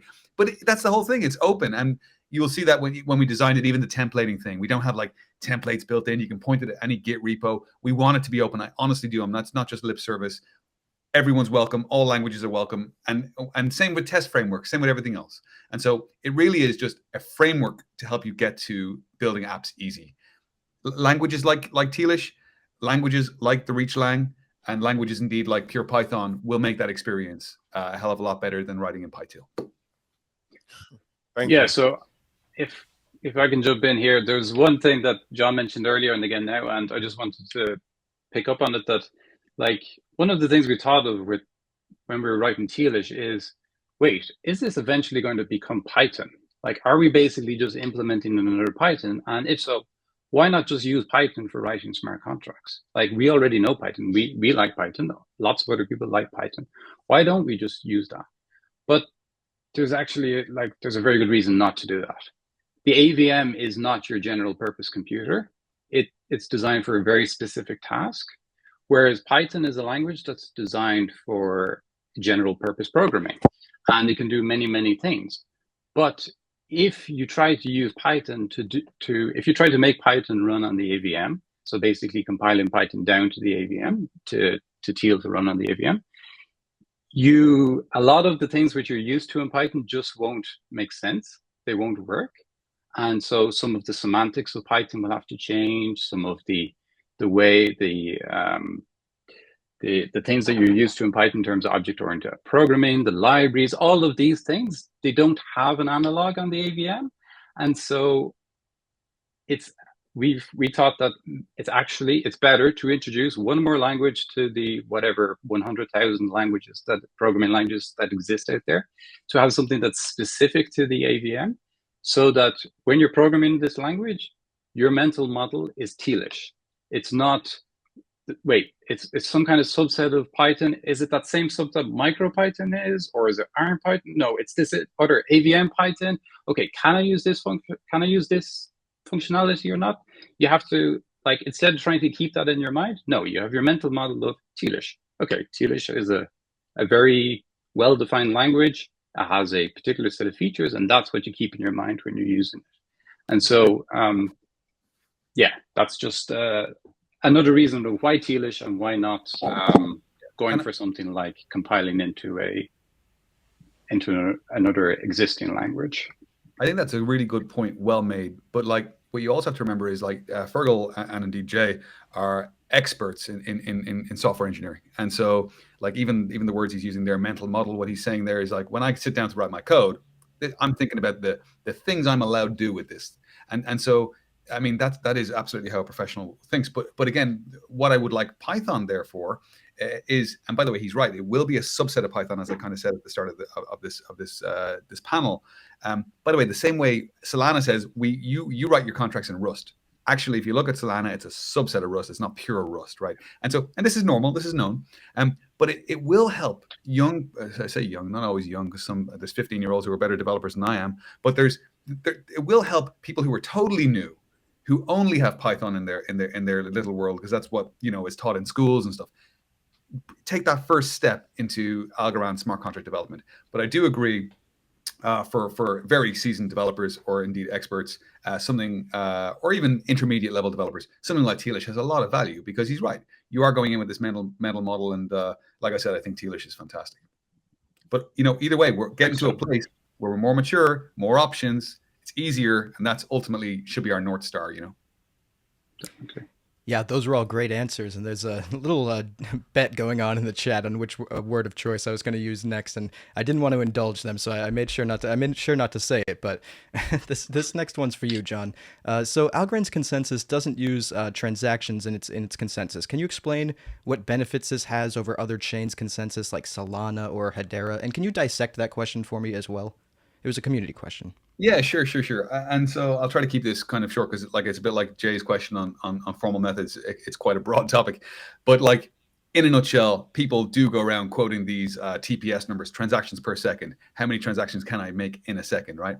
And so it is important in a way, because of course Visa, if that had 10 transactions a second globally, wouldn't be very good. Instead, it has 50,000, and it's going to 100,000 next year, right, from what I read. And so in some blockchains, the transactions some of the bandwidth, if I can call it that, some of the space of, or the bandwidth is the right word, of the transactions are actually used to contribute towards the consensus mechanism itself.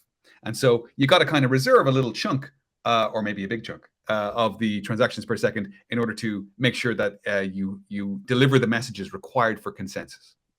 And this is suboptimal. In the case of Hedera, and again, I don't want to shit on Hedera, but it uses, I believe, a DAG structure, which is a it stands for directed acyclic graph.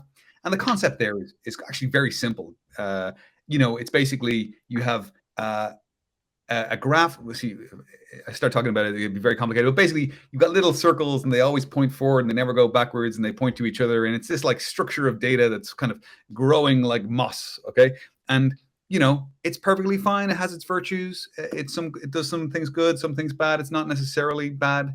But on Algorand, we don't use any of the transaction per second bandwidth to contribute directly to consensus. Instead, consensus is achieved out of band, separate to the transactions per second, and the data is propagated across the network using the relays. And of course, we're looking at that, by the way, how we can evolve the relays. We're looking at things from peer-to-peer networks to incentivizing relays. Our eyes are open, and we're thinking about everything. We're not closed off to anything. But yeah, so just the simple answer there is in a network where the TPS bandwidth is purely used for transactions or for app calls, as Jay mentioned earlier on, or for interacting with smart contracts, you get a truer sense of the bandwidth. And so what I can say to this in a real world scenario is you'll find that there's some blockchains out there, and they come with crazy numbers, right? Like 80,000, 100,000 transactions a second. But when you start using them to do something useful, actual work, what's an example of some work? Maybe you're doing swaps on an automated market maker. Maybe you're interacting with a decentralized exchange like a Tinyman. When you start using the TPS outside of an academic estimation of the TPS, when you start using it to do useful work, you'll see that effective transactions per second drop way off, and in some cases below some of the chains that are considered slower. So it's just something to bear in mind. And that's why, to be quite honest, Algorand has phenomenal transactions per second. In terms of the network right now, we can absorb a lot more volume than is currently in mainnet. So we have the space there to grow with demand over the coming couple of years. Not worried about it. But I don't like boasting about it because it's kind of a moot point. At this point, Algorand has enough TPS to satisfy demand. Fantastic. I think that was a great answer. And, I just want to ask a more broad question, because we have a couple more community questions, but this one is just more broad because we have a bunch of developers here. And I think the ecosystem, just more broadly, not even necessarily Algorand, but just crypto more broadly or blockchain more broadly, lacks a lot of developers. So I want to get each one of your takes, starting with Jay. How do we increase Web3 developers, or how do we incentivize Web2 developers to come over to Web3? Just to provide some context for this, how many developers are there really? So just recently, about a week and a half ago, the Electric Capital report came out. And the Electric Capital report claims that there are about 20,000 active monthly developers on blockchain. And they derive that number by looking at GitHub commits for a wide variety of projects. What I did to double check this number is I went to their database of GitHub repositories that they checked, and I picked a random one from Ethereum. And it was this guy named Wade's tutorial that he did copying a tutorial online to build a wallet with React. So that Wade is one of those 20,000, just copying something that he already found on somebody else's website. So that 20,000 number might sound like a lot, but 20,000 is abysmally small. As an example, Citigroup, which is a bank, right? That's their market cap is way less than all of cryptocurrency. They employ 35,000 engineers, and so that 35,000 is sort of like a normal large company, and the 20,000, which includes Wade for blockchain, is very, very small, given that there's a $1.2 trillion market cap on cryptocurrency. Furthermore, there's this other report that came out in the summer from Andreessen Horowitz, and they estimate that it's more like 7,000 developers who are monthly active developers.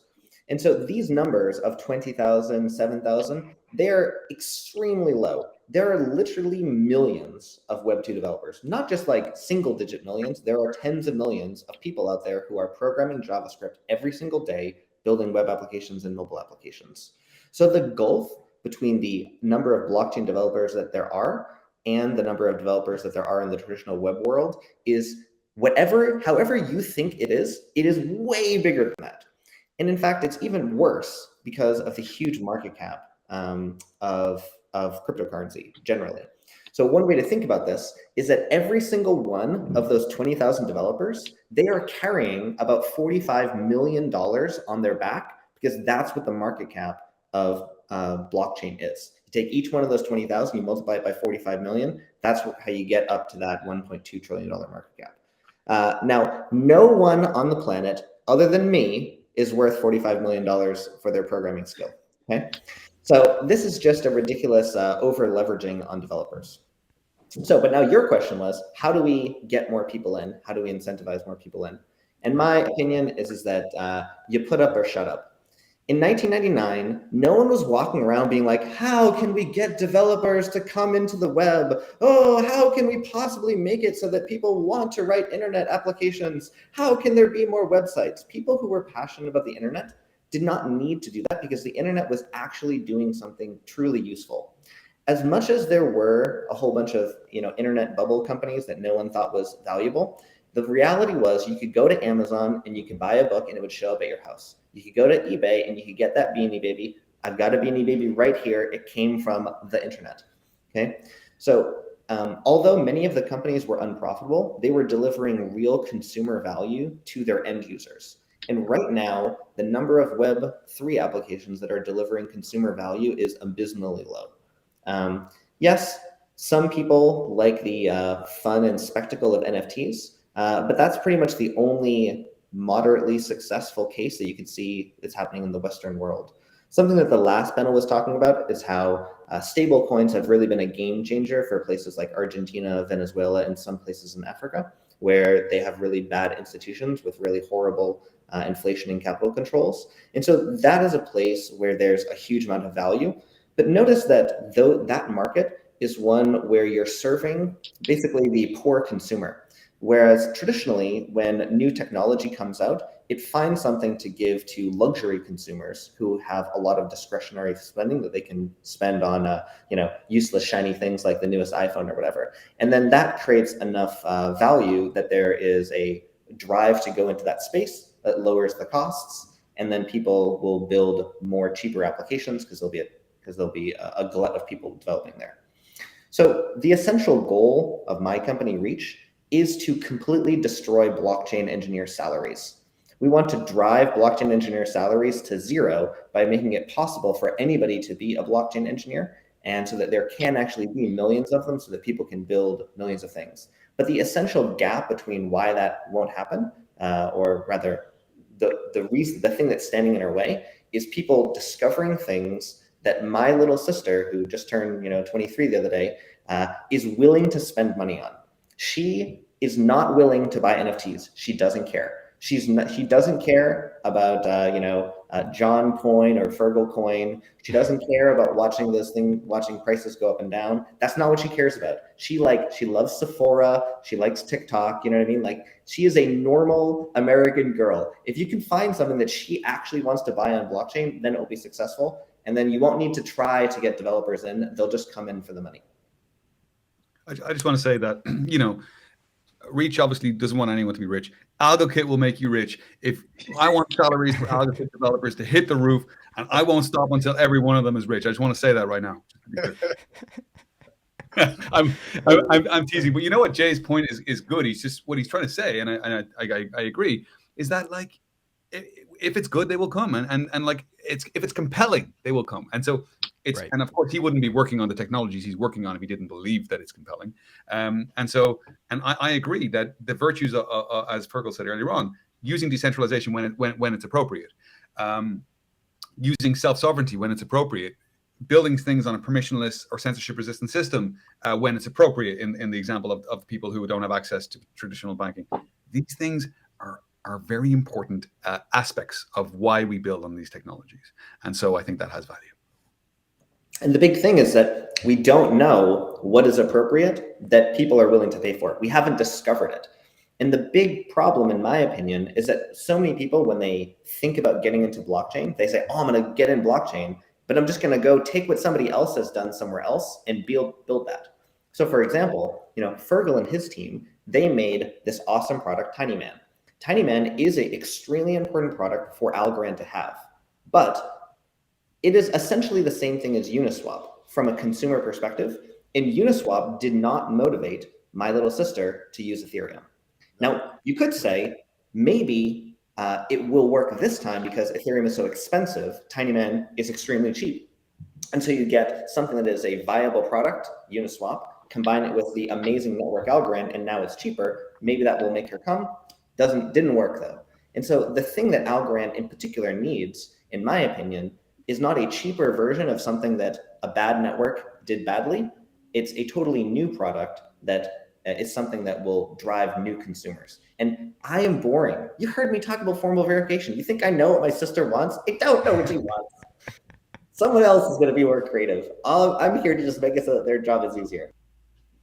Yeah, I fully agree on that. Like, it's all about the use cases. And so far, we're just, like, with our products, we're targeting people who are already in the crypto space. And that's what all of these DeFi products are built around. That's kind of what NFTs are about as well. We need some compelling use cases that make consumers use the blockchain without knowing they're using the blockchain. Just using it because the underlying technology is suitable and appropriate for that, what they're doing. And then when there are use cases like that, other developers will see them and then they'll say, well, maybe like the thing I want to do, maybe I'll build that on Algorand. But they'll choose it for the technology, not because of like price of algo or because of the NFT ecosystem on Algorand. That shouldn't matter. It should be about the technology and whether it's suitable for what they're doing. But right now, like, to be honest, sometimes I'm quite embarrassed to tell my friends what I do. Like, I'm a blockchain developer, or I don't say that. I say like I work in crypto, and that's kind of embarrassing to tell to real software engineers. A lot of them don't want to be associated with crypto because they mostly know about what they see in the news, and it's not a very respectable area to work in. So we need some nice, good examples of things that are built using the blockchain for useful stuff that either help people or entertain people or do something more like this DeFi thing and making money from trading NFTs and all that. It's kind of fun. It appeals to a niche group of people, but there has to be something beyond that to appeal to other niche groups or the wider market. Can I jump in there on just one little thing, Fergal, too, which is that it is also possible that we are all just deluded and that there will never be a consumer application of blockchain, but that blockchain will be like fiber optic cables and network switches that Cisco sells. My sister will never buy a Cisco switch. Nevertheless, Cisco is one of the largest companies on the planet, made it so that it is possible to have the internet. It is totally possible for the only thing that blockchain will ever be for is like a financial infrastructure component, and that all this effort that we're going through to make it possible to be easy to use is misguided, because the reality is when you program a Cisco switch, you actually do write an assembly because it's really important for it to really go fast. And the thing that's important to realize about that is that in either of those two scenarios, John and Algorand win. Maybe Reach doesn't win. Reach really, we need the consumers to win. But the algo, it is really, the algo itself and Algorand the chain, it wins regardless of whichever path blockchain takes to success.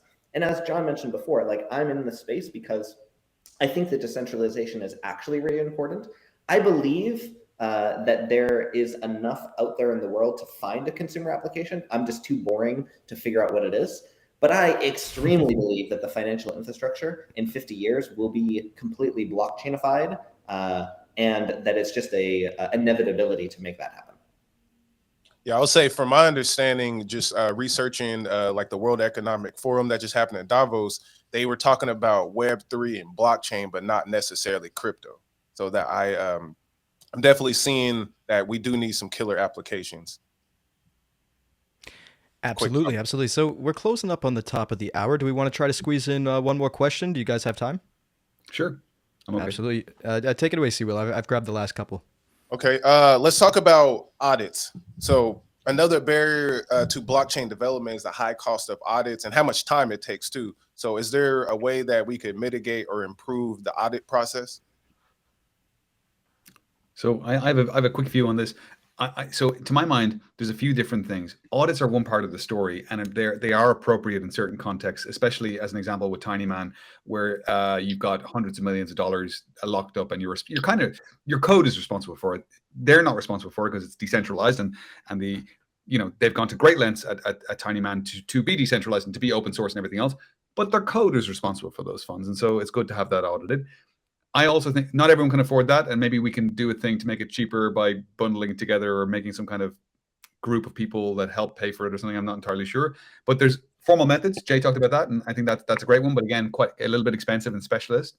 And then in the middle, you've got kind of static analysis and developer tools that should help you stop making mistakes earlier. And it's not perfect. It's not going to replace audits. It's not going to replace formal methods. But one of the things I want to see in AlgoKit, again, is making the developer experience a little bit easier, no matter what level you are, whether you're enterprise or beginner, is simply tools that statically analyze your code, and flick through the code and check for patterns that are known to be bad, like virus scan the code for known vulnerabilities. That type of thing can be built in and shifted left in the pipeline so that we find things before they go to mainnet. That's what I would say on that one. Okay. Jay, quickly to you and the Fergal. Yeah, so my opinion on this is that the future of audits is that they don't exist.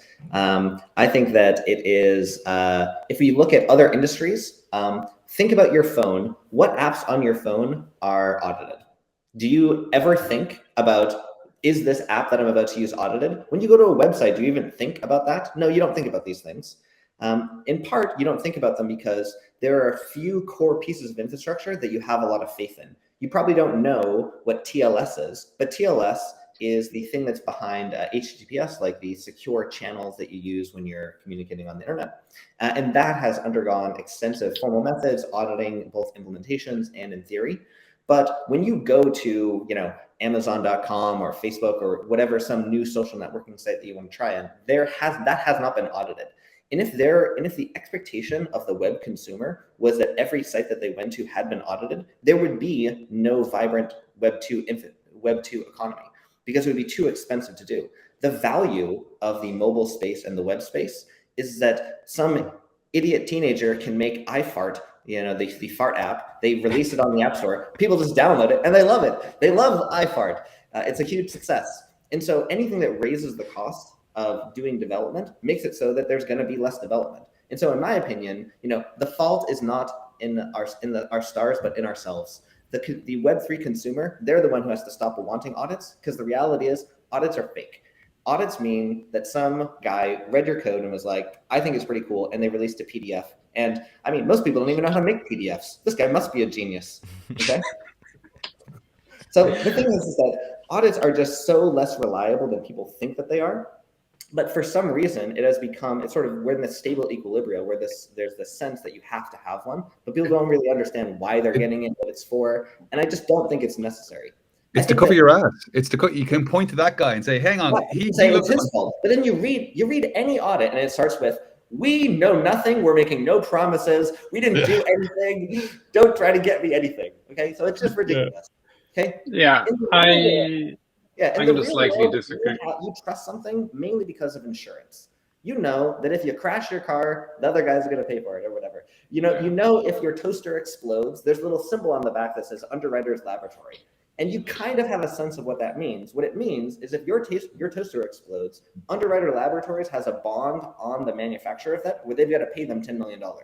And so because they're bonded, you now know that you have this insurance system supporting you. So in my opinion, we're going to get rid of audits in the Web3 world and replace them with traditional things like bonds, insurance, and things like that, and underwriting, basically. It's a great point. Go ahead, Fergal. I learned something about toasters. I didn't know that. I think audits serve two purposes. and maybe we're focusing just on one side of it, which is proving that the code is correct and doesn't have bugs and things. But the other side of it is like, okay, you're saying that the apps on your phone, they're not audited, but let's say your banking app, Revolut on my phone, or all these other banks. So maybe the app isn't audited, but the bank itself is audited by the financial regulators and by other independent third-party auditors. And they're not looking at the code of the banking app. They're looking at the practices of the bank as a financial institution to make sure that they are doing what they say they're doing, and they're doing what they're legally required to do. So in the example of something like Tinyman, where the protocol holds a bunch of money, something with a lot of value, and all of the practices of what Tinyman does with that money is entirely encoded in the code of those contracts that is deployed on chain, then there's no point in like any regulator or independent financial auditor auditing Tinyman, because Tinyman doesn't touch any money at all. Tinyman, the development company, it's all in the contract. So that contract has to be audited by somebody to assure the third parties who are going to use it that it does what those Tinyman guys say it is doing, and not something entirely different. So it's an independent verification to assure people that there is not, as far as they can tell, there is nothing malicious in this code, or there is nothing extra that is doing that they're not telling you. And I think that's a very valuable piece of the audit process. And we should expect that from every single financial protocol that we see on the blockchain. Like, I 100% believe that. The other part, of course, is being open source with those contracts. So the auditors should be able to review it, and independent auditors should be able to review those contracts. If not, then like this whole transparent transparent blockchain thing just it doesn't exist. It's a joke. But the audit process to proving that your code is correct, like, yes, that is not needed for every contract that is deployed to the blockchain. Like, even if Tinyman, we have some contracts that we deployed. Like, for example, the other day we deployed something to give away NFTs to people who have migrated liquidity from V1 to V2. It used a contract. That contract was written in like 2 days, and it didn't go through any audit process. Why? Because it didn't hold any user funds. Nobody could possibly lose money through it. The very worst thing that could happen was that we lose some NFTs that the contract was holding, and we just wrote a load of tests, and we made the code as simple as possible, and we were pretty certain it wasn't going to be a big deal if it did lose. But there is no reason why you would pay anyone to audit that code. Likewise, any code that doesn't hold user funds, then there's no reason why, user funds or involved in voting or these kind of things, then why would you pay for an audit for that? So there's classes of applications that absolutely should require audits. And then there's others where you can absolutely make use of the blockchain, do very innovative things, and there's no reason to do an audit. Like, yes, you can do a code review. You can pay somebody to do a code review to like help you improve your code, but it doesn't need to be a formal audit. Like, absolutely not. So there needs to be a sensible distinction made about why we're getting audits and what purpose. But yeah, if it's holding your money, then demand an audit. Absolutely. That sounds good to me. Well, we're about a couple minutes past the hour. I just want to thank our guests for joining us today. We've got Jay, we've got John, and we've got Fergal. Thank you to all three of you. And thanks to everyone that watched this panel. And stay tuned for the next panel. We've got GameFi coming up next for about the next hour. And that one's sure to be great as well. So big thanks to everyone that participated so far. Thanks everyone. Shout out to Staci and Steph. Peace out. Peace, y'all.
Hey, what's going on, everybody? I'm really digging this Algofest music. I don't know about everybody else, but I was rocking on the intro. But welcome back to another great panel. This is the GameFi panel, of course, hosted by myself and David, and I believe PG, or no, PG is the guest. So we've got Clifford Cannon, the CEO of Alchemon, as a guest. We've got Parker Bryant, the co-founder of Fracctal Monsters.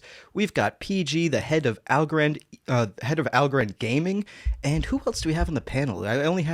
Let's see. I only had 3 members. Sorry if I'm missing somebody off my names, but welcome everybody to the panel. Thank you. Thank you. Thanks. Yeah, and it looks like we have Aaron and Dean from the Algo Gaming Guild. Okay, yeah, sorry, that's what it was. It's a little small on the screen right here, so I was like, it's not on my paper here, so my apologies there. But no, it's fine. We'll remember that. We'll remember that. blame somebody else. I didn't print this out. I'm just kidding. But yeah, welcome everybody. It's really great to have another fantastic panel, and I'm really excited to have this conversation. Excited to be here.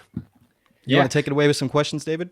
Yeah, for sure. So let's kick it off maybe and just start maybe high level, and just looking back on 2022 and gaming, Algorand gaming, maybe you guys can talk about some of the highlights and kind of just where we've come for gaming on the blockchain. And then we can kind of get into more specific stuff after that.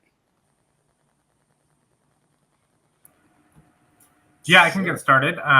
We've launched our version 1 this last year, and it's on PC and Mac. And we have a working game that's live. And yeah, we're working to push towards mobile at this time. And yeah, it's been a lot of fun over the last year. We definitely have had, a lot of sales, a lot of active players and things like that. And our intention this year is just to open up a lot more who can actually play the game, going with mobile, and also bringing a lot more different functions and things like that to entertain. Yeah. I think for us, I was just going to say, sorry, Parker. So for us, like, not even talking about like the way our 2022 was, but because we're like follow the games on a consistent basis and release like a weekly newsletter with everything that's going on, just the number of games that have popped up, the development that's happened in all those games, and how like the communities come together has been incredible. Like, honestly, we obviously think 2023 will be even better, but the amount of development in that short period of time in the space has been super fun to watch. Yeah, I agree. I was going to say, I bet Aaron and Dean have a really good perspective on this because they see everything. So I'm a little head down focused on Fracctal, so it's hard to keep track of everything, but I know Alchemon's putting out good stuff, so I'm excited to see that. Mobile is a tough push, so we want to push there eventually as well. So go ahead and pave that path. I like that. But just us specifically, we're getting close to mainnet launch, and we've been building. We got the game in a really good spot. We got the website in a good spot, and we're really excited to just go live. All right, that's good. Yeah, fantastic. I can Does anyone else have anything?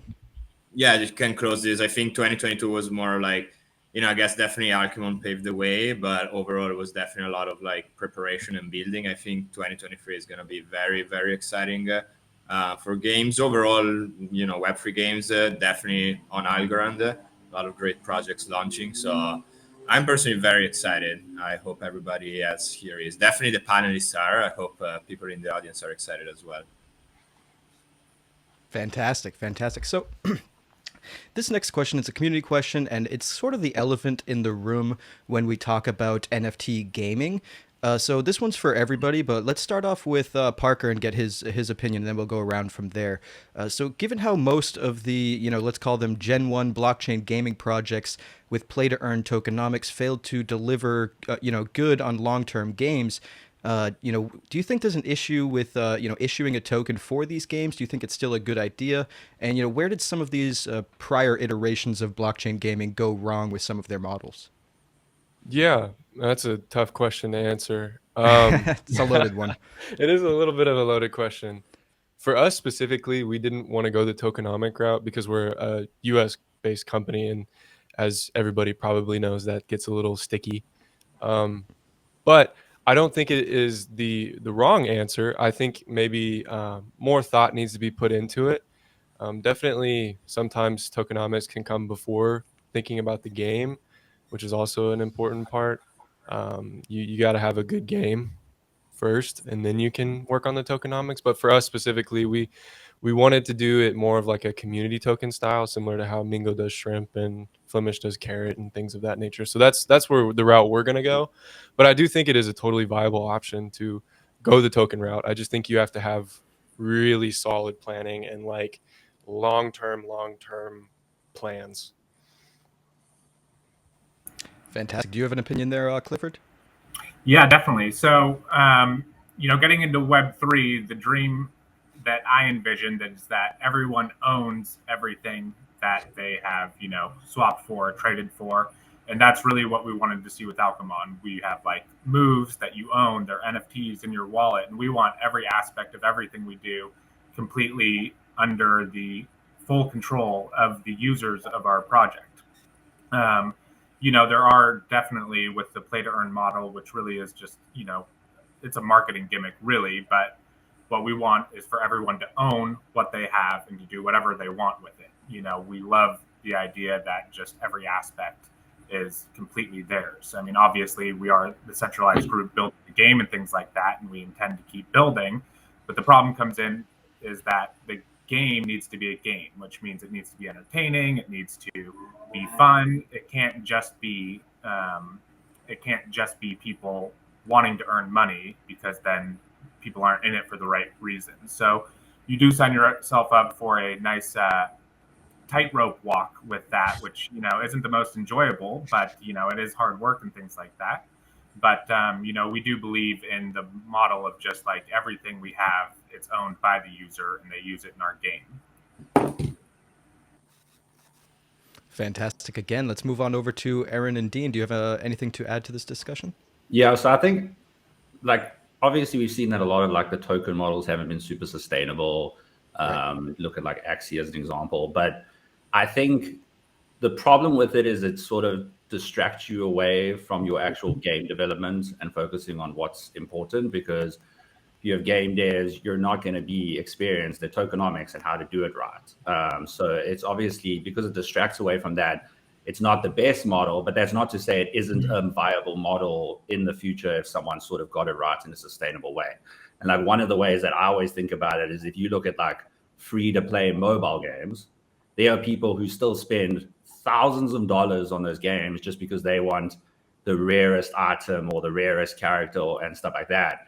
And striking a balance between that and having an earning model that if someone, for them, a few $100s is so much money that they could earn from the game. If someone struck a balance between the whales and people who want to earn, maybe it would work. We haven't seen it yet in a way that's perfectly sustainable and worked out well, but obviously excited to see what comes out if someone gets it right. So. Absolutely. And PG, let's end off with you on this one.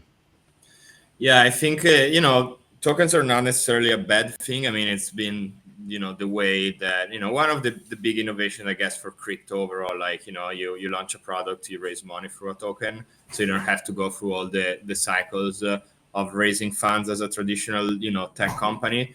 I think, definitely the last cycle we pivoted more towards like VC rounds and whatnot, which is not necessarily a bad thing. But when it comes to game, if you're selling like your in-game token that supposedly should, rule the entire in-game economy that you have, and you sell 20% of your total supply to like free investors, then, the economics just don't work. So, it really depends how you do it. I really agree with Parker when he says like a utility token that, gets distributed to the community. Again, you can have investors. You definitely, they need to be super aligned with your interests and your long-term plans. Otherwise, you see what happened to Axios, Dean was saying, the token dumps like 99.6% because there's vesting and, tokens are locked and, investors that got it like a few cents and now the token is like, $3 or whatever, they can make like, a lot of money. So why wouldn't they, right? I mean, it's capitalism at the end of the day. So you really have to like build a token with like the gamers in mind, right? That's the best way, in my opinion. So yeah, again, it's not necessarily a bad thing. Another thing that I would add is that tokenomics is very hard. Like it's a totally different ballpark than just building a game. Even like big protocols, and other like, DeFi apps and whatnot, like they didn't really like do a good job in tokenomics. So, if you're a game dev out there, definitely like get a lot of extra pair of eyes looking at your tokenomics, because you can have the best game, but if you issue a token and the tokenomics suck, then you are not going to go very far, in my opinion. Yeah, absolutely. And I want to pose the next one actually right back to you, PG. So how do you think Algorand could attract some of those more like, AAA will say level studios that, build out games in the, Web 2 world or whatever we want to call it? How do you think Algorand can attract those studios to build out games on Algorand, of course? Great question. I mean, first and foremost, tooling, like we have to make it easy thanks, Bama. We gotta make it easy for devs to like come and build on Algorand.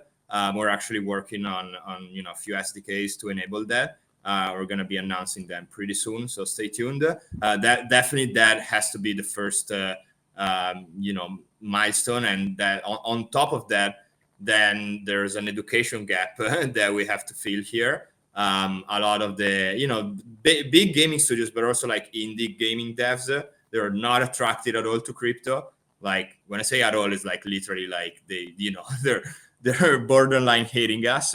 And the reason being is because gaming is just such is a space where like there's a lot of love and a lot of passion, and oftentimes in crypto we see kind of the opposite, a lot of speculation and whatnot.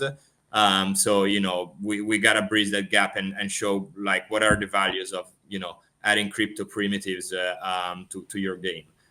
So those are the things. To be honest, in all fairness, in my opinion, I think the big publishers are gonna be waiting a little bit more to drop some of their like big games on the blockchain. I think their approach us for now is to like invest in like smaller gaming studios building Web3 games and see where that goes. They're not gonna get burnt with like a Web3 COD, right?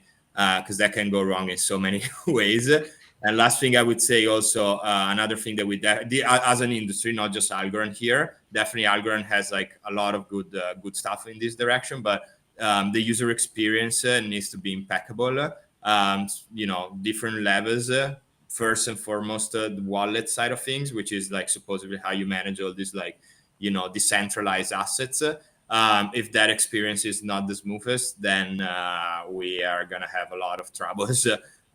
So yeah, I'll pause there. I guess I'd love to hear everybody else's opinion.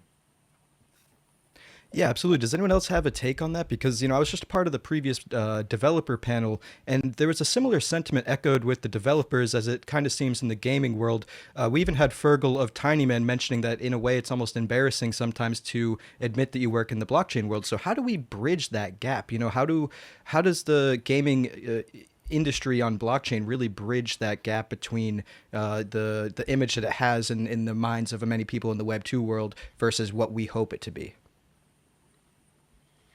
Yeah, I mean, I watched the previous panel right there when that was being talked about, and I really liked their answer where the blockchain should be chosen for its technology, and that the user experience shouldn't even know that they're on the blockchain, really. It should be pretty much handled for them, and that it should just be chosen for the technology.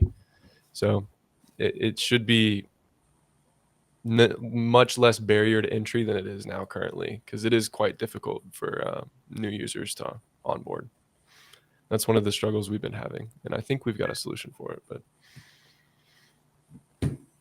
fantastic. Does anyone else have anything to add to this discussion? I feel like it's an interesting one. Do you have a take, Clifford? Yeah, what I'll say is, the gaming industry without blockchain already works. Right. What the Web3 needs to do is to prove that there is a better model. I'm not even saying that it is a better model. I'm saying it's a model that I personally like better with the owning of the assets. I think, in the future, we're going to see lots of, crazy things like, games using their NFTs in each other's video games and things like that. We're going to see all kinds of collaborations and the actual freedom of what these ASAs can do. Once there's a lot of games up and running on Algorand, I think we're going to see a lot of crazy things that is going to be really exciting. Whether that's going to, get a big AAA firm excited, I don't know. I don't know what's going to get them excited to come and use the blockchain. But until we kind of, all the indie developers, until we show that there is something that is needed and wanted by the general gaming public, I don't think they're going to come. But I think there's tons of runway and tons of, creation that can happen that can lead to that. But I don't think they're just going to, stumble in and start building multi-million-dollar games on Algorand. I think us indie gamers have to do our best and, get things popping off, and hopefully they'll, hop on from there. Absolutely. And Aaron and Dean, do you have anything to add to this specific topic? Yeah, so I think in terms of like bringing Web 2 gamers, or whatever you want to call it, over to Web 3 gaming, I think a lot of times it is just showing them an example of how it can sort of extend or enhance their experience in terms of gaming. And like a great example that I usually bring up is like Magic the Gathering as an example, as like the online card game, right? You spend money on these expensive packs, get random cards in the packs. You can't sell them, you can't trade them, you can't do anything with them. When if it was on blockchain, you would have the ability to buy the card you want, do whatever you wanted with it. If you were done with that deck, you could eventually sell it out. Now, obviously, you're not going to get Wizards of the Coast to come over to blockchain because they would lose money straight away. So I think the way that gaming companies eventually come over to blockchain is where blockchain is doing so well and the gaming public has sort of adopted it in such a way that those AAA studios will lose money if they don't eventually move over to blockchain. So that's why I still think it's quite a whiles out until we're at that place. And the focus right now should more be on trying to show the Web 2 gamer like what Web 3 can do. Yeah, and I'll just add on to that, something that got me super excited about doing the card mode, like Alchemon, something that like Ager is doing and things like that, is when I got started, I just imagined like, what if every single gaming piece, what if every single Magic card I had was infinitely in mint condition living on the blockchain? What if when I was collecting things as a teenager, they were all still mint condition 20 years later? Like, that's something that gets me super excited. Not saying that, that level of success is determined or anything like that, but just the fact that these things will all be in mint condition and, 100 years from now, it's just kind of like something that seems like a no-brainer, at least to me. Absolutely. I don't know if you want to take it away from here, if you're all set over there, David. I do have my audio back. I don't know what happened to my video. Sorry about that. Welcome back.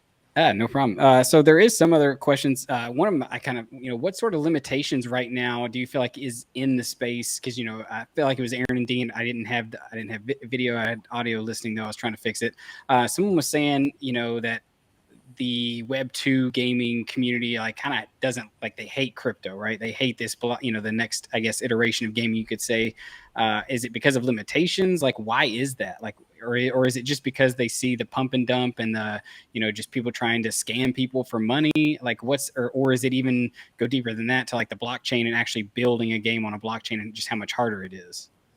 I think it has a lot to do with the games that have been released on blockchain haven't been fun as a big point, because they go and like, oh, this new game come out, let me try it out, and you see it and you're like, this isn't a fun game, because the games have been generally made around, oh, how can you earn, like an earning mechanic rather than an actual fun mechanic. So I think that's one of the big ones that we would think of. Yeah, totally agree. I feel like there hasn't been a good example set yet. I think the thing that really needs to happen is a really good game needs to come out, a good example needs to be set, and then I think once that happens, more AAA studios will come, more gamers will come, and eventually adoption will come. But right now they see no fun games, they see pump and dumps, they see all the problems, they don't see the upside, because the upside hasn't really been proven yet. And where do you guys feel like Algorand gaming is at? And this is, you might have to be critical, kind of like look outside, not just, I know everybody probably thinks that they're building the best stuff. I'm an active gamer, right? I've played games my whole life, from Fortnite to Call of Duty to League of Legends to card games, back when I was growing up. Where are we, in actually making a fun game that people would enjoy and not have to think about, oh, it's on a blockchain, or, I got to own this asset and things like that? Maybe I can take this one. I think we're, in the spirit of not saying that everything is amazing, beautiful, and we're the best, we were late to gaming in a certain extent, as we were to like DeFi, as we were to NFTs. That's not necessarily a bad thing, mainly because, first of all, Algorand is like, a newer blockchain. Second of all, like we didn't rush the protocol level stuff, which in my opinion is imperative. Like we can talk about like everything and like, beautiful games and whatnot, but if they're built on like weak foundations, then like why are we here in the first place, right?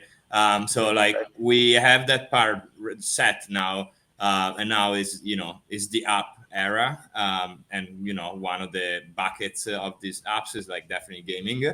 I am very excited about like a bunch of the games, and of course like some are here with us, but there are others. And honestly, like I'm not gonna lie, and like maybe this might sound bad, but I'm just one person, and also the ecosystem is large, and like sometimes like I learn about some games building on Algorand. Like I learned about one that is building on Algorand last week in the Twitter space. I didn't. They were in stealth. They were super quiet. So, but there's a lot going on. So again, like the one thing is like games take time to make overall. It's not just other things in crypto where you can fork some code, make some tweaks and whatnot, and deploy it in like a few months. Games are like a lot of work. So that's where we are right now. Again, like 2023 is definitely going to be the year where we see like a bunch of these games coming out, a bunch of people getting excited and playing them. Another approach we're taking at the foundation is to, there's definitely like the products built on Algorand, aka games, but there are other ways we can interact with the gaming community through incentives, through rewards. And actually, if I bet all people out there play COD and CS:GO and other games, stay tuned because there might be some sweet announcement soon on that side, aka winning some algos. If you're good at these games, just dropping it here is something that we're working on. And again, it's a way to see again, like we have to bridge that gap with the gaming community, and we got to be creative in doing so. And there are different ways to do so. So yeah. Yeah, I'll say I think the biggest barrier to get gaming going is the funding of it. To build a game, you have to have developers, you have to have players, and you have to fund all that. So unless you're independently wealthy, or doing it nights and weekends, that still comes with the issue of paying other people to develop as well. So then your options to raise are to publicly raise, which would be selling tokens or NFTs directly to the public. But people don't like that. People don't like buying things without having, an immediate return. I mean, some people are fine with it, but it is a lot of risk to do it that way. And then on the other end of the spectrum is going with VCs who are going to want to see a return. And then you have the issues of people thinking they're going to get, dumped on and stuff like that. So there isn't any easy way to do it. There's no like, oh, you want to build a game? These are the exact steps you take. There's a lot of tough questions that you have to go through. There's a lot of hard work just to get to the point of being like, great, this is how I'm going to pay this person to build this game. You're already digging a hole that you have to get yourself out of as soon as you start building and start promoting and start getting people to invest funds into. So I would say that's the biggest issue. There's a lot to say about someone who's just building something on nights and weekends, but what is that going to turn into? Hopefully something good and something entertaining, but that's the biggest issue is how do you get from nothing to a game? It takes a lot of capital, a lot of time, and a lot of things that, a lot of people may not be comfortable with what direction you take on that. So that's the biggest barrier to getting a lot of gaming going on Algorand, in my opinion. Yeah, and going back to Pidgey's point, I think Algo is poised in a really good position because even though we were late, we got to see examples before us, and now we know what to do and what not to do. And I think we're still early, so I think there's a lot of good coming down the line, and I think we got a unique perspective on the correct path, or maybe a more correct path at least. Absolutely, and I'd like to actually pose this one back to you, PG, because we spoke about a little bit here about what's to come, and one of the community questions, or one of the questions that kept coming up from the community, was looking for updates, if you could share any at all, on the upcoming Drone Racing League game. There's a lot of excitement around that game, and I think we would all love to hear a little bit more about it. Sure, yeah. So the game is being developed by Playground Labs, which is a dev shop that spun out of HiveMind. There's an alpha out that I played. It's pretty cool. There's definitely, there's work to be done. The trailer is definitely very exciting.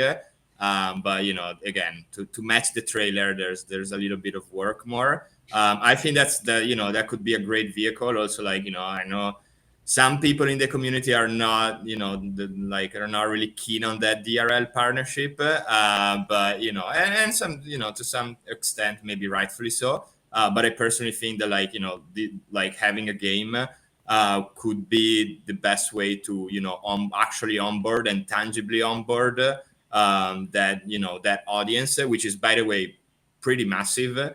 Onto Algorand. So again, stay tuned. I think that's the best I can do in terms of sharing.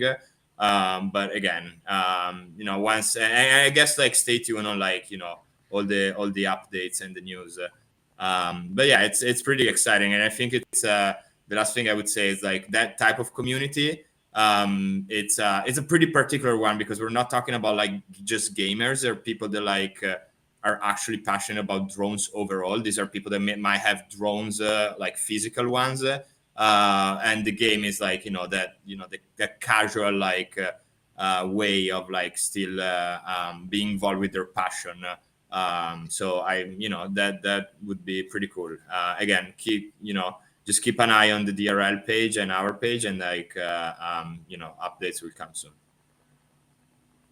Yeah, there's a lot of coming soon coming from PG over there in the foundation. So I'd actually like to pose this question more broadly to everyone else on the panel. What are you guys working on? Any updates that you want to share with the people? Any alpha that we can squeeze out of you about each individual project here? We'll start off with Fracctal Tamers and see what we can get. Yeah, I could talk for hours, but I don't want to do that. I don't want to bore everybody. But we've got mainnet launch coming up on January 30th. So we're finally going mainnet with the monsters. You can shuffle a monster pack on our website. The mint price will be pegged at 50 USD. So right around 200 algo as of now. Depends on the price of algo. But I think even one of the cooler things that we've done recently is really try to reduce onboarding friction. We want to reach as big of an audience as possible. So we came up with the concept of Frac Wallet, which is basically a process you can go through on our website to create an algo wallet that is stored in your local browser, encrypted with a user password. So it's really similar to how my algo wallet works.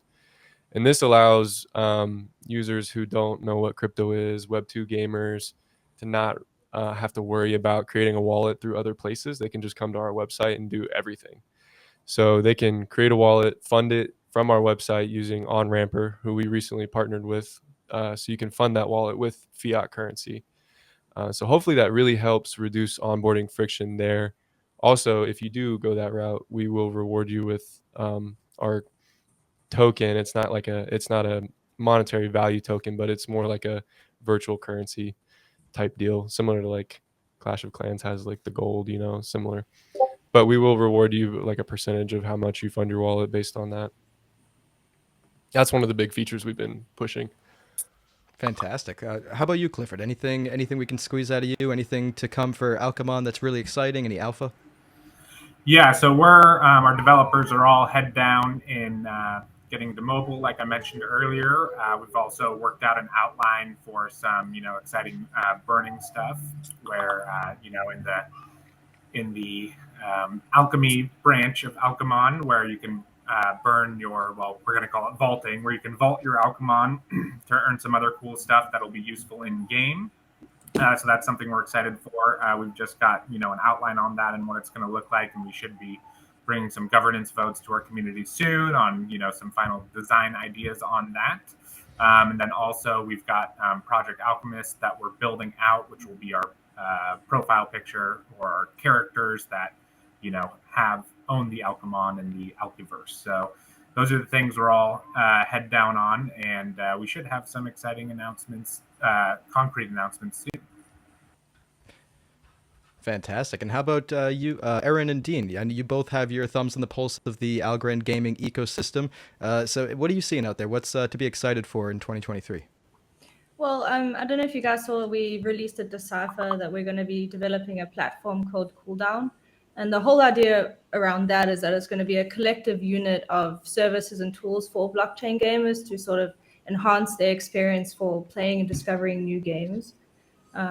Yeah, so basically like just there's a few features that will be in it, but like one or two that we'll have. So there'll be a Gamepedia, which is basically like a way that you can filter through all the games on Algorand and find the one that you want to play by game type or platform or anything like that. And then there'll also be a questing system, which is basically like learn to earn, where games can basically put up a quest and people could earn tokens or NFTs by learning about those games.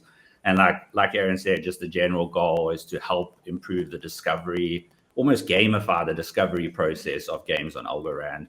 And then obviously, like just generally the whole Algorand gaming ecosystem, there's a ton of launches coming up. Obviously, Fractal's coming up, which we're super excited about, and we've been playing testnet for like the last 2 months extensively. And there's a lot of other exciting games like Alvatar's Tile Fighters, which we played at Decipher, which is in beta at the moment. Super fun game. Like it seems simple, but it is so strategic and sort of fits the whole NFT thing really well. So I think there's a lot to look forward to, especially in the next like 3-4 months. Yeah, it's been cool because since like we started the AGG, everything, we've been following these games that have been so small, and it's like just news about the games coming. And it's now in 2023, I think a lot of those games are just going to like be out there, playable, and like it's going to be cool to see everything come into play. Yeah, that's really exciting to hear what you guys are building, because we actually had Fracctal Tamers on the next block yesterday, and I was, really excited to hear that, they're going to be building a Web 2 version of Fracctal Tamers, that people will be able to get on Steam, which is obviously a platform I use to browse new games that are being created and see if there's anything fun that I may want to play. So that'll be cool. And that kind of goes with the question of how do you guys plan to reach more of those Web 2 gamers in marketing, right? So how are you going to, get, because yes, people may find, they may get into Bitcoin or something, and then that leads them down the rabbit hole of altcoins, and then actually maybe, diving into a chain. But that's a really big long shot that they're going to land on your game. So how do you guys plan to actually market your games to people that would actually want to play them? Yeah, I mean, you kind of touched on it there a little bit. We are hoping to. We still need to figure out the logistics. So it's not a guarantee, but it is definitely something we would like to do. We'd like to release a Web 2 version of the game, so that way someone could stumble upon it on Steam and they could just play that way. Obviously, the NFT portion would be out of it. Temporarily, they would be able to transfer like items to a new account if they created one, so that would be good. That's a good way to sort of ease them into the blockchain experience a little bit. And then again, going back to the Frac Wallet thing, we really want to be a one-stop shop website for anything to do with fractal monsters. So if someone comes to the website, they don't need to go to Rand Gallery or AlgoX NFT to list their monsters, to buy a tamer, whatever. They can do it all from our website, which I think is really important for getting Web 2 gamers, because the more clicks you have to make, the harder it gets, and the more complicated the process becomes, the less retention rate you have. So we really wanted to just drop as many barriers as possible. And so one of the best ways we thought to do that was to just be a one size fits all website, do everything. Yeah, and Clifford, you might have a little bit more something, or at least a different perspective, since Alchemon has been live. How has the bear market affected that for the last year? How have you seen the user number base grow? And where are you seeing, I guess, the best growth?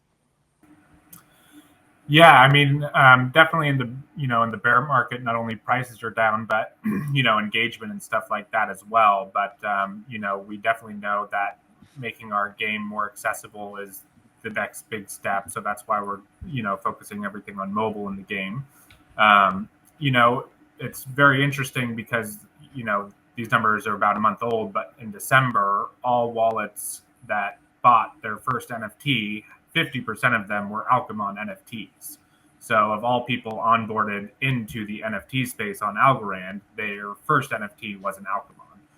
So we definitely intend to, keep that trend of getting people that already exist on Algorand into NFTs, onboarding people not just from blockchain into NFTs in gaming. Like, we're very proud of that and we intend to do that.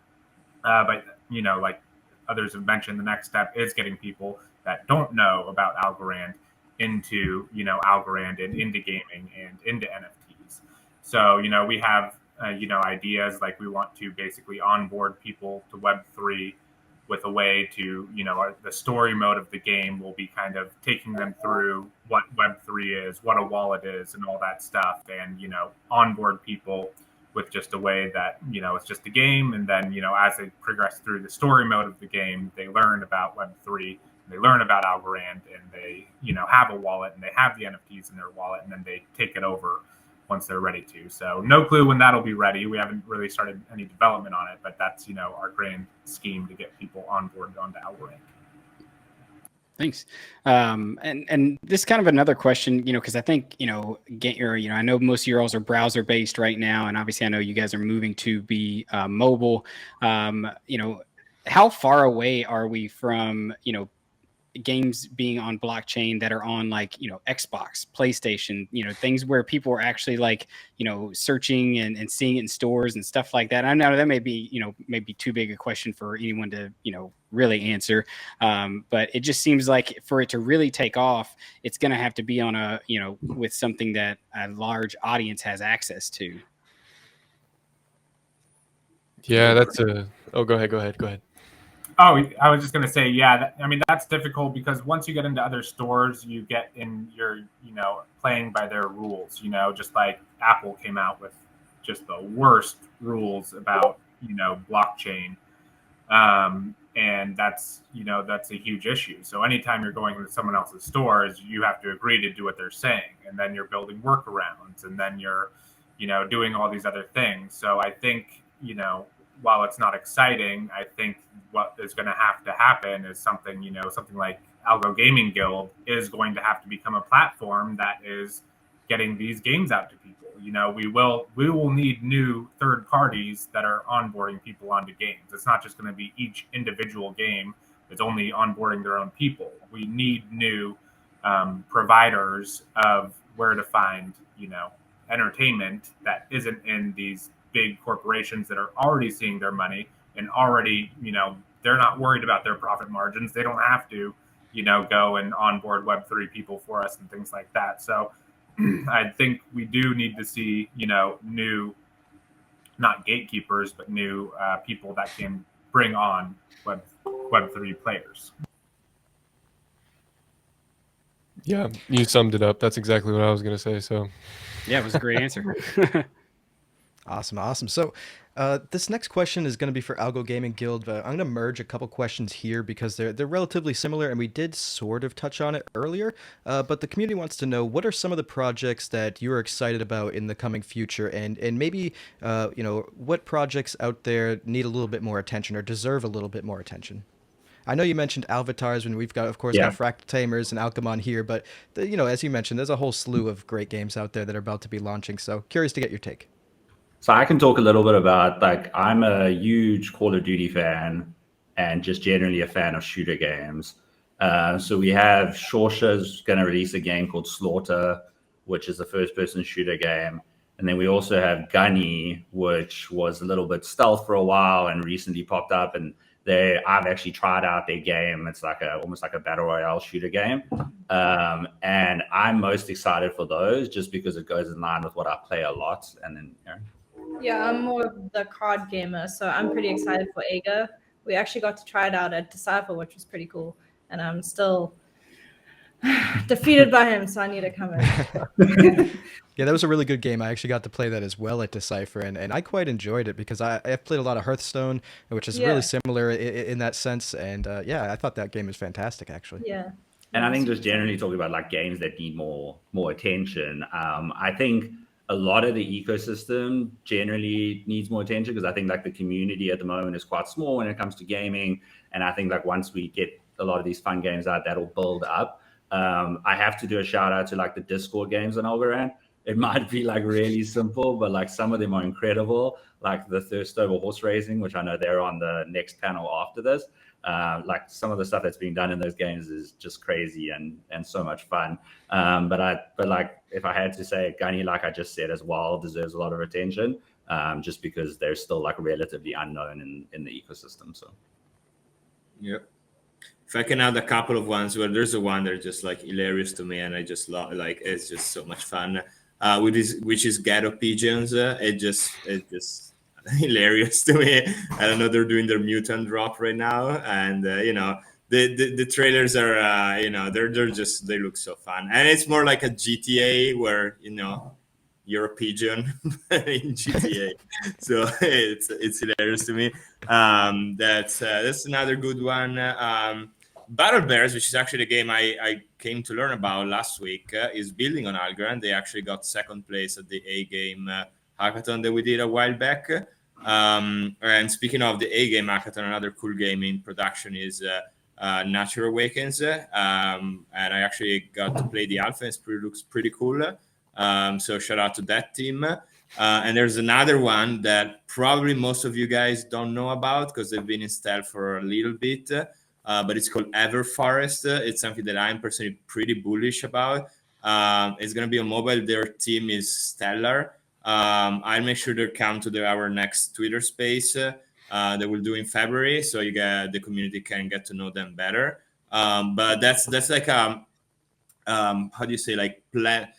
I don't want to say plant and earn. Pretty much like you play the game and you have to like foster a forest and attract some animals. And as you progress in the game, they plant trees. So your rewards can be redeemed as like trees that get planted. So it's pretty cool. It's going to be mobile. So, you know, that can tap into like that type of audience. And another thing that I like about that game is like it can be for the entire family.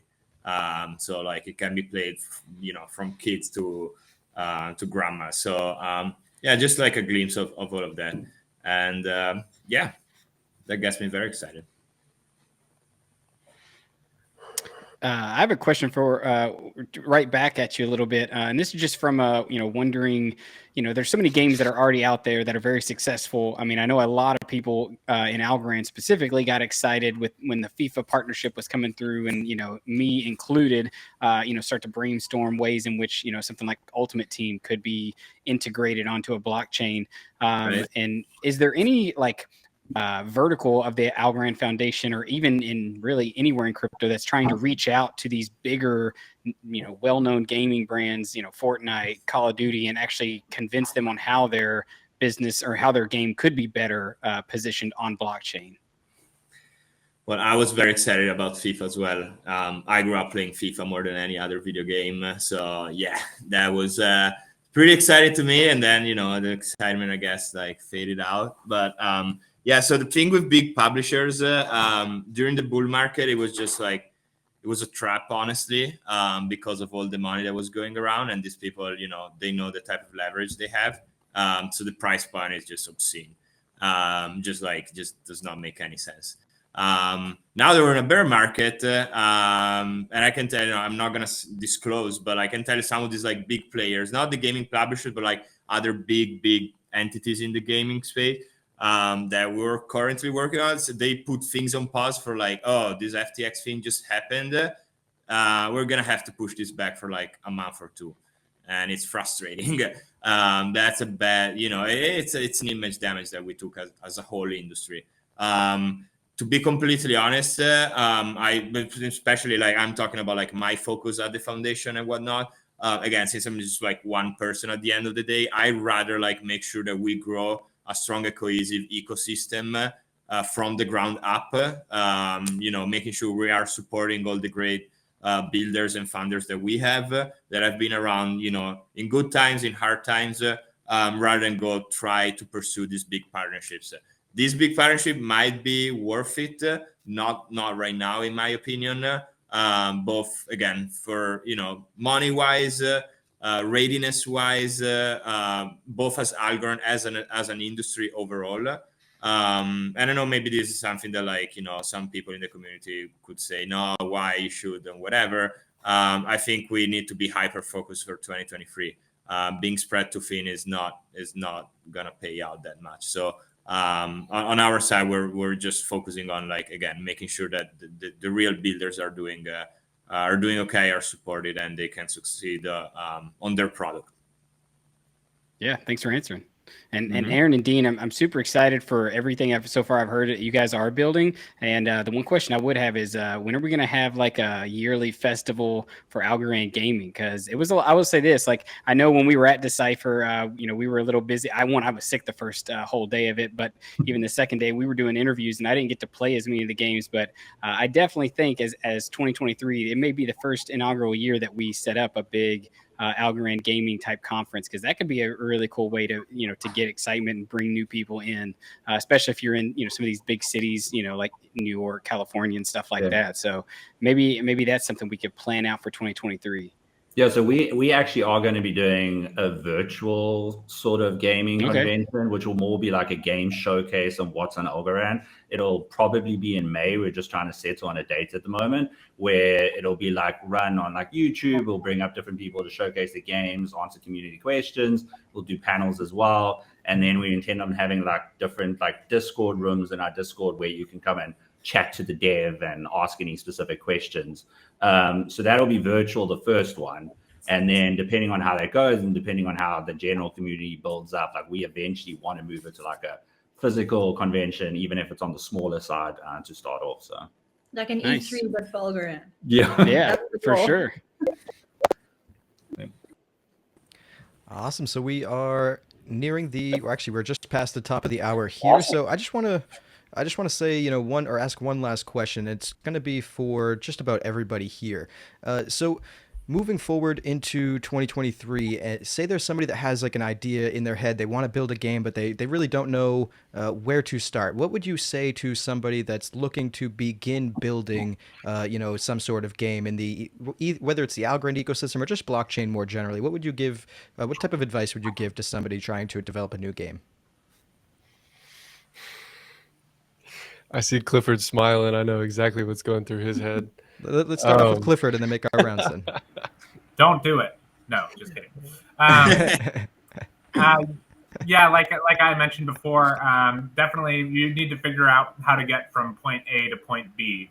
And you should really have that all worked out, how you're going to fund, who's going to be your developers, what it's going to cost. I think it really just needs a good business plan, and you need to really figure out all of the steps you're going to take from point A to point B, including funding, whether that is public funded or VC funding.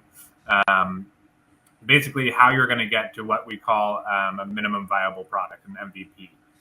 Just totally work that out, and then go for it, shoot for the moon. Fantastic advice. How about you, Parker?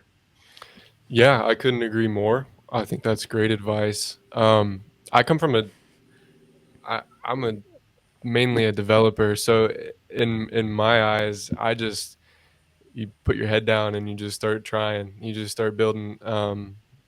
I didn't come up with the entire plan. James, our main game dev, he did most of the administrative stuff, but from my perspective, we'd built games together before, and so we just did it again, and this time we really put a lot more effort and time and just dedicated ourselves to the project, and that really paid off. So it really does take that dedication. Fantastic. And how about you, Aaron and Dean? Any advice to give to a new developer? Yeah. You want to answer since you're there? Yeah, well, just to echo what Parker and Clifford both said, it's if you have an idea, don't rush into it. Take your time, build something good, build something fun that people are going to want to play. But just start. And then honestly, if you're a new dev who wants to develop a game on Algorand, like reach out to us. Yeah, because the Algorand community is super welcoming as long as like you're building a legit game, and we're around to support. We pretty much support every single game that's out there, whether they're a small Discord game, a game linked to an NFT project, or like a game being built on browser, mobile, anything. So reach out to us and we can like get you connected in the community and help out. Fantastic. And you want the last word, PG? Yeah, I mean, all the above, I guess. Additionally, if you wanna get into the Algorand ecosystem as an early stage project, we have a few accelerators that could definitely be a good first step for you. If you're a little later in your roadmap, we do investment, although it's a bear market nevertheless. And then go on the developer portal for everything like tech related. Hop into the Discord, the official Algorand Discord. Hop into the Algorand Gaming Guild Discord. Reach out to the people. It's a pretty open community, so people will be more than happy to help you. And then just again keep grinding. I think that's of course it goes without saying. Beautiful, beautiful answers. And it does look like the people in the chat are hoping people build out a bicycle race game. So hopefully we get one of those happening. I don't know if y'all picked up your free climate ride bike. It's a bike to earn. So I've been doing that on the beach all day. It's just been, I mean, getting that dad beach bod ready. So, love Staci and that partnership, man. It was great. There you go. And honestly, kudos to her. She was really funny earlier. So yeah. Kudos to that conversation. And I really appreciate everyone that joined this stream today. Parker, Clifford, Aaron, Dean, PG. It's been fantastic. And everyone else at home, stay tuned for the next panel. See everybody. Thank you so much. Thanks. Bye. Hi. Hey. Hello. Hi. What's up, Agash? Doing good. All right. All right. So we are back. I am here. I'm gonna put IRL next to me. How about that? Look, isn't that nice? Nice little duo coming at you. So hey, I'm Cooper. We're back at Algofest 2023. I am joined by IRL.algo. How are you doing? You good? Hello. I'm excited to be here. Okay. Yay. And we have Agash from Rand Gallery. We have Thurstober from Stupid Horse, Tiny Horse, Too Tiny Horse. And we have Algo the Owl from Algo the Owl, and Loaf Pickle from Thurstober, Tiny Horse, Stupid Horse, whatever. You know what I'm doing. This is the fun one because I get to say all these names. So have you guys been watching? Have you been watching the show? Has it been all right? It's okay. Yeah, I've been watching. I think it's been good. I think it's fairly long, so I've been in and out. I think. You're like, you've been going since 4 a.m. So we watched a little, but not enough about NFTs. So, well, maybe I'll kick it off, IRL, and just ask kind of like a pretty easy question here. Oh, we got to get. What happened to Loaf Pickle? Yeah, he is in a pickle. He's in a pickle. We're in a loaf pickle. He's there. Yeah, we're having a hard time keeping him in here. Dubiously here. It's gonna be all right. It's all gonna be all right. This is what a wonderful start. So there is we have two. We have Thurstober and we have Algo the Owl. I'm gonna direct this first question to you. I know you've been in the Algorand NFT ecosystem for a while, so maybe you can kind of break down how you found Algorand in the first place. And then you can kind of talk about how it looks different, how the NFT space looks different from when you entered and where it's at right now. Does that sound all right? Me or Owl? I think you. Go ahead. Oh my God.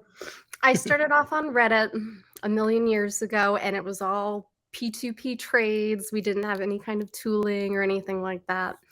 Rand Gallery was a really big deal when it started to exist. Still is a big deal, still is my daily wallet. I mean, it's exploded. There are so many more projects. I mean, it's just amazing to see how much everything has changed. Yeah. So it's just been a completely, and then, so you found it on Reddit and then I'm sorry, I'm trying to get Loaf Pickle in here, but it keeps on kicking him out, or his stream does.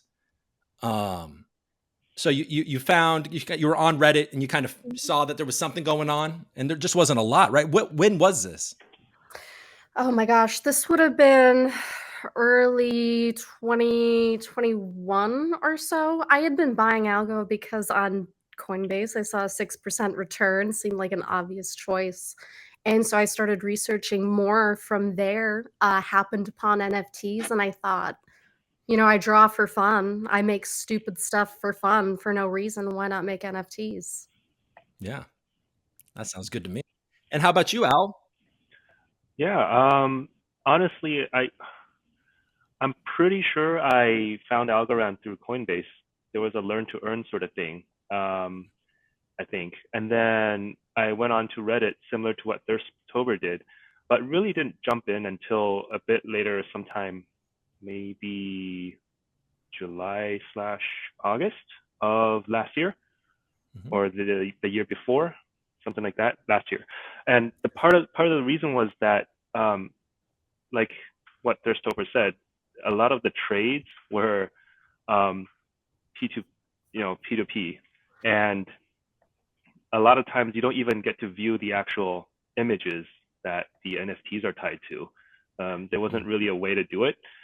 And I think Rand Gallery and AB2 was, when those two really started coming online, that's where I got a lot more active into the NFT space. Cool.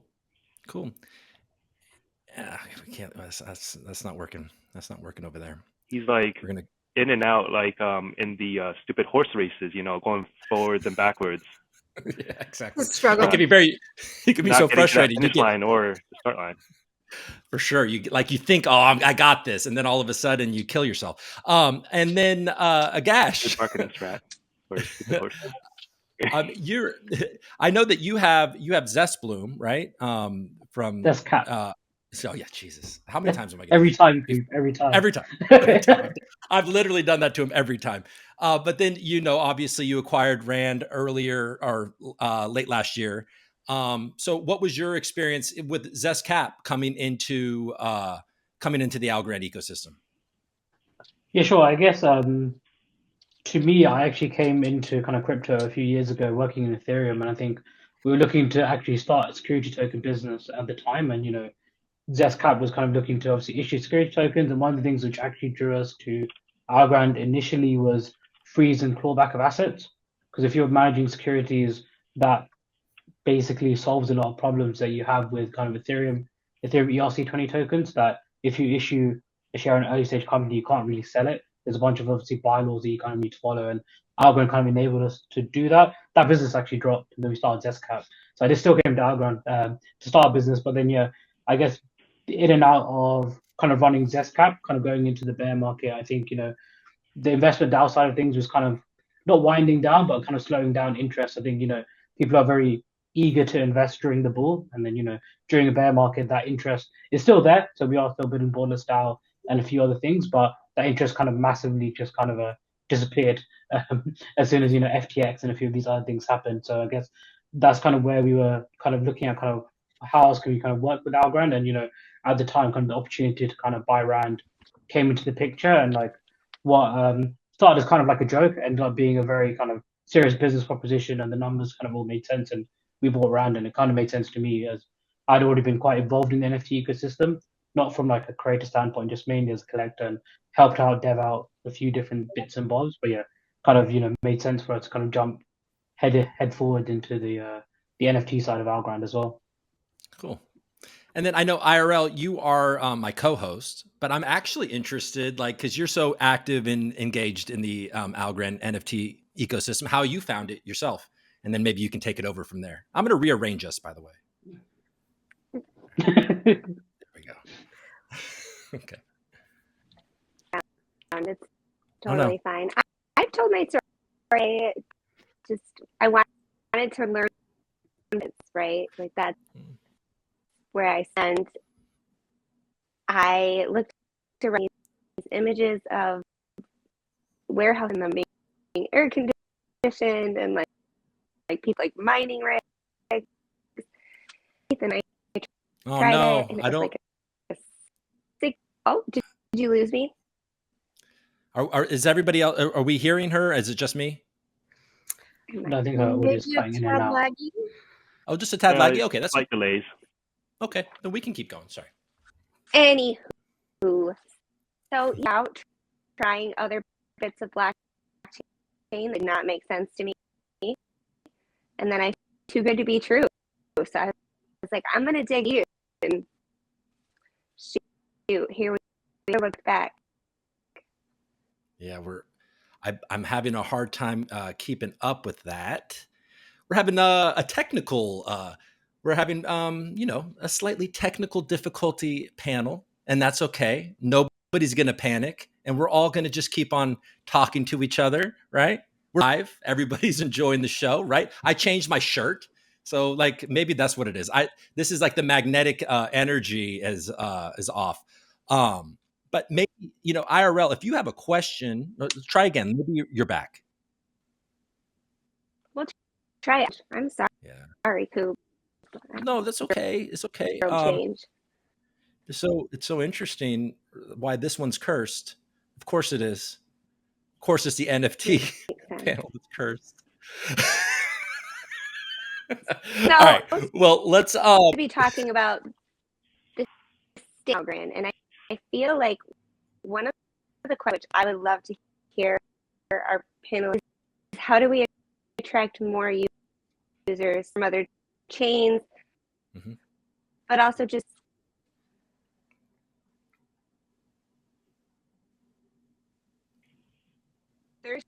you got an idea, Owl?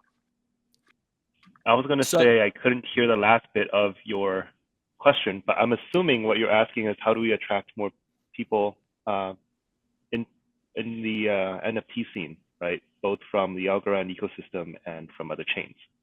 Yeah. Am I getting that right? Yes. Okay. Got it. Well, I think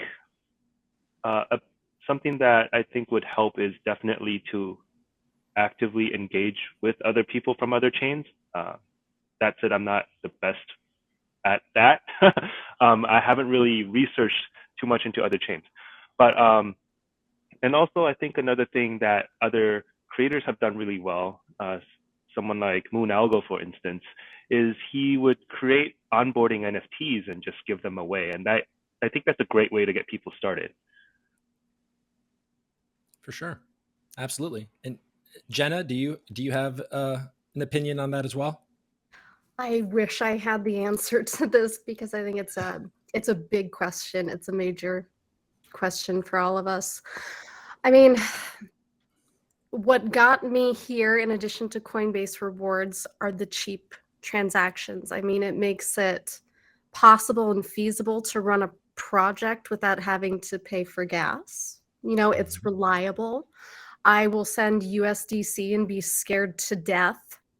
Quite frankly, I just think it's the best in terms of actual practical usage. It's frictionless.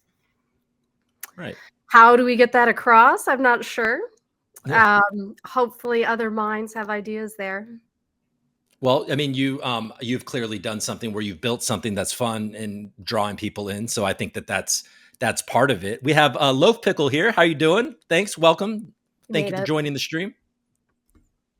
Yeah, it was a real struggle to get everything working, but I'm happy to finally be able to make it on.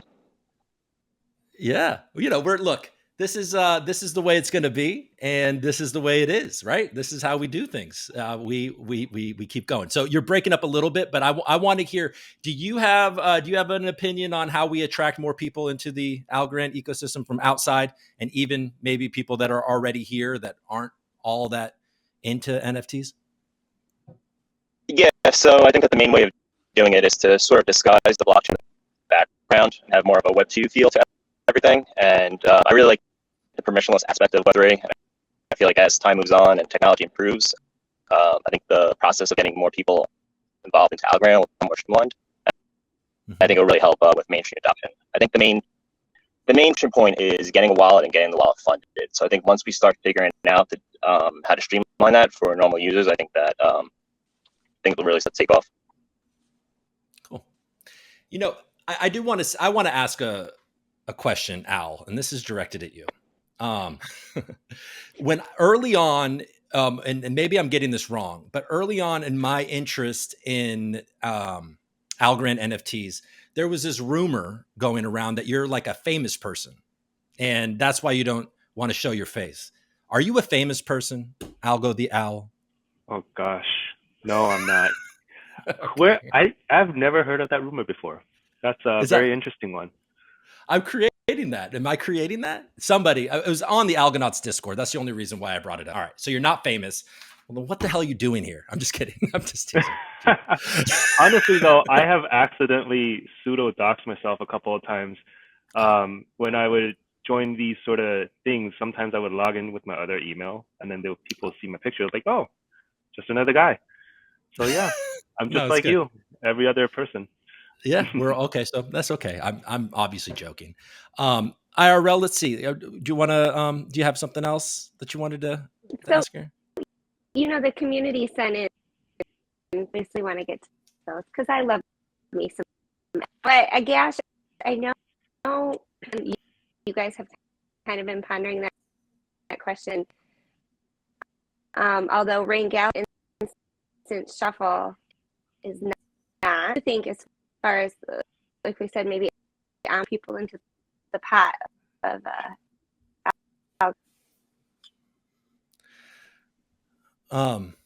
okay. Maybe I didn't kind of hear what you said, but I can answer the previous question if that helps. Yeah. In terms of attracting people from other chains, this is something which I spend probably far too much time thinking about on a daily basis, because obviously running an NFT marketplace on Algorand, being the number one NFT marketplace on Algorand, to correct myself, we're always thinking about how we can kind of grow the ecosystem, grow the number of users. So I guess some of the stuff which I've been doing is very much grassroots. So I've kind of tainted myself and started buying Ethereum and Solana NFTs, where I kind of join their Discord, join the community, kind of just learn from these bigger communities, see what they have to offer and kind of what is attracting them. Obviously, some of it is sadly kind of related to funding.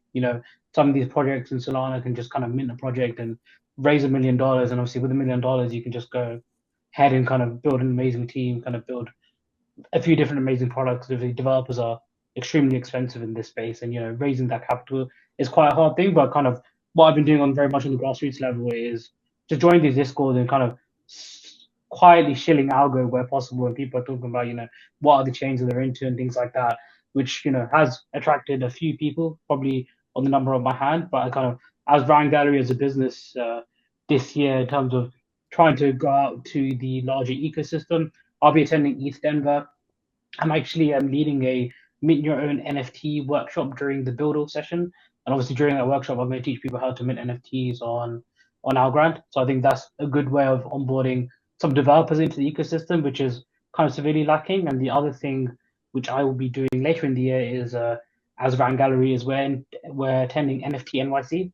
I think going to these larger conferences where you already know everyone already there is kind of interested in NFTs already, which is already like the first hurdle. So you're kind of on the second hurdle of like they're either on Ethereum, Solana, or another, or ADA, or ETC, and like how can we onboard them? And very luckily, I have gotten a speaking position as well, so I'll be able to kind of show a bit more on stage as well. But we also have a booth kind of planned at NFT NYC. More details to come about there soon. But I guess one of the things that we're trying to do there is think about how we can get the most number of wallets created and funded during an event, which is a hard process, but we're in the process of kind of building out some things for that, and we're quite excited to kind of share that as that comes more into fruition. That's cool. Yeah, no, it's interesting because a lot of us, I think, in the retail, the people that are on Twitter, a lot of us found this because of Coinbase and that 6%, participation rewards. And then you actually brought it on, and then you're like, oh, wait, there's things to do.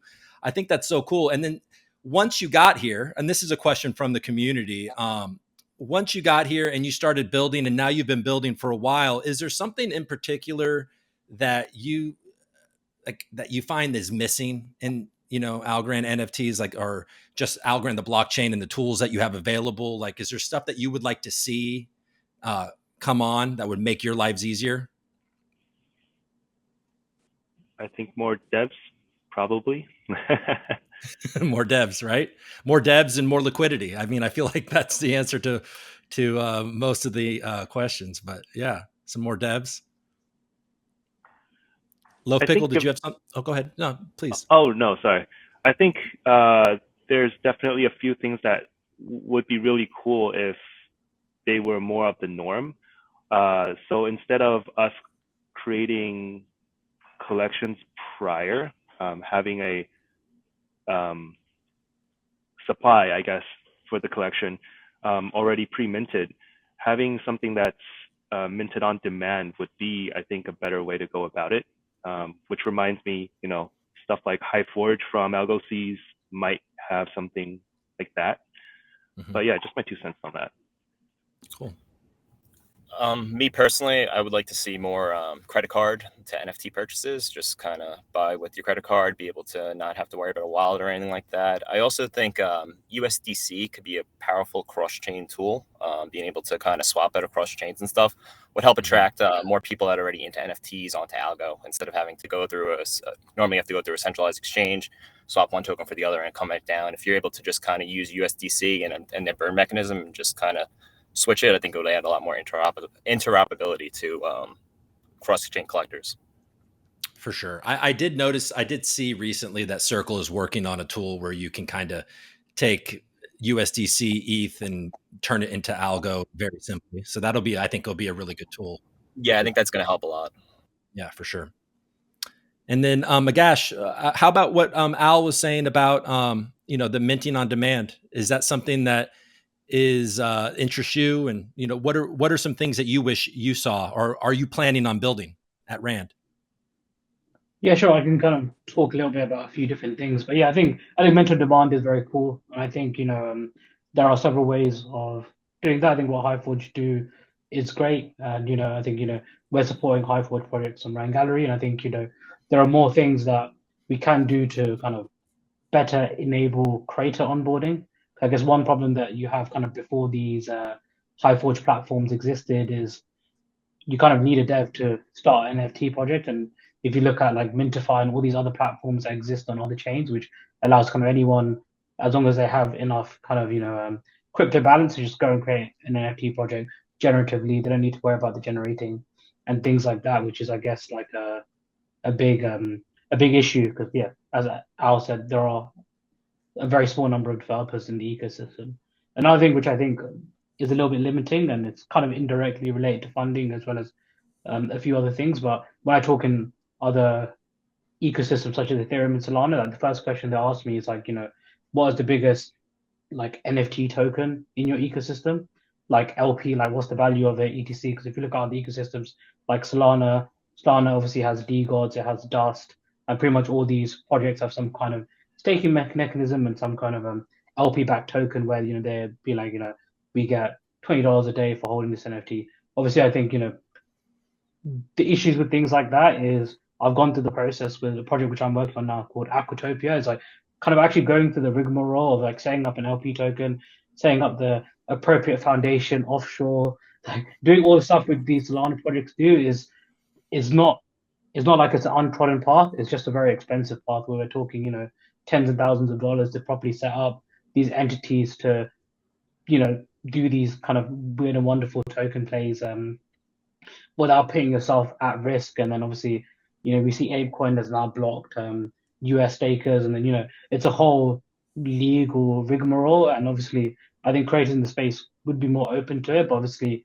creators in the space, even just with royalties, are most of the creators can't go full time. Then be like, hey, go ahead and set up an offshoot foundation and find a lawyer somewhere else and spend like $50K to set up a token, so somebody can make some residual income of your NFT. It's like a complete crazy ask to even have. But I think there are things that can be done, but I think a lot of it is in relation to like growing the ecosystem first to kind of bring in that liquidity so that creators have more money to play with, and then they can find the developers, find the kind of legal infrastructure, regulatory infrastructure to kind of properly support these initiatives where other ecosystems are doing it. So it's like makes it a little bit easier for us, but it's like going through that process, it's extremely expensive, and spending $50K in legals and not knowing if you're ever going to get that back is a bit scary to people as well.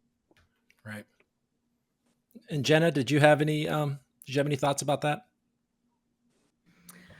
Oh, what, the legal aspects? What in Well, particular? not necessarily that, but if there's anything missing from Algorand that you see elsewhere that you wish were over here. Honestly, not really, because I'm an algo maxi. Yeah, I like I don't that. think I'm Yeah. supposed to say that. I mean, I'm interested in cross-chain stuff and learning about it, but I'm on algo because it's awesome. I'm That's preaching it. to the choir, but it's awesome and it's easy to use. Just more people, more heartbeats, more bodies, living or dead. Algo wallets. Doesn't Yeah, matter. just doesn't matter. Like, let's get some dead people on here, you It's know? fine. It's fine. And by the way, I spend a lot of time every week preaching to the choir, so don't be ashamed of that. That's my whole gig. You've heard of AlgoHQ? It's really good. It's good. Thanks, see, oh my God, how fast it is, how green. Mhm. Anyways, so actually, I'm going to pivot for a second, real quick, and so how? So you're the artist behind the horses, right? And so how did you and Loaf Pickle connect, and what's the relationship there? So we had been playing a Discord game together. I think it was one of the first on Algo. It was Bears, Bulls, and Whales, where Pierce, the leader, owner of the Discord, split people into 3 different teams, weekly game. Loaf and I happened to be on the same team. We were chatting while I was coming out with Stupid Horse on AB2 million years ago, and we just get along really well, work well together. He's my CM, my partner. I probably would not have any time to do anything without him. For sure. Yeah. Did you have anything that you wanted to add to that, Loaf? Yeah. So when she was making the horses, I asked her. I was like, "Hey, what was the inspiration for the series?" And she just went on like a whole tangent about how they're like humankind and how we're majestic yet we're derpy at the same time. And growing up, my grandma used to always tell me, "For a smart kid, you're awfully stupid." So like just that description alone just resonated with my soul, and I was hooked at that moment. Love it. Love it. I've heard for such a smart kid, you're awfully stupid in my past as well. It's the and then duality man, right? that's it. And then Al, tell me a little bit more about where your project has been and where it's headed. Yeah, for sure. It started out in pixel form partly because I wanted to test whether or not I can actually do art, and that actually led to me realizing that, oh, maybe there is something there. So parts of that funding went into getting myself better equipment to draw. That's where the Gen 2 and Gen 3s came out. The Gen 3 right now is going through a process where it's always been something that I wanted to do, and I have mentioned it several times, but I wanted to create a collection where there is dynamic rarity based on not only the trait layers, but also the supply. And that's where the burn to mint comes into play. And that's where right now it gives people the choice to burn up to 6 baby hoots. And yes, that sounds terrible, burning baby birds, but you burn the birds to get one bird to come back out, and with that bird you get to choose specific traits that you want to keep. So basically it's kind of a pseudo build your own baby hoot factory. That's cool. And with that you actually lessen the overall supply of that collection. And I think with that it also brings about other opportunities for me to also create new traits that can also be incorporated from the burn to mint, because that process is not fully controllable. You can only burn up to 6 at once, meaning that you can only keep 6 traits. Other traits may be randomized. So yeah, that's kind of where it's at. And nice. Yeah, that sounds great. I'm excited about that. And IRL, I'm not trying to rug you here.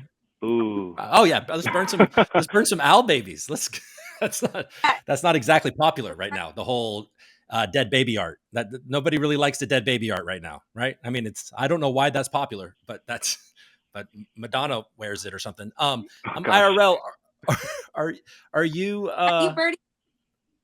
Maybe a little bit. yeah, or burn my eyebrows. I don't know what's happening. I'm Board? The burn sentiment still. If you she wants to know. She wants to know. Oh. Sorry, could you're cutting a bit in and out for me. Sorry. Is it possible? I don't know what's going on. Can you I am so confident that your questions are better than mine. So is there any way you could type them in the chat, and then we're gonna have to do this this thing. But before while she types, maybe and we get that question for Owl.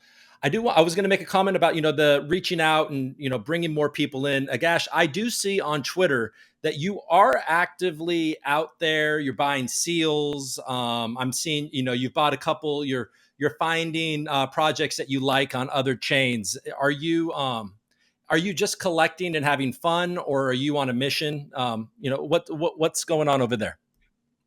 Yeah, sure. Kind of like as I was kind of alluding to earlier, and actually using tools like NFT Inspect and things like that, and looking for cheap-ish NFTs on other chains with very large communities. I think Seals is a very good example of a very active community where, like I think they're ranked through on NFT Inspect and their floor price is like less than 1 ETH. And compared in the Ethereum ecosystem, that's fairly cheap. Like it's still fairly expensive. So like $1,500, but I'm saying compared to like a Bored Ape or something, it's a lot cheaper. But using that as kind of a leverage to kind of enter their Discord, go into their holders chat, have a chat. I've had some back and forth with the founder of the project, Wab. Obviously, he's done some algo tweets in the past, but had a conversation with him. I talked to quite a lot of seals, and I think there are a bunch of seal Algorand holders as well. I think Cody, Freaky, Ted. There's a bunch of us now, but I do go in the Discord and I try and chat about Algorand. I think one of the main things which surprises me still is a lot of the people still are like, "What is algo?" As in, hey, why do you have .algo in your name? Like, what is that? Is that a new .eth? I'm like, it's not a .eth, it's a different chain. Like, Algorand's a chain? Interesting. Like, I've never heard of it. And, a lot of it is like, a lot of it is a little bit cringy because you're like, oh, cool. Like, yeah, I'm like, knocking on the Discords trying to show. But for me, it's literally a lot about learning as well. It's like seeing kind of what drives these other communities, kind of what are they building. Staci Sean is building this whole pixel game, It looks pretty cool. Yeah. They have their pixel token. You can stake your Staci Seal. You get some pixel a day. But there's a lot of stuff that you can do there. And, I got a little bit involved in Utes because they're moving over to Polygon and there's kind of a lot of interest there. But yeah, a lot of the stuff which I'm doing there is very much to learn and onboard. And I said it's very much grassroots. But some of the purchases are also related to some of the events that I'm going to as well. So I do prioritize buying into NFTs where at ETHM or NFT NYC they're hosting side events. Obviously meeting people in person and trying to, understand the community, understand, what drives, them crazy to off on Twitter every day is like, important for me to learn from a business standpoint as well as a collector standpoint to see, how we can onboard more people to Algo. And like I said, it's very much grassroots level. And look, I'm not going to be like, I've onboarded like 1,000 people. It's probably like the number of people, I can like probably under 10, maybe 20. But, I think it's, given the size of our ecosystem, 20 people is like 1%. And, if we can all do 1% a day, then, I think we'll be somewhere else in a year's time. Yeah. I mean, do you feel like some of that, like what's algo in those Discords, they're not being genuine? Maybe they're just messing with you just to kind of, or is it true? Because I have been at these conferences. I think, you think it's genuine? No, I think it's 50-50. I think obviously half people are there just trying to take the piss, but I try and give them a genuine response instead of like, I could obviously, just flame them back, but it's like, it doesn't really achieve anything and doesn't, obviously, when I am in these Discords, I am always representing Rand and my brand to a certain extent. So I try and, keep it profesh. But I think 50% of it is genuine, 50% is genuinely serious. Because some people will DM me afterwards, like, hey, what is Algorand? What? But like, some of the main sticking points I run into is talking about like I said, as I said, was running into things like talking about tokens, which we don't really have a lot of. And then I do try and, like, the only kind of big NFT-ish token that we have is Octran, but like I really love Octran as a product, and it took me like days to understand like how the whole thing works. But if you like trying to send someone who's trying to come over from another chain, like, hey, you know, we have a token related to an NFT project that's LP, it's Octran, and they go on it, and it's like, well, all these letters, am I playing Scrabble? You know, that's a direct quote from someone. You know, I think Octran is a very complicated project, and it's not a great project to onboard people with. Like, nothing against Octran, I think it's a great project. I'm involved in it, but yeah, it's just a very complicated kind of first project to show someone. Yeah, I probably wouldn't send them there first. I probably wouldn't send people there first. But you also mentioned something earlier about how I mean, it's kind of good advice. And when you're looking for NFTs, is find the low floor price in the active community, right? And I think that we saw that recently with Thurstober and a very active community, and the prices were low. I wouldn't consider it maybe low for Algorand anymore, but you've had a real there's been a real growth period, right, over the last few months. Am I wrong in saying that? You know, and IRL DM me, making sure I point out that we have Staci and Joanna rocking some tiny horses now, right? So that is pretty sweet. That's pretty sweet, right? Sweet. I know I should do a victory lap around my computer here. I won't. I'll behave myself. No, I mean, it's been awesome. I think, you know, just perseverance, having confidence in my brand and my sense of humor, and kind of the nostalgic goofiness of it. And this is sad, but not having rugged, I mean, that certainly helps. It's been awesome. I'm going to keep working it. Yeah, I mean, that's one of the things that really drew me into your project. And it's funny. I mean, I love your pixelated horses, and it's just even like looking at Staci's and then seeing the eyes. Like, it's just like, even through this pixel art, you like it brings emotion out, which is, and I think not all pixel art does that, but it's a credit to you as an artist for sure. And what was my point? I got off my point. My point was, that was my point. It was in the traits. The names of the traits are so funny, and I really like that. It's cool because I have a sense of humor that has gotten me into trouble through my life. I'm pretty sure I'm in trouble now for talking about baby burning and like dead people on Algo, so it's already not great. But the cool thing is we have so many. I wish we had more people, but from around the world, so many different backgrounds. We have different ages, so it's like I found a niche thing where I can convey my sense of humor, where otherwise, you know, there are places where I can't do that. I can't have a cubicle style job and make jokes like that, or name my trait names vulgar kind of things that make me laugh. So I couldn't do it without NFTs, and I just love it. I mean, it still makes me laugh. Some of these horses, I'll see something pop up and I start giggling. So good. You enjoy your work. I'm guilty of similar things. On occasion, my sense of humor has gotten me in trouble, and on occasion, I will watch back my videos and laugh at myself. Actually, I think my whole shtick is laughing at my own jokes. So I don't know. I think we have this. It's important. It's a skill. You have to be able to do it. You got to do it. You know, IRL had also wanted me. Let's go. Here we go. I got another one. Utilities like, we kind of talked about the utilities like the burn to mint and the horse races in Discord. Did you have anything else you wanted Al to talk about with the burn to mint? Because you kind of covered it. Yeah. Well, if you guys have thoughts, cool. I could get your eyebrows as a trait layer and put it in there if you want. Let's do it. Oh, is that how it works? Yeah, let's get these brows in there. Oh gosh. I've noticed I'm unhinged. I've been up since 3:30. This has been a little technically difficult. And so maybe, I'm noticing as I get older, and I don't know if anybody else is experiencing this. I don't know how old you guys are, but my eyebrows are getting very unruly. Have you noticed this in old guys? Like they get like these crazy eyebrows. Mm-hmm. Oh man. All right. But moving on from that. So I am looking at the comments, but I'm sure they're not nice. God. So okay, look, let's continue. Let's continue, and I'm gonna keep up with you, Thurstober. So I know that fancy horses are coming, but on the tech side and the horse races. Oh, and there's also, you have there was a relationship with the foundation. They're going to help supplement some rewards for the races and all of that. On the technical side, what's coming with the horse races? So, and this is a bit off. I have so much in the back end. We store everything. I want there to be a front end for that, like just a simple web app kind of game, carnival style, the kind of stupid pixel stuff you've always gotten used to, what you expect.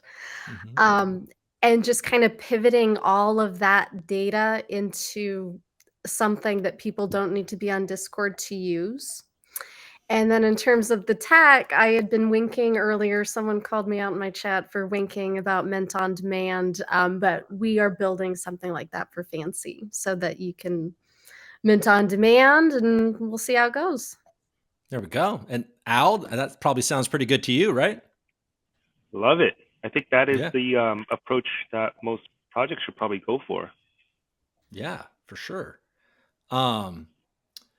Okay, so another question from the community. I'm going to open it up to all of you, and then IRL definitely chime in. And I am definitely, if you want to try speaking again, you're allowed. I don't know, but I'll ask this question. So where do you guys see the future of NFTs going? Do you think that PFP style projects are going to last, or what sort of utility do you think NFTs are going to need in order to survive moving forward? And we can start. Let's start with you, Al. Sure. I think PFPs to an extent will be here to stay, and part of the reason is that it's a really good free marketing tool for your project / community. I think where things go for NFT projects in general, I think more and more people are starting to look for utility in the projects. Right now, I think a lot of existing projects are still trying to find other ways to bring more value to their community. So it will be very interesting to see how that's done. I would say gaming in general, simple games, would bring a lot for the community. Utility tokens / community tokens right now are pretty much expected. But yeah, I wanted to see what others think. Yeah, for sure. And then how about you? How about you, Jenna? I think PFPs are here to stay, and I hope that they will evolve to things that are more customizable, because I have different PFPs I'll use depending on my mood. If I'm feeling really extra or something, I'll use Lucille, which is a horse with like a big white fur coat or something, and it's a way to express ourselves without having to put our face to it. It can say something about our hobbies, something about the colors we enjoy. I mean, that's what everything is about, right? Self-expression. Coop's shirts are about self-expression. We know you're a fun guy, and I think that they'll continue to be really important and hopefully more customizable as things go on. That's my goal. Okay, and so something like what Owl's doing is appealing to you, right? You get to kind of customize your own baby, and then also fractal tamers come to mind. How you're able to kind of adjust those a little bit as well. How about you, Agash? Yeah, I think PFP projects are going to stay. I don't think there's a question about that. But I think, kind of as Owl kind of alluded to, I think a lot of people are looking for utility. And I think to really grow NFTs past just the Web3 community, it's a little bit around looking at real world utility of kind of holding these NFTs. So I guess one cool project that is actually starting up on Algorand, which the fact that people apply to around is like a very good purview for me, just to see what new projects are coming out into the ecosystem. And one of them is like this project called Taco Coin, and it's like a Taco PFP project, and they actually have like a real world taco stand somewhere in America. I can't remember off the top of my head. But by holding this, taco NFT, if you go to their stand and show it to them, you get 20% off. Like things like that are cool, and I think it gives a whole variety of people the opportunity to use NFTs to market their real world brand and their real world community, and give utility for kind of holding those NFTs. And I guess some people, like some of my friends, actually, when I talk about what I do in NFTs and things like that, they do draw some parallels between like an NFT does give you access to like a private exclusive club. You have the holders chat, which only people that hold the NFT can go and talk to, and obviously you can start creating NFTs around different verticals. There's this really cool NFT project on Ethereum, which basically has something called the legal DAO or something to that effect. But they have like two different types of NFTs. One if you're a lawyer, one if you just kind of want some legal advice, and they have some infrastructure. You can try to join their Discord as either as partners, and people can kind of help each other out on different various legal issues, and you can pay in the NFT and trade in the NFT after you're done and things like that. But I think using the PFPs is one thing, but I think it's about applying utility to those PFPs over time, and obviously it doesn't always need to be a PFP as well. I think that's a given, but I think things like that will change. And the last thing which I say is probably what everybody has been saying recently is talking a little bit around NFT ticketing, and that kind of being like the easiest way to do the real world utility. And the other thing is like it's a forced thing. Like if you bought a ticket to a concert and you to download this app and get this NFT, you're going to do it because you already paid for it and you want to go, right? So it's like the other way is like forcing people down the rabbit hole, because if there's a way that you can force them and they have to do it to do something they already want to do, it's probably a much easier way to onboard them than saying, hey, look at my NFT, please buy it, and go to Coinbase and sign up and do the KYC and get the algo, then create a Terra wallet and write down your 25 words. And, now you're off to the races. It's a very different experience, but yeah, you can technically force people to do that if they're already somewhat inclined to do it.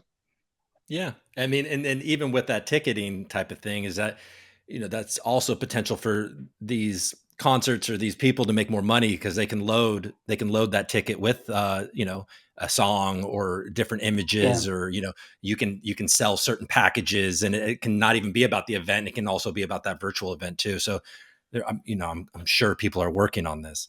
IRL, exactly. I mean, I love that I feel like I'm the only, I am the only person doing but I want you to chime in. Let's see if we can, want to try again. This is like a game. Let's try again. I'm a little scared. I need to pick up maybe is it still pretty terrible? Well, actually, this is the best it's been. It's much better. You're just cutting out every once in a while, but you're in sync. So let's go. Well, I know there was one community question that on people's brains when I interview them. For somebody asked kind of what are the commonalities you use out successful NFT projects, right? We all love and we get excited when we see them succeed. Sum it up for people that might be looking at everyone always asks me, like, what are your favorite projects? Like, try to steer melodies, right? Like, what I like in a project, for each of your all's favorite things that you successful. For sure. I think you guys caught that one, right? Yeah, I mean, and I think that this is also very timely from what I've been seeing on Twitter. There's been some discussion about poppin' puffins and like, what are your favorite things? Like IRL is very clearly asking, and when you look at these projects and what you think makes them successful, and maybe some advice for a creator that's coming into Algorand, how to best navigate this particular community. And let's start with Al again. All right. First of all, you obviously need to know how to hoot, with the community. You got to jive with them, right? I think that really means to be in the ecosystem a bit, not as a creator, but as just someone that's part of the community. See what other projects are doing, talk with all the creators. I can tell you right now, most of us are very approachable. I have been very much open to help other projects. So definitely don't hesitate to ask for help. And then the other thing is, don't try to have too large of a supply. Obviously, don't have your mint prices so high. And I think just got to be adaptable. You can't just quit on everything if things don't go according to plan. You got to know how to pivot. Backup plans, plan A, B, C's. That stuff is really important, especially during a bear market. For sure. And then more along the lines of what IRL was asking about, like, what are some of the things when you see a project, what are your favorite things? Like in your favorite projects, what do you find there that like gets you excited? First of all, I think an approachable creator. And I also get that, if you're a very busy person, you're not as responsive, but just being able to answer questions when people do in a timely manner. And then making sure that the art themselves, they don't have to be great, right? Because art is subjective. It's mainly more about whether or not you're being honest or how you got the art, right? I know there were a few projects that were just off, and part of it was because they were not forthcoming with how they developed it, Right. either, yeah. So it's a couple of these things. And then I think I try to stay away from projects that say, oh, I will bring good returns, or some sort of financial, things that say, oh, we will give you something financially. That's kind of scary. So I try to stay away from those. I know there are projects that I am in that eventually get to that point, kind of. And that's also, though, with a lot of, I think, work, maybe with their legal team or whatnot. So yeah, it's not something they should just have right away. It's kind of a slowly get to that point carefully. Yeah. Yeah, I mean, I think it's a red flag if everybody's like, I'm going to give you 50%, you're going to make 50%, it's like, okay, all right. So you're really trying to get me to buy this. I get it. And how about you, Thurstober? What are some things that you like? So I want to see a creator who is having fun. I think there are lots of ways to judge that. Look at the community, look at the artwork.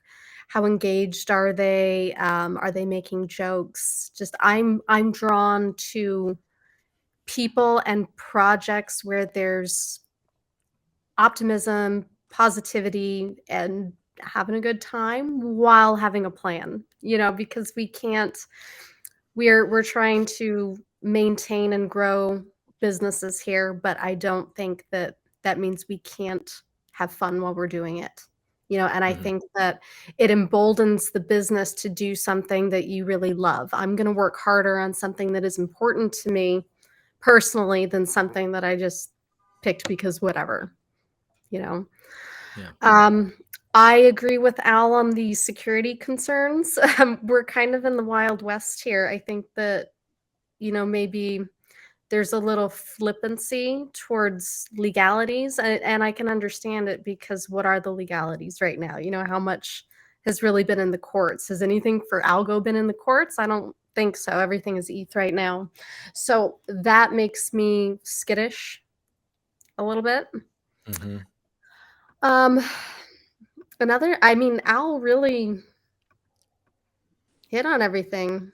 I'm in agreement. Yeah. I would say, I want to add another thing is, if the project has stupid racing, then I'm definitely down. Bullish. Yeah. And Viking Space Invaders, like quick shout out to Works, Oh, Hurley yeah. and Yomo. I love their space Viking shooting game. Me too. I like it. I'm not so good at it. Yeah. I know, like, I agree. You can't fake vibes. You can't like people. Like, Algo Fam has a really good stuff. I guess, do you tend to make projects more successful than others as far as beyond, selling securities? I heard about 3-4 words of that, so I don't think I can Yeah. decipher what you said. I mean, it seemed to be leading towards some concerns out there. You know, there's when you read mainstream news about how people are dodging things through NFTs and the potential of them being labeled as securities. Is that something? And I'm shooting. This is in the dark, but I'm going to guess that potentially her question is: as you are allowing new projects onto Rand Gallery, are you considering these types of, are these securities, are this potential liabilities? Is that good? Is that kind of what you're asking? No, definitely not. You're going to go ahead and hit me in the chat and I'll ask the real question. That's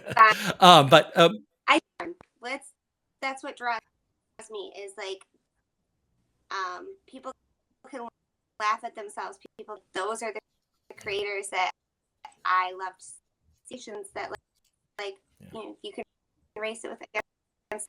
That gets me interested. So me too. Talking with us. Yeah, 100%. And I will say that of course everybody needs to be fun. It needs to be fun. I do want to get one more community question, and I guess we're running past time. So Agash, there was a question about how potentially streamlining how projects get onto Rand, and are there any features that are coming out in 2023 that you're particularly excited about?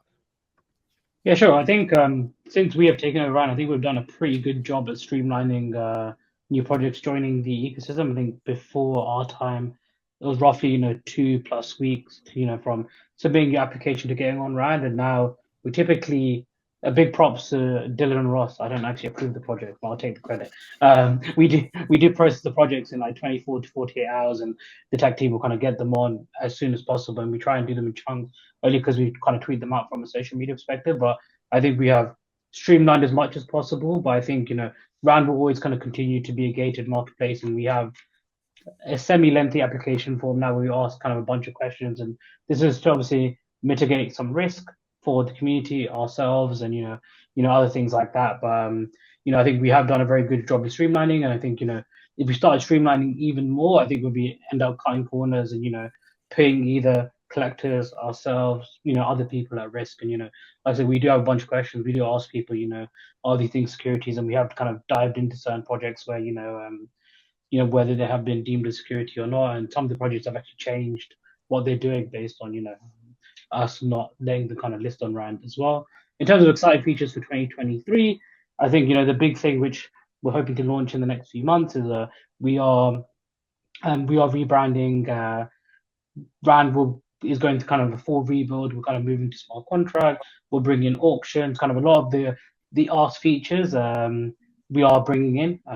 Obviously, kind of starting a little bit from what we have, and as well as kind of what we are doing. But yeah, there is a big rebuild. I'm very excited to share with you guys. I think over the next few weeks there will be some teasers and things like that. But yeah, it's a rebrand and rebuild, and we'll have a whole new UI UX and kind of filter around, and I'm extremely excited about that. And a lot of the team is putting kind of a lot of hard work into making that possible. Awesome. And then Thurstober, when can we expect some fancy horses? Oh my gosh.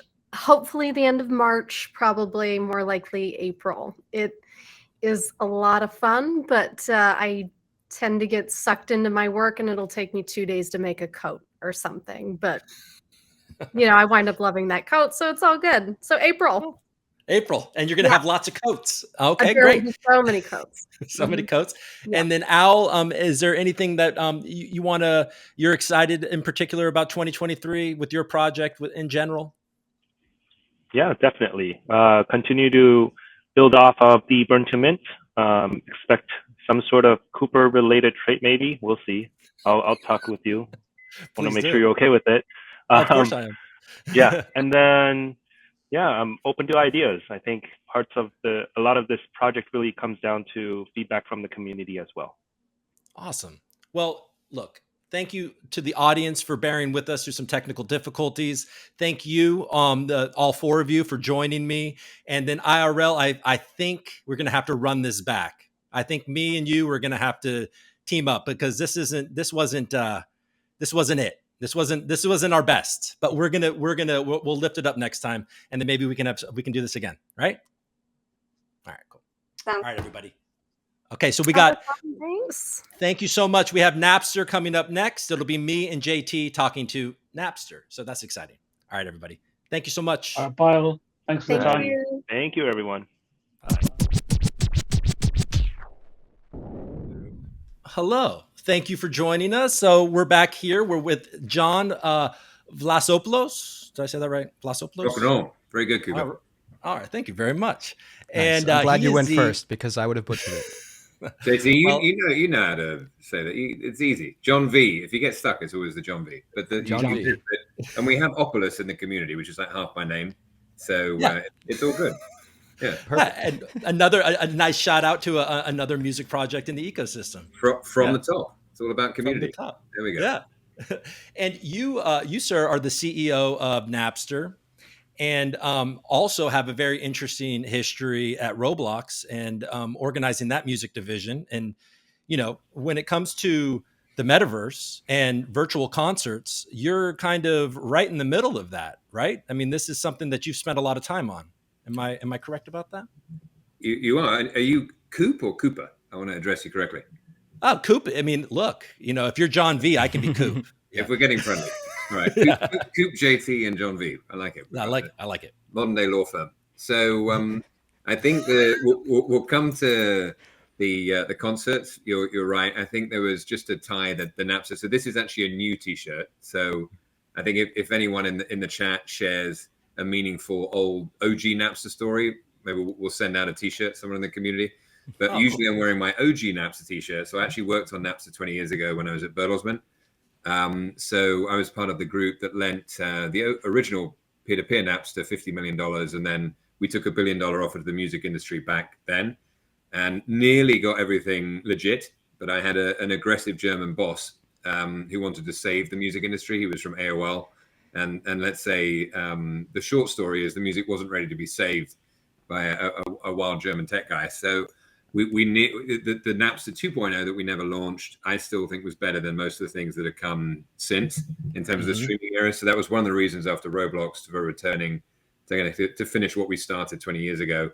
Because it does feel now that the window of innovation that we're seeing now I don't think has been around for 20 years. So that's the catch up. In terms of Roblox, yes, I was at a company called Roblox. When we were private, there was not many of us knocking around, and no one really cared about the metaverse. And we were seeing how we could extend what was a UGC really gaming platform, and then metaverse. We had a global community, and you can kind of think about it, even though we weren't on chain, as like an L1 focused on gaming, right? If it was on chain, and Robux was kind of like a stable coin.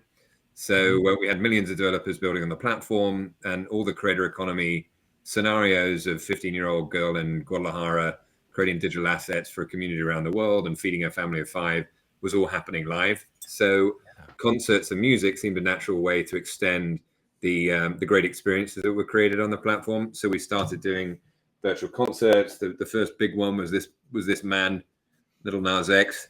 So we got a little Atlantis statue. So that got 40 million people together. And then he probably took away, $10-20 million in what we call Virch. So I think we were swimming in a different lane to NFTs and Web3. This was not, wealthy guys trading NFTs. This was like real fans paying $1, $3, $5 in the millions. So yeah, I think a lot of the playbook that I had from Roblox we're applying into the new Napster that we're now building. So I think the virtual side of the business and concerts is a lot more fun than streaming, which has been quite solo experience for a long time in a commodity.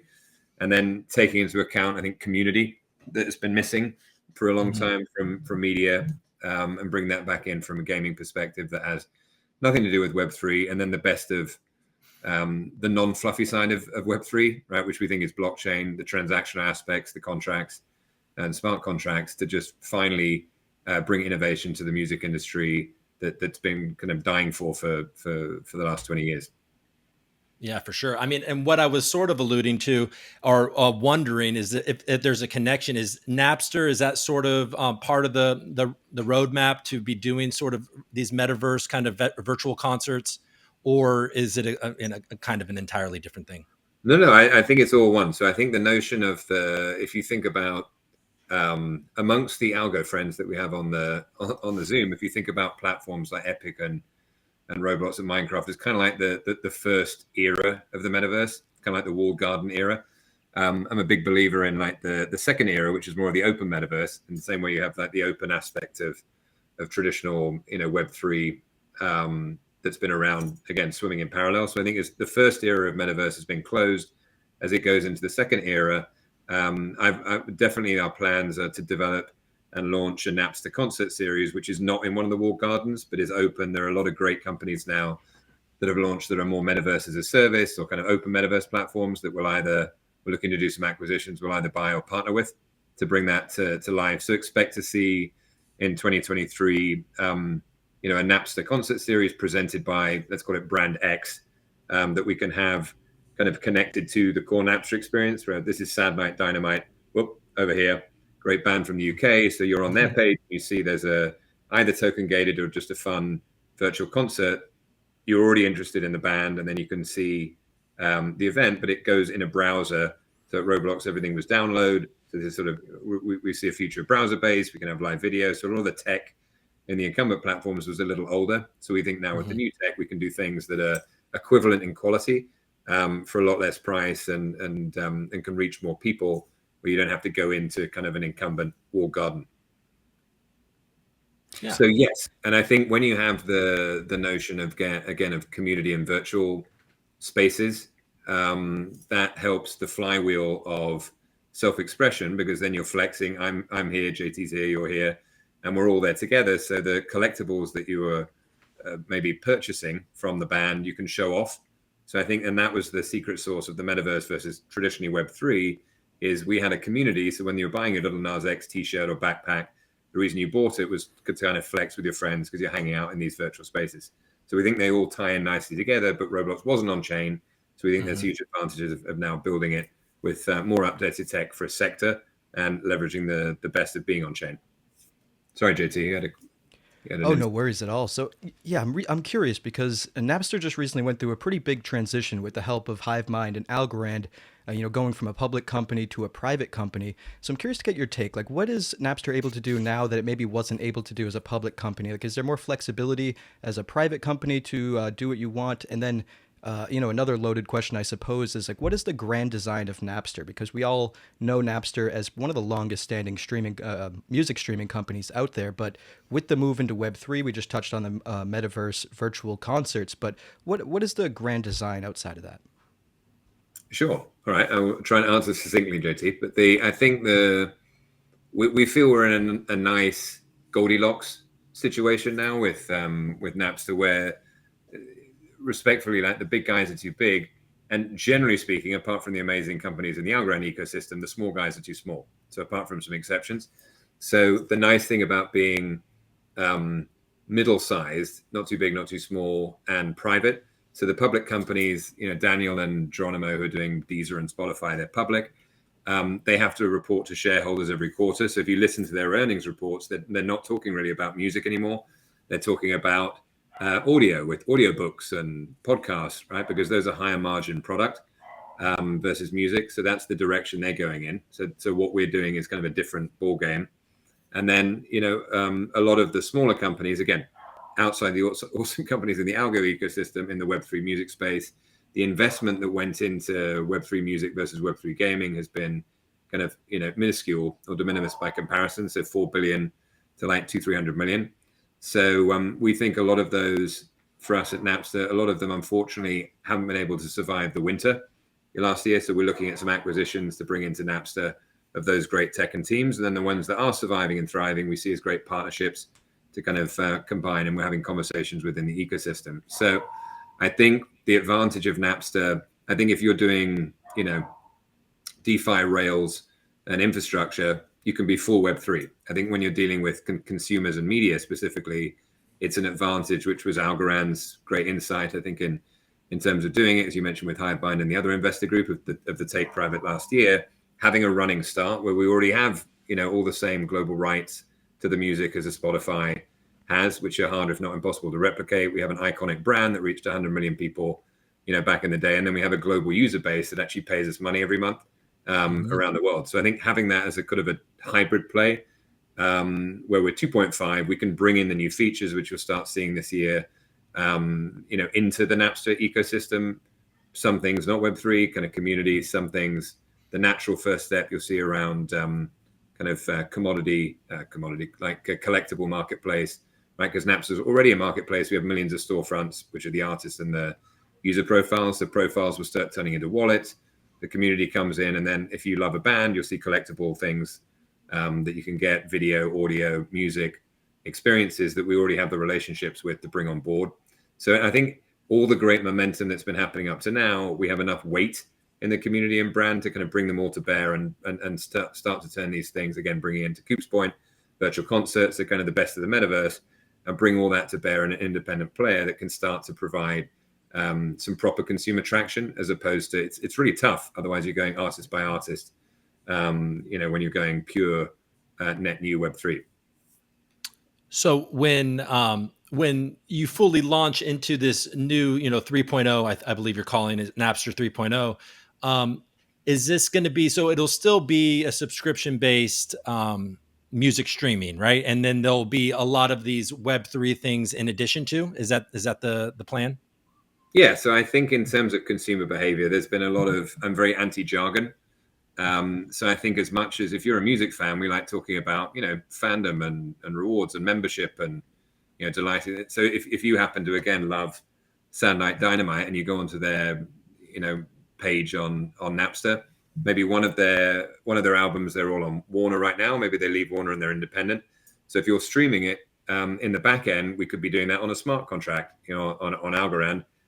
But part of it, if you're streaming another song, that could be on a traditional payout, because we still have them on an existing deal. So I think for the user, some things will be hidden, and there will be a lot of things happening in the back end.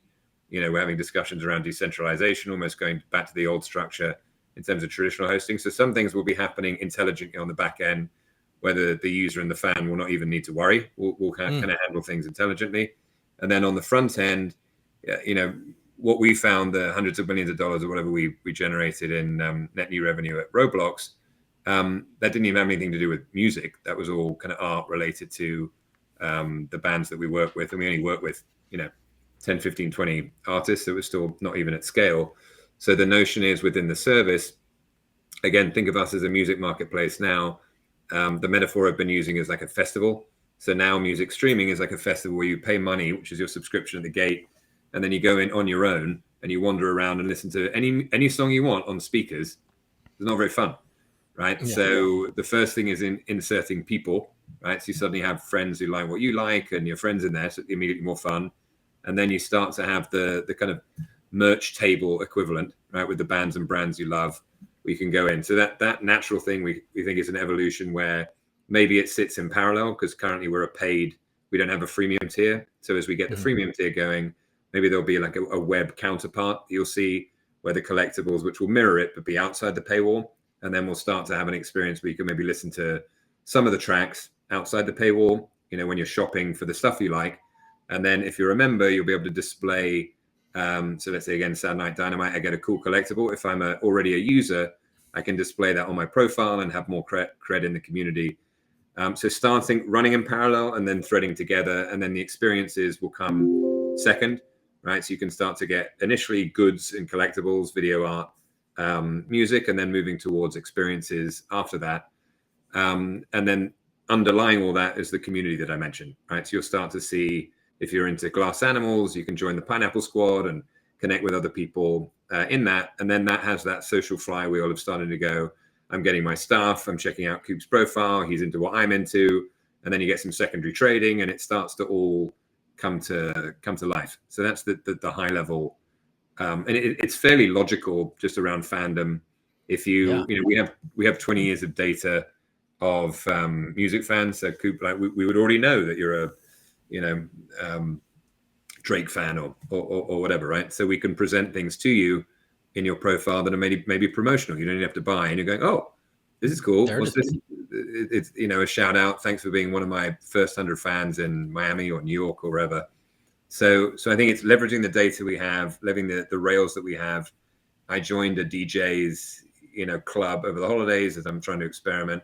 I won't name the DJ, but he's good and famous. But I paid my equivalent of $150 in ETH or whatever, and honestly have no idea where to go or what to do now that I'm part of the club, right? Because it's out there in the ether. So we think, and when I go back to the website, it asks me to subscribe again. So I think having a place where there's a community already existing and there's natural storefronts, we think should help everyone, because then everyone has context and you go shopping here. It's like a mall. You go here and then you go here and then you go here, as opposed to kind of being off at the side of the highway. Yeah, So I mean, Oh, go for it.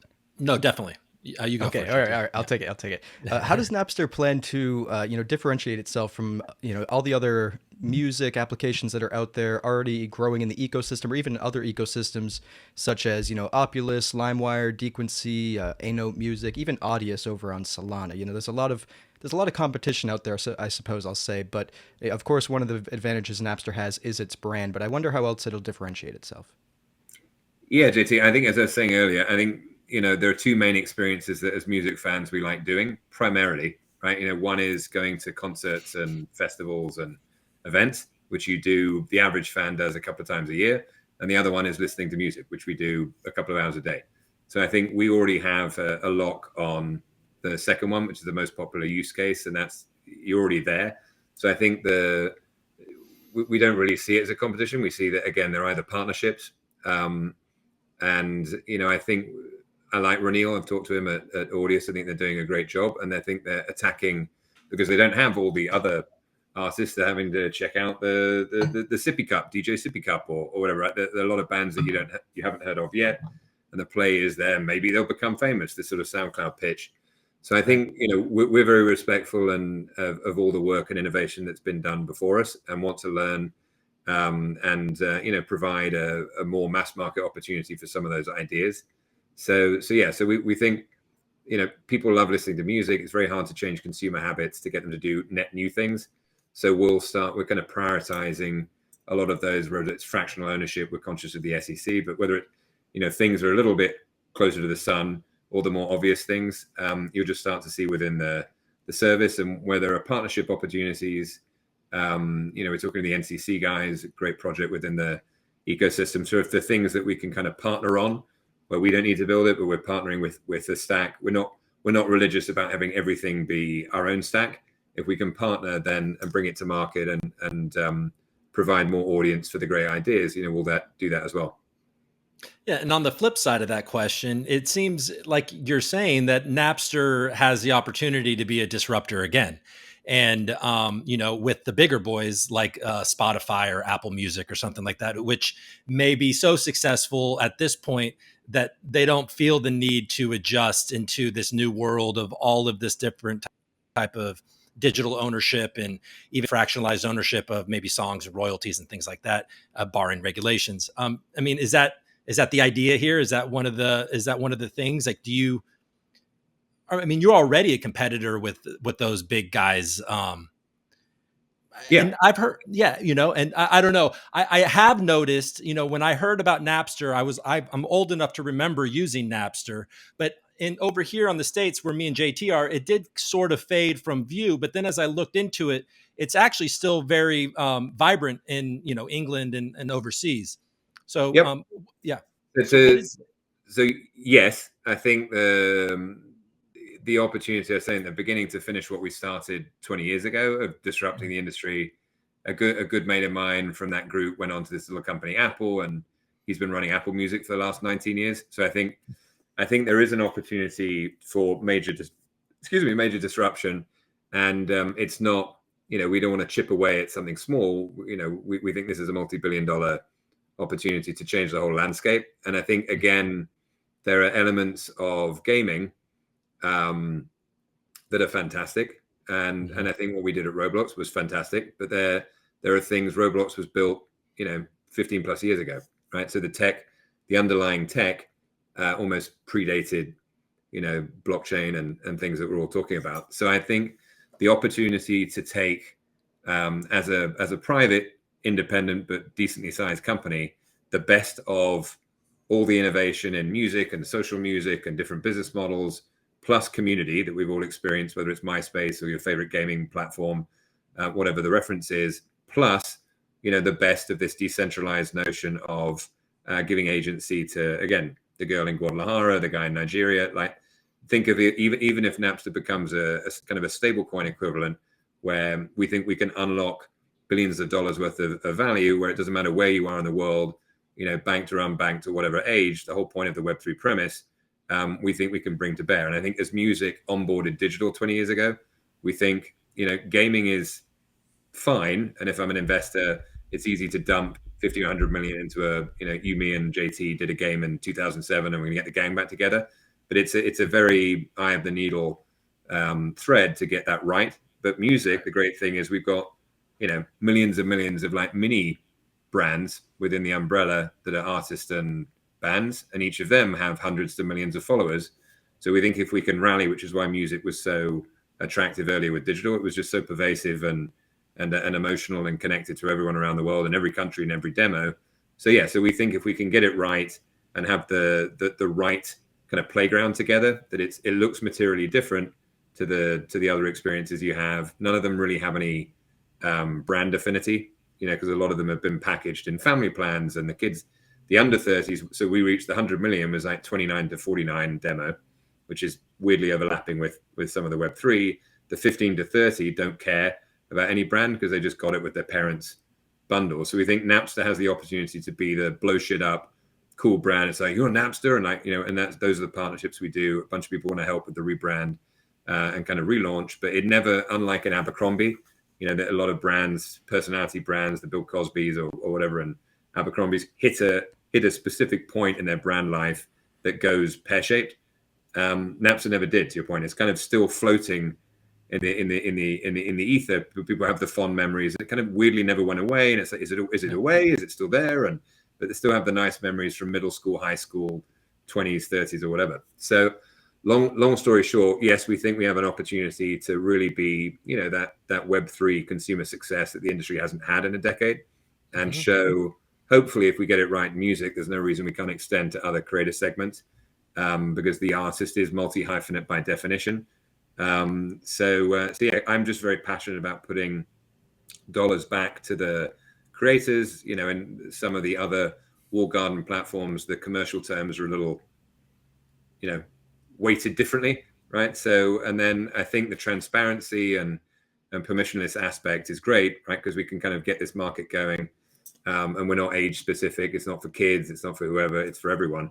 So anyway, we're swinging for the, whatever the expression is, swinging for the fences in baseball, going for the home run versus just trying to chip away at something. Yeah. Right. So where does Napster go from here? So I suppose what I mean by that is like, what is on the roadmap? A lot of people want to know, when do some of these Web3 products go live on mainnet? So I suppose I'll just let you take it from here and then, expand on that later. Yeah. So I think, I inherited a company in Q4 of last year that's still a Web2 business. So we had some initial cleanup to do on the core business. We're doing close to 9 figures in revenue on the core business. So there's an operational set of work that needed to be done there to kind of prepare us for the next era. I think we're looking at some acquisitions, as I mentioned now. Some of those will help speed up our go-to-market. So now in 2023, we're looking, putting it out as a good group, we're looking for a CTO actively. So we're rounding out the executive team. We're getting ready to get the token process rolling. So I think now, as we've come out of Q4, I think I've been on the job for like 113 days, right? So Q4 was busy, and now we kind of have cleaned up the current entity. We're kind of ready to grow, get on the new team. We're finishing up an investment round. So I think through 2023, I love showing, not telling. So there's been a bit more telling versus showing. So again, in terms of the roadmap, the most obvious thing I think is the collectible marketplaces, right? Because it sits nicely within what we're already doing. So that will be the natural thing. We already have, I think the tough thing with smaller companies is you need to go artist by artist and pay minimum guarantees, right? Because you're an unknown quantity. We're a known quantity. We've delivered $1 billion to the industry, and we have, you know, relationships with hundreds and hundreds of independent and major labels, so that they all have, if you like, virtual goods on virtual warehouse shelves. But that's no good unless they're on virtual retail shelves. So they're very keen to get things into that, you know, Napster marketplace, because if it's not on the shelves, they're not making any money, and they understand the relationship. Right. So that's mission number one. And again, as I was saying, that the community starts to have that flywheel as profiles turn into having you know, wallets, and you can start to have, you have the stuff, then you have the community, you can start to have that flywheel rolling, and then moving into the virtual events in the back half of the year. So yeah, so I think it's rolling now, and we know the community is keen to learn what and when and how can we work together. So we're open. I've talked to most, if not all, of the music projects on, you know, I was out at Decipher with the crew out there, as you were. So yeah, I think I'm excited for 2023. It feels like coming off CES and doing some metaversey Web3, you know, panels and discussions and interviews down there. It feels like the consumerization, right, where we're getting away from back-end discussions and talking about tech and actually talking about consumer use cases where it's rewards and engagement and, you know, and fandom. Is the brands are getting involved, the media companies are getting involved. So it feels like 2023 can hopefully be a breakout year and prepare for a much stronger 2024, where, again, to the usual fan, they're not being hammered with, you have to do this and complicate this, and it's just, you know, generally easy and natural, and you're getting something of value either from us as Napster or from the label or from the artist or from you're meeting someone that you didn't know and having a social connection, which is valuable. So I think it's just changing it from being a big consumption engine, right, where you just pay X amount per month to stream Chili Peppers or Drake or Sadnat or whatever you want to do, which is fine, but not that nuance. And if you think about streaming video, at least they have some personality, where maybe you go, oh, you know, White Lotus is HBO Max is White Lotus, right? Because that's my association through the show. Big Little Lies is Hulu. 1899 is Netflix, or Stranger Things. They at least have windowing. In music, there's not even windowing. So literally every service has the same. If you look at Napster, we're the same as Spotify. So we think starting to bring in these new features, it will start to feel new and fresh and unique, and hopefully we'll draw in a new crowd of people that want to connect and do something more exciting than just listen to whatever they want to listen to. Yeah. And, you know, we are here at Algofest, and Algorand and HiveMind came along and were part of the acquisition and bringing it private. What advantages do you see Algorand as a blockchain providing to Napster, and how do you foresee, you know, Napster utilizing the great tech that Algorand is? Yeah, so I think one example, talking to some label friends last time I was in the UK, they tried to do an NFT project, and didn't work. And one of the major reasons it didn't work is because the fans of the artists that they were working with realized how high, like, the gas fees, how non-green an eco it was, and they rebelled and didn't participate.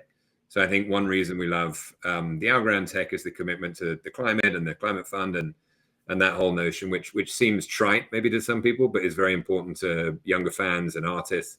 So that we think is key. I think, you know, the Algorand may be coming slightly later to the table, right, in terms of the party, but I think focusing more on reliability, you know, never been down, et cetera, you know, I wouldn't want to run any business, you know, where I have, if I have a restaurant and my, you know, system, I can't take any people to pay a day. I mean, that's just not acceptable, right? So we think everything just has to work, not like it generally works. So that we love the reliability.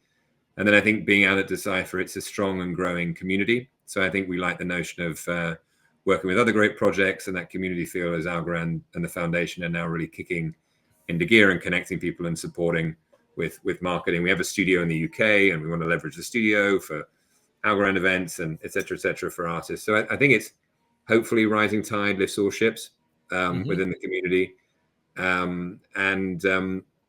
you know, at the end of the day, artists want to connect with their fans and they want to, you know, express themselves creatively, and they'd like to make some money doing it.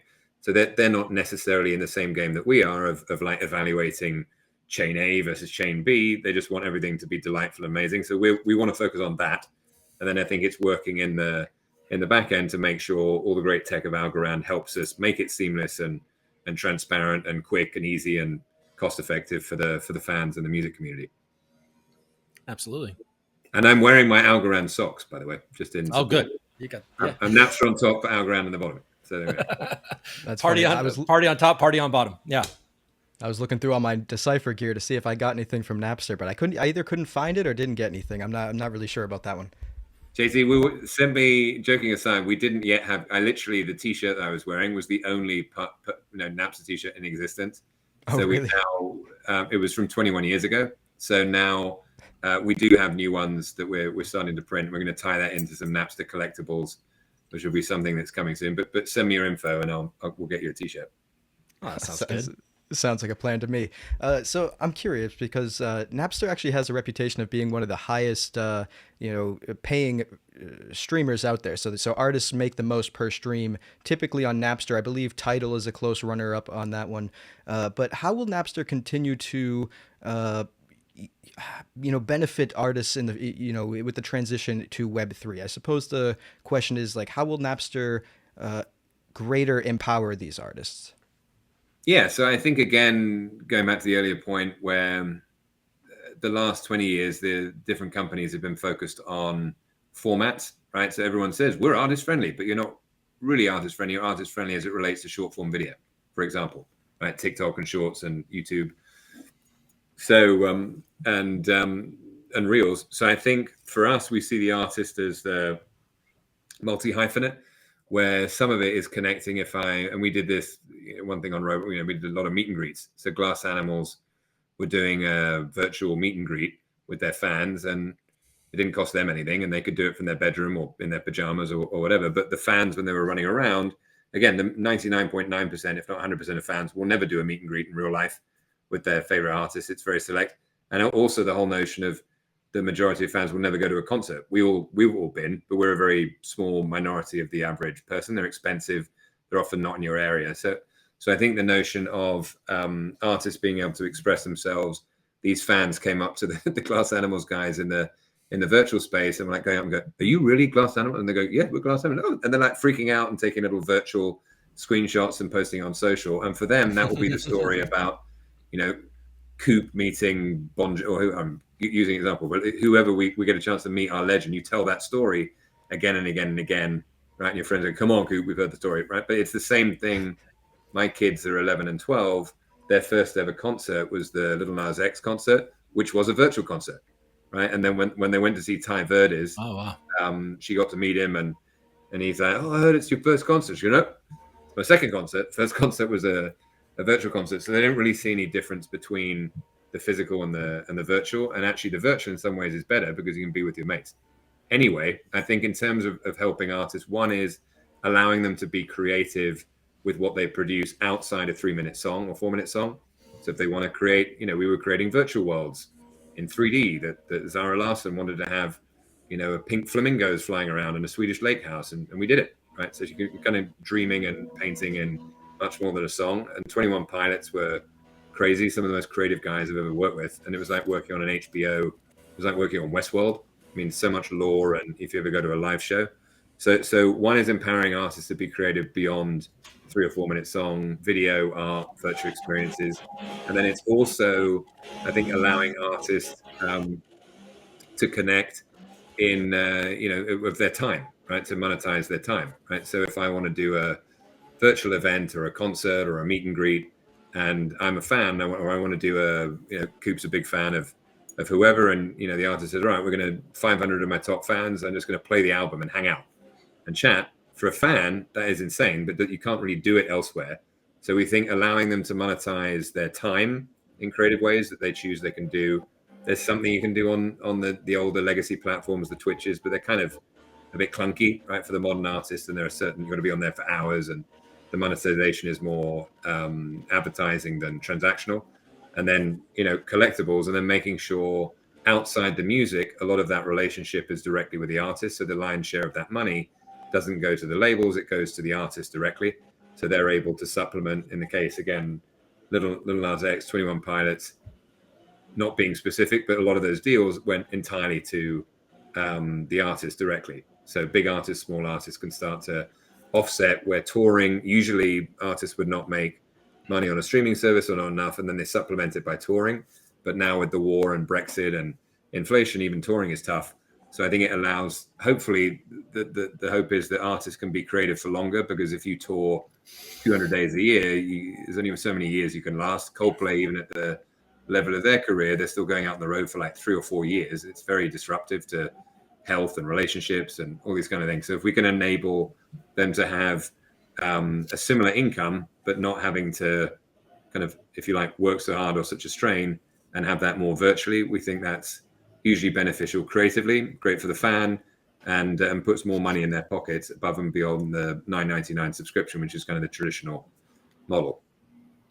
For sure. I mean, first, I do like the fact that you have me from Drake all the way to Bon Jovi. So you have me running the gamut. Did I hit on either? No. Yeah, Bon Jovi was never really my favorite. I'd probably be more of like a Bruce Springsteen over. I was going to go for Bruce Springsteen. You see? Okay. But Drake's cool. I mean, I don't mind Drake's music. And another point that you made was this idea that younger people really, and this was an obstacle a few years ago that I really started to figure out that, you know, they find value in the digital experience. It's in an older generation may not actually kind of feel that, but it's there. And these younger people will pay for these digital things. You saw it at Roblox, obviously. I mean, you guys made a killing on these digital items, right? That's why I won't let my children play Roblox. I know I'll go broke, Minecraft and things like that. I bought my nieces so many Robux for Christmas. It was if you JT, to your point, right? So again, you think of the Web3 promise, right? As again, it feels like the lanes of metaverse and lanes of like traditional Web3 blockchain have been very separate. So if you go back to that Roblox experience and imagine again, it's an L1 focused on gaming, and Robux is the stable coin. The whole promise of maybe Web3, there could be a token that's so commercialized, blah, blah, blah. So we literally had, you know, JT, to your point, it was so consumerized that a generation preferred it to cash. I mean, how mind-blowing is that if you translate that to being on-chain? And literally, you know, when my kids were of the age, they were also on demo, and all their friends would come to the house. It was like a hero. It was like the Roblox guy, and but they didn't want money from their parents. They wanted like Roblox gift cards. So I think that is amazing, right? And then if you think secondarily, we really did have those use cases of the 15-year-old girl in Guatemala feeding her whole family, right? When you atomize all the items and really have a token that's leverageable within the community. So, you know, translating that to music, if I'm a Nigerian, you know, rapper and I have some beats and I'm, you know, connecting with someone in Norway and it's all transactable in the Napster token as that uniform economy, we feel there's, you know, and playlisting, I'm very passionate about the sort of anti-rap caviarization, right, or whatever, where as opposed to a few people holding the keys to curation of what you should listen to, I want to push that to the edges, right? Or I want to listen to my local DJ, my old friend, my, you know, one of the guy in the sneaker shop down the road, or the kid in, you know, the kid is this amazing music scene breaking in South Africa. And he's curating, and he can be rewarded, or she can be rewarded. So I think it's pushing again. We had a bunch of jobs that you wouldn't see as jobs, where people were making income, whether it's making digital items or kind of curating and promoting. So that I think is the exciting thing moving forward, where once you have the community and you connect people, music is the great connector. If we all share, now I know at least Springsteen from Coop, but if I know 10 of his favorite bands, if we have an overlap on 4 or 5, we're mates, right? We can see that compatibility. We have all that data. So hopefully it can move again from this fairly sterile consumption era, where it's just more, and also away from the short form videos of just distraction with advertising, with the attention economy. The overlay, I think, of blockchain and Web3 is we're sort of, the macro trend is moving towards, still there? Yeah, you're good. It froze for a second. So I think the macro trend is moving again away from kind of the attention economy fueled by advertising, where it's just more and more time and addiction, moving towards the transaction economy, where you can be more deliberate with your time as a creator, as a fan, but extract more value. And you don't need the millions and millions of fans. You need the hundreds of fans, and you can actually monetize more effectively. And as people, we don't need to be on the platforms for hours and hours and hours, and it can be they're very good at addicting us, but it's not, I don't think, good for people. So I think that's the macro trend, even beyond the specifics of putting more power in the hands of the creators and data and empowering fans and not having gatekeepers. But it's also that move towards the transaction economy that we kind of had in the mobile era with carrier billing, where you could suddenly put anything on your bill. Hopefully it's as easy again with kind of blockchain billing as well. So a lot of directionally things that have been pent up for 5, 10, 15, 20 years, I think are now able to be unlocked. Cool. And then, one of the final community questions we have here, and I feel like you sort of touched on it earlier, but it's obviously been a bear market. The crypto market has been hit hard along with the equities market and stock market and everything. But you seem to hint towards you guys seeing this an opportunity to acquire some cool stuff, maybe at a better price than before. But have you found this to be a struggle, like a time of struggle, or actually a time for opportunity and acquisition?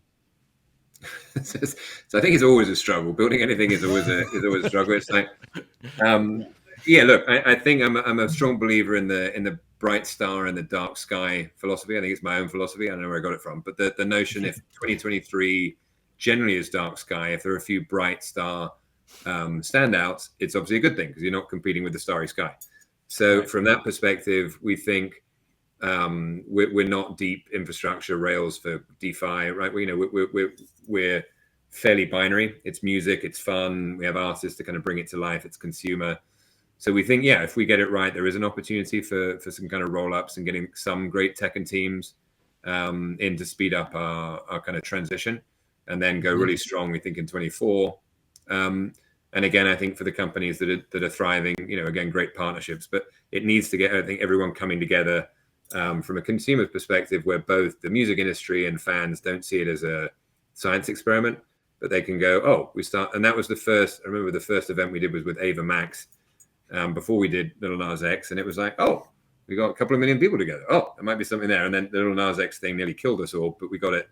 Now it's 40 million people, and then he's generating money. So it's just having these lighthouse examples where we can start to go, oh, it's not just a science project. This is a real thing, and this is genuinely where it's headed. And then we get the momentum going. So yeah, I think hopefully this should be a tough like everyone, but should be an opportunistic year, as you said, Coop. Yep. And I know you need to go. We've been running late, and thank you so much for working with our schedule. You had mentioned the Napster token earlier. I know people are excited about that. I guess less about when launch, unless you want to talk about that, but also maybe you could elucidate a little bit on the utility of what that token will be. Is it going to be like a Robux thing where it's like the currency of the universe, the metaverse? So I think, there is a light paper out there, which is very much a 1.0. I think a lot of the things we've been talking about should kind of lend the direction that we're going with the token. And I think we've got some very smart people coming together to kind of fine tune it. But yeah, look, I think even at a base level, if the Napster token becomes the creative token for the entire music industry and fans, we think that's multiple billions of dollars of value because it unlocks all the things that we had with a non, kind of stable coin on-chain token with Robux. So even at a minimum, we think there's billions of dollars of value where it becomes that, from my beats and your songs and your artwork, JT, we can all kind of communicate in one universal thing outside banking, guardrails and outside, age restrictions and government borders. So I think all the best of Web3 with three things as a baseline. And then on top of that, again, as I said, we're looking at things like fractional ownership.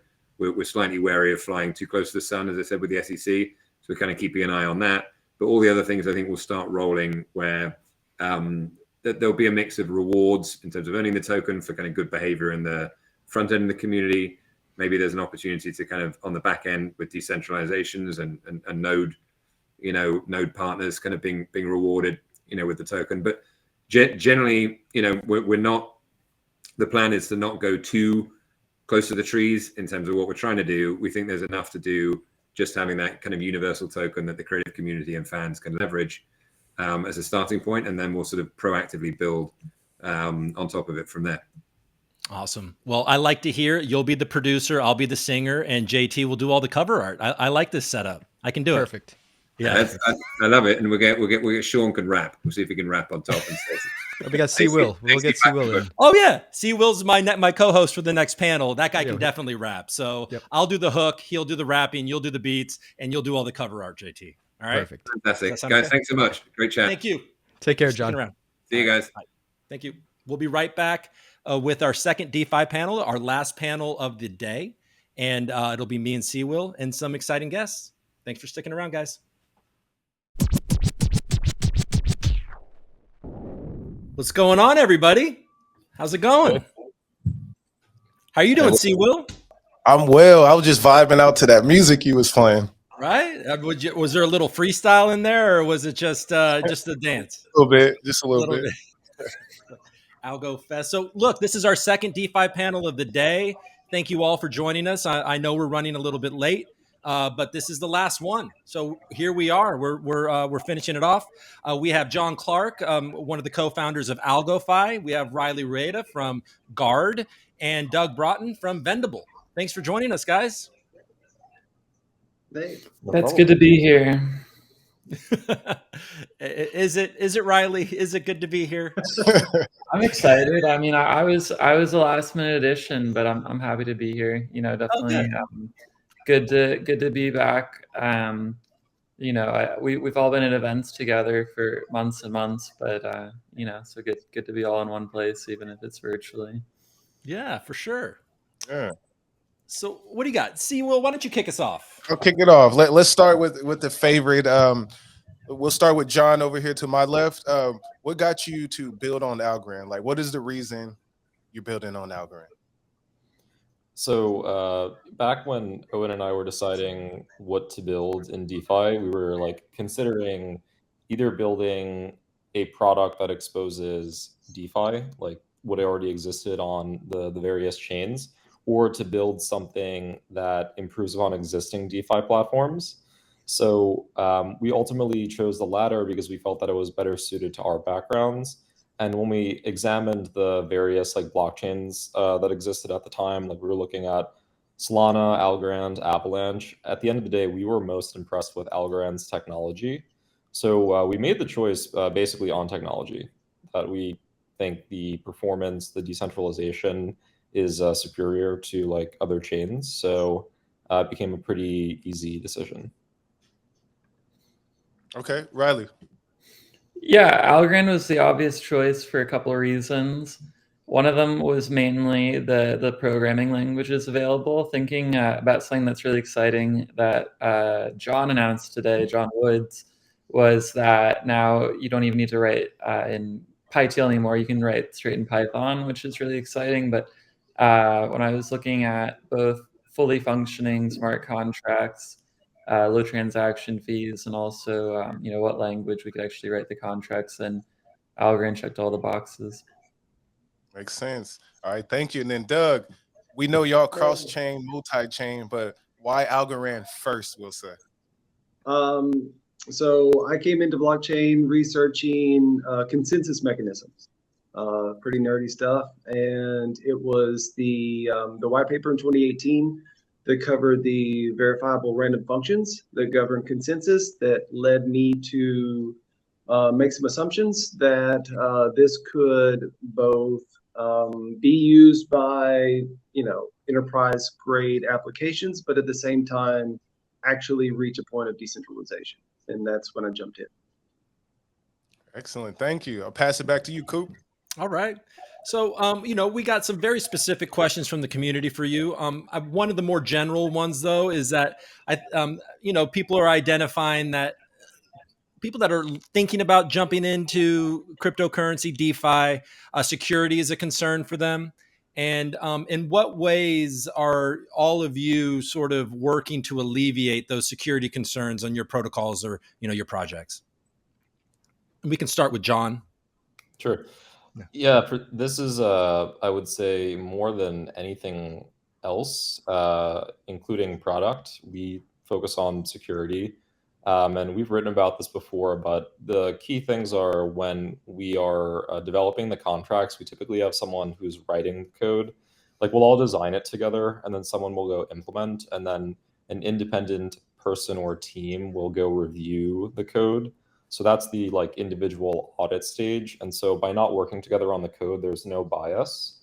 Once that's done, we'll actually go and do a team audit where like line by line, we literally go from start to finish and basically just pretend that we're exploiters trying to come up with like various scenarios where the code could go wrong.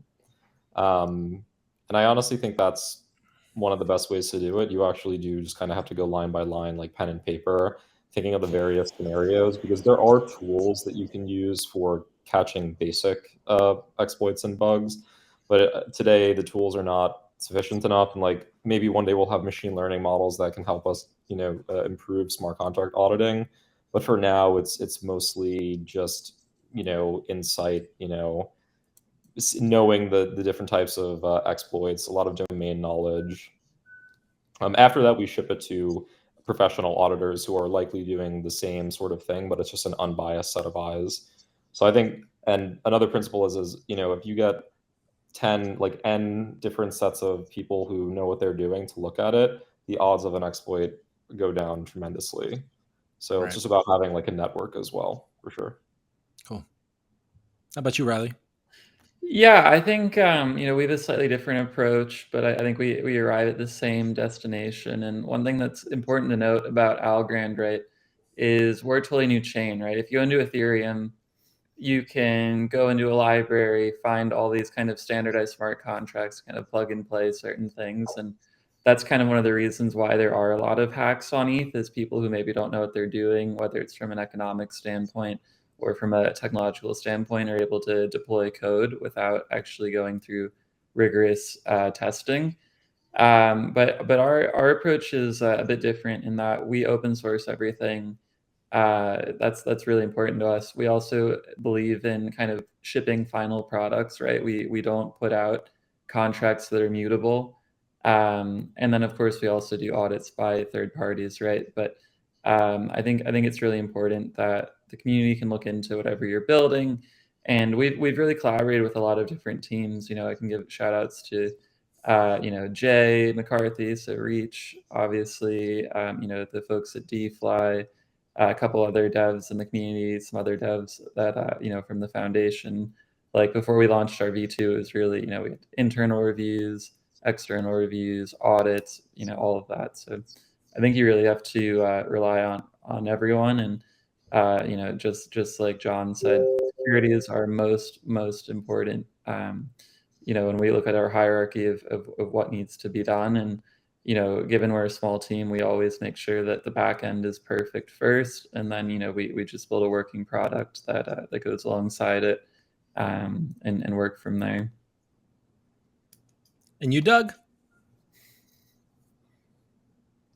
So keeping it short, open sourcing code is definitely key to making sure that what you're doing is secure. It's one thing to have an audit or two audits. It's one thing to have an audit company that tracks what you're doing long term, but you make a lot of assumptions, and you can fall into traps that way. And so open sourcing is a really smart thing to do, so that as many eyes and keyboards can start trying to break it down. And so I think that's key.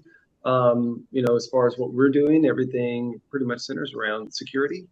We want people to come into DeFi in very simple and secure ways. So whether it's making sure that your keys are protected from loss, or you want to have an application that doesn't have any bots, or you don't, I can only have one account in this system.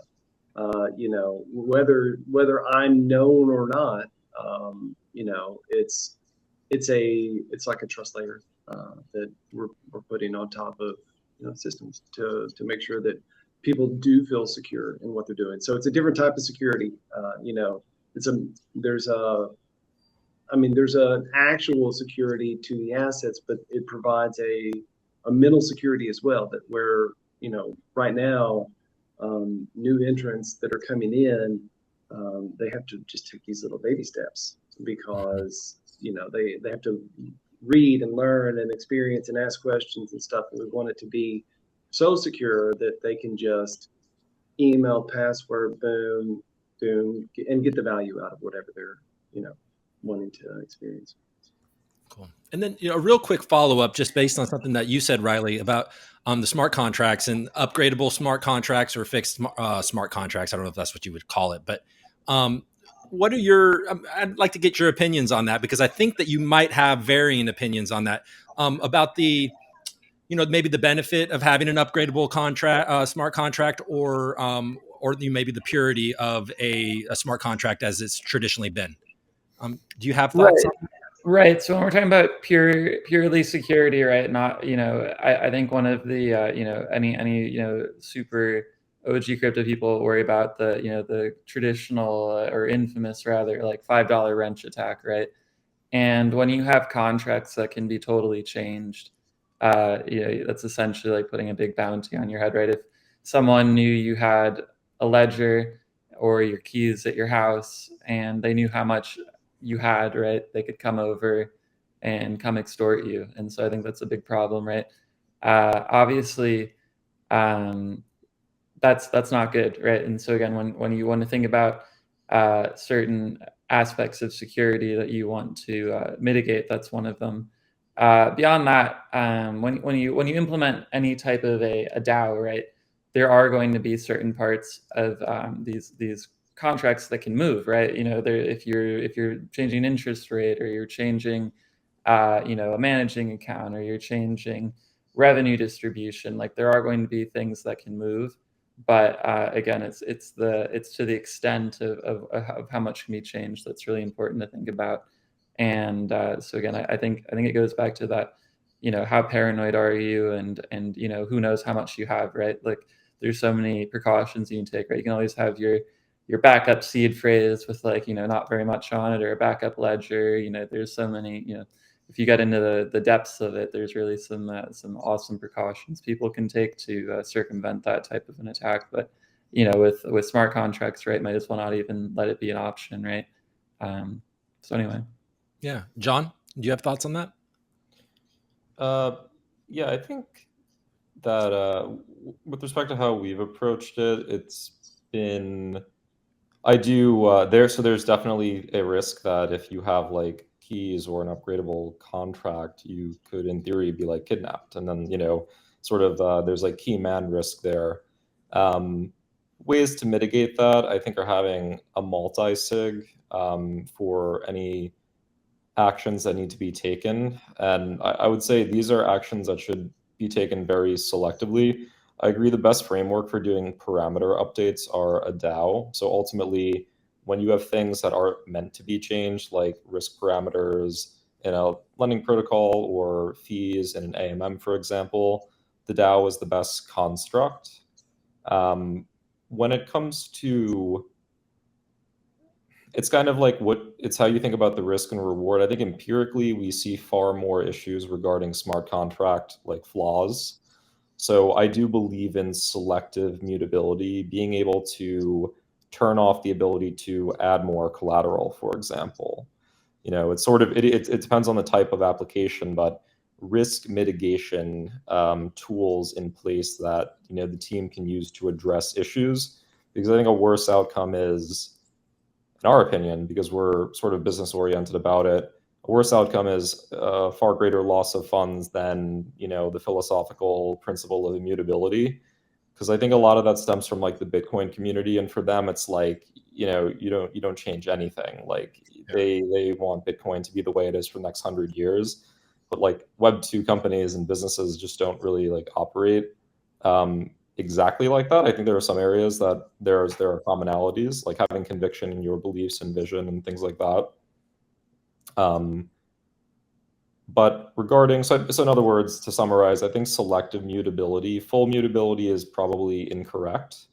But then it's really up to the user if they believe that the team has taken measures to take, you know, and they're using this sort of thoughtfully, then it might be good risk reward, frankly, if you think the team is very good at writing, flawless smart contracts. Or would, on the other end of the extreme is a totally immutable contract, but a team that doesn't have a track record or has a track record of having issues in their contracts, things like that. So I think I take a more like idiosyncratic sort of stance on the matter. Okay. Doug, do you have any thoughts on that? Not a lot. I mean, multi-party computing, threshold encryption, key shares, things like that can alleviate some of those issues. I think selective is probably the way to go, but it's sort of like the outputs and those things you may want to have some control over. What you really don't want to do is allow the creator to be able to like shut off access, and then it's centralized. So making sure that you set it up so that there's no like central authority that can come back in and change this.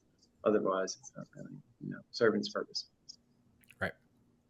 Okay. See, Will? Yeah. So let's talk about total value locked. And I want to go to John with this. Y'all have grown your total value locked the most in the Algorand DeFi. So can you share some of what you've learned along your journey of how y'all have grown so much and helped to put Algorand out there?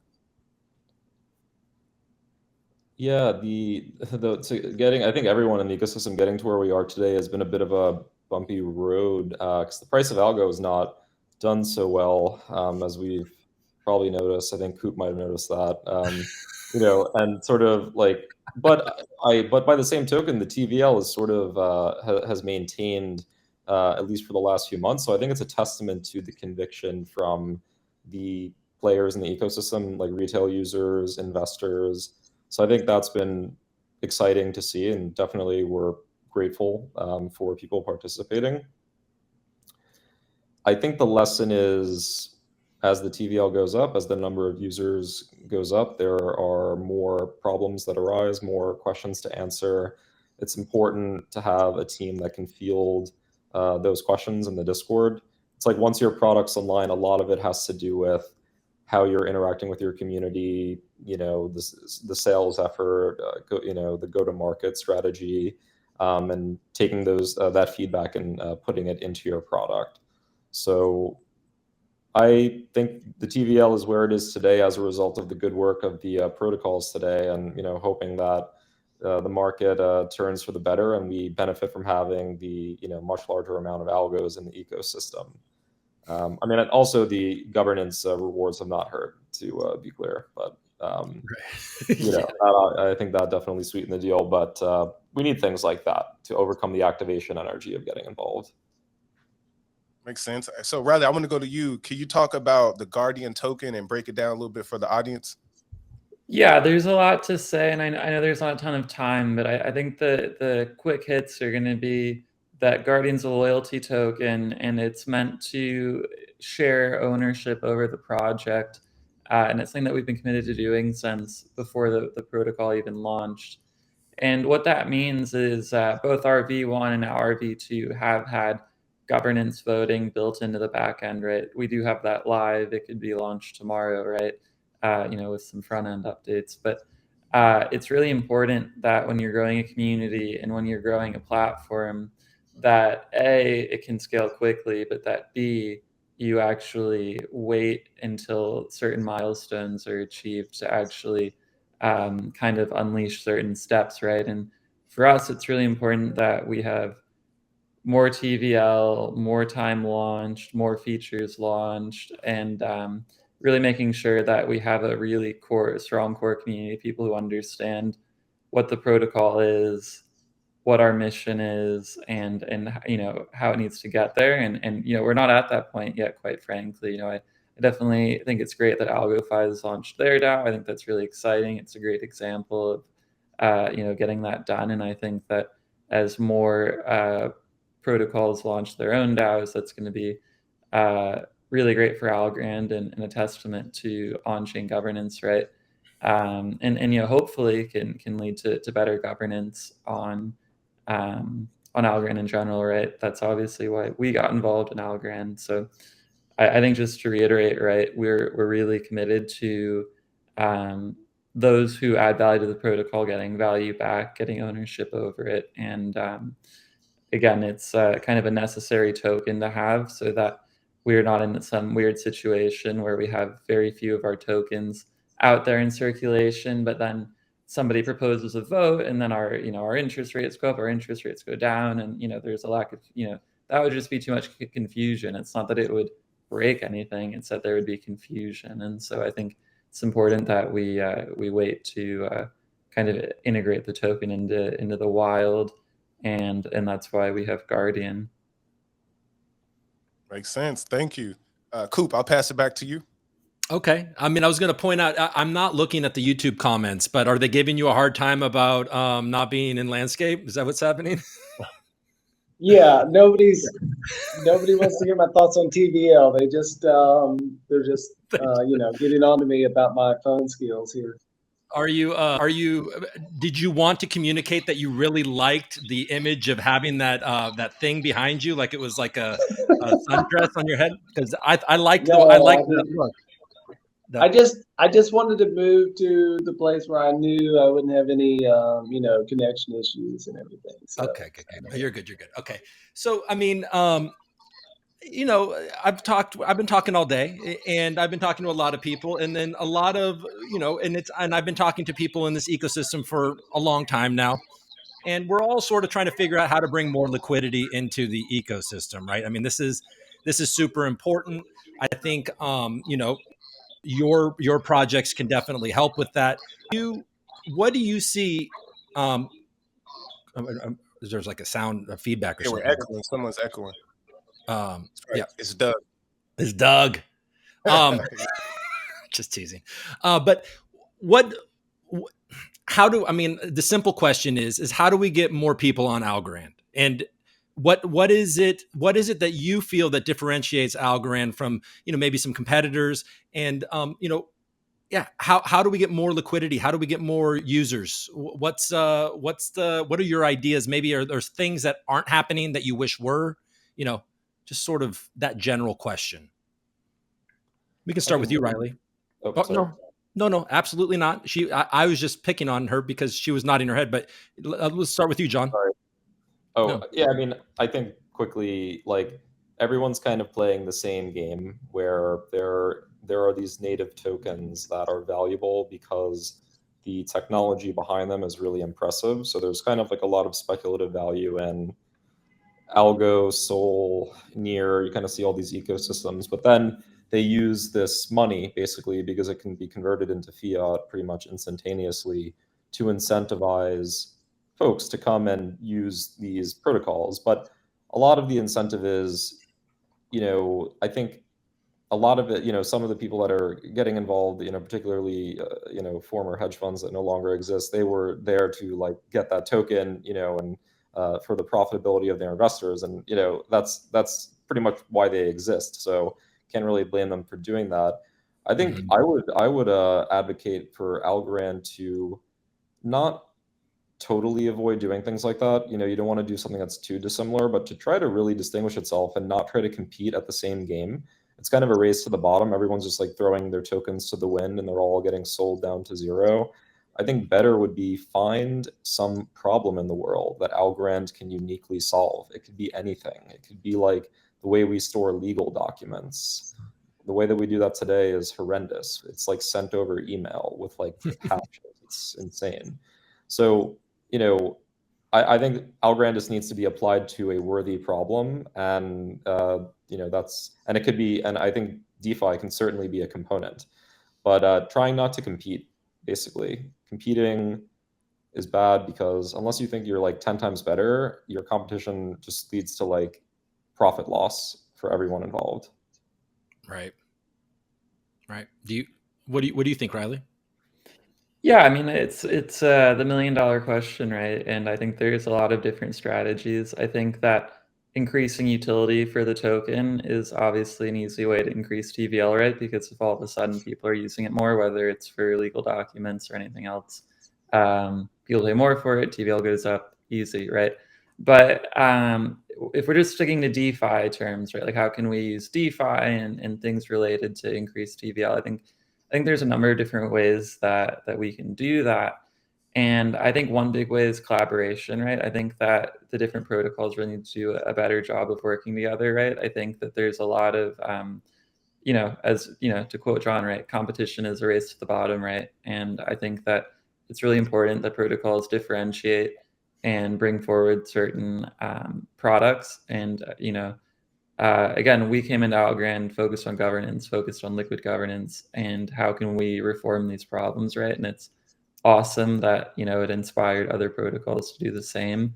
And I think that going forward, there needs to be a lot of figuring out not only how can we, moving forward, each put our resources into kind of our strong suits to say, okay, this protocol does this well, this protocol does that well. Like, how can we really isolate these specific features, but then also figure out how we can get these different protocols to work together, right? So again, I've got, I know you shared the questions with me earlier, so I've got, some other things we can tie into later, but I think it's really just all about collaboration and figuring out how we can start making rehypothecation between protocols a lot more easy, a lot more efficient, and lean into the strong suits, right? Because there's so much potential when we all work together there. So, just create demand for the token, create opportunities, and make sure those opportunities are, able to be compounded. Cool. And Doug? Yeah, so if we want users on Algorand, more users, and we look just first at the current DeFi market as a whole, then we need more bridges. We need more, wrap assets from other chains that can interop with what we have. It would be nice to have more real world assets tokenized on Algorand as well. And, the real world use cases obviously need to start coming into play as well. If we're really, what are we doing at Vendible as far as that is concerned? We're essentially making, the security layer where you can secure your assets on all these major chains. And each one of those keys that controls those assets is effectively controlled and secured by an account on Algorand. So we are generating a lot of new accounts on Algorand. They may not necessarily be in the Algorand ecosystem, but there's a lot of minimum balance lockups from that. So that's a way. That's one of our major pushes to build the number of active accounts. But at the end of the day, DeFi is going to have to be able to seamlessly bring in Web2 users and have them experience this. And so it'll have to look a little different than it does today because they're not used to a lot of these protocols the way that they're laid out. But I know that there's a lot of people that are thinking about this and working on it. Yeah. And John, something that I really enjoy about Algofi is its ease of use. It's very straightforward. It seems, it's easy to use. And maybe do you have some other ideas on how to attract, more traditional people into DeFi and different strategies for that? So something that we've thought about, I think, sorry, I'm getting a little feedback on my side. I think that, there's DeFi and there's like this early sort of niche ecosystem that's interested in it, more tech savvy folks, people that want to be sort of on the frontier, really like crypto. Then there's the folks that are on, like Gemini, Coinbase, Kraken. They want to get exposure. They're not super keen on holding their own private keys and, dealing with yield farming and things of that nature. Mm-hmm. So I think it's kind of tough to get that. It's difficult to get those users because the fact is, around when it comes to security, you can argue that, but Coinbase does have an insurance policy for its hot wallet. So the legitimate regulated exchanges that have good actors running them, which I hope Coinbase is, and not, FTX obviously was not the case, but the problem is that, when you're sort of operating a foreign entity, I mean, he ends up getting in trouble anyway because he's like a U.S. citizen. But when you're operating a U.S., an entity not like in the U.S. or in somewhere where the laws are a little bit more lax, they might be more cavalier. Here, like Brian Armstrong has like quite a big incentive to not commit fraud because he'll go to jail for 30 years or lose a lot of money. So you can really trust. Generally, I would say these are like trustworthy exchanges. So I do honestly think it's not trying to get people off the centralized exchanges by saying, oh, DeFi is like safer. I think you have to emphasize the opportunities. There's more here. There are more tokens. There are more opportunities to lend, and just more things that you can do. DeFi innovates faster than CeFi. Some of that has to do with like the regulatory arbitrage, but other pieces are the reputational risk to Coinbase doing something in Web3 and failing is much greater than smaller, startups. So that's if you want to get like traders, basically people that are doing trading, lending, but in CeFi. But I do think there's a huge opportunity for just using crypto to solve some problem. Like here's one that uses DeFi, creating a banking-like application for people that are unbanked in the second and third world that don't have access to banks, but they have smartphones because most of the world is now connected to the internet. And I'm not the first one to mention this. Everyone sort of talks about this idea. It's just difficult to execute on because there is a sort of informational gap between being able to use DeFi and the people I'm talking about today. So that needs to be, not only do you build the product, but you also need like a go-to-market strategy. You need a way to sell this, a way to educate folks. But I think kind of abstracting the DeFi away, in other words, problems that do that, I think have much larger TAMs, much larger audiences. Right. That makes sense. And then, Sewell, you got something? Yeah. Because you got, I want to talk a little bit more about CBDCs and stable coins and that role of the future of DeFi. If someone wants to chat on that, kind of playing off of what John was saying as a payment system for second, third world countries. I'm happy to chime in. I think there's, one of the big obstacles, right, to onboarding people is people need to care, right? And I think that, when people care, it's going to be too late, right? Not to be like a doomsday sayer, right? But it's one of those things where it's like the reason why crypto is important, right? The reason why being your own counterpart is important. The reason why not trusting other people, no matter how tech savvy they are, is important, right? It's because at the end of the day, you need to be able to know what you have is going to be there, right? And I think that we've really emphasized that with our self-custodial nature of our protocol, and I think that's one of the core tenets of crypto. And again, I think that without being a doomsday sayer, right, it's really important that we focus on the core tenets of crypto, why they were important, 11 years ago, why they're important now, and move from there. Going to CBDCs or centralized stables versus decentralized stables, there's a big importance because, again, we talk about censorship resistance, right? There's literally already today, if you go over to China, they have digital yuan, and they can prevent you from spending it on certain types of goods. They can make your yuan expire. They can track it. And again, I don't know who wants to be, beholden to this type of money, right? But if we want to be able to potentially escape that kind of a reality, then you need to have censorship resistant money. And that's where GARD comes into play, right?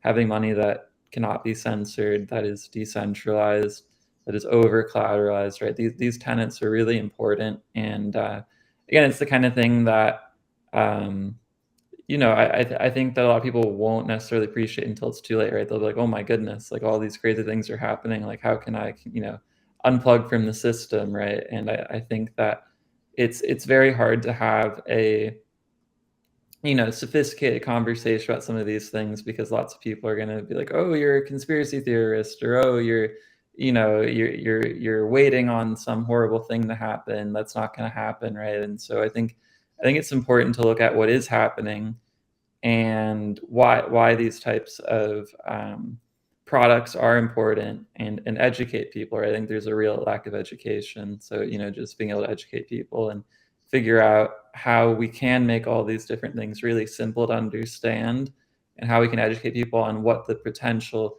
problems are, and whether or not they happen, people should be their own counterparties regardless, right? That's kind of the end of the day, right? Even if these things don't happen, and even if all these bad things that could happen don't, being your own counterparty is incredibly important. And to all the people who are like, oh man, I can't keep my seed phrase in place, or oh man, I can't secure my keys properly, right?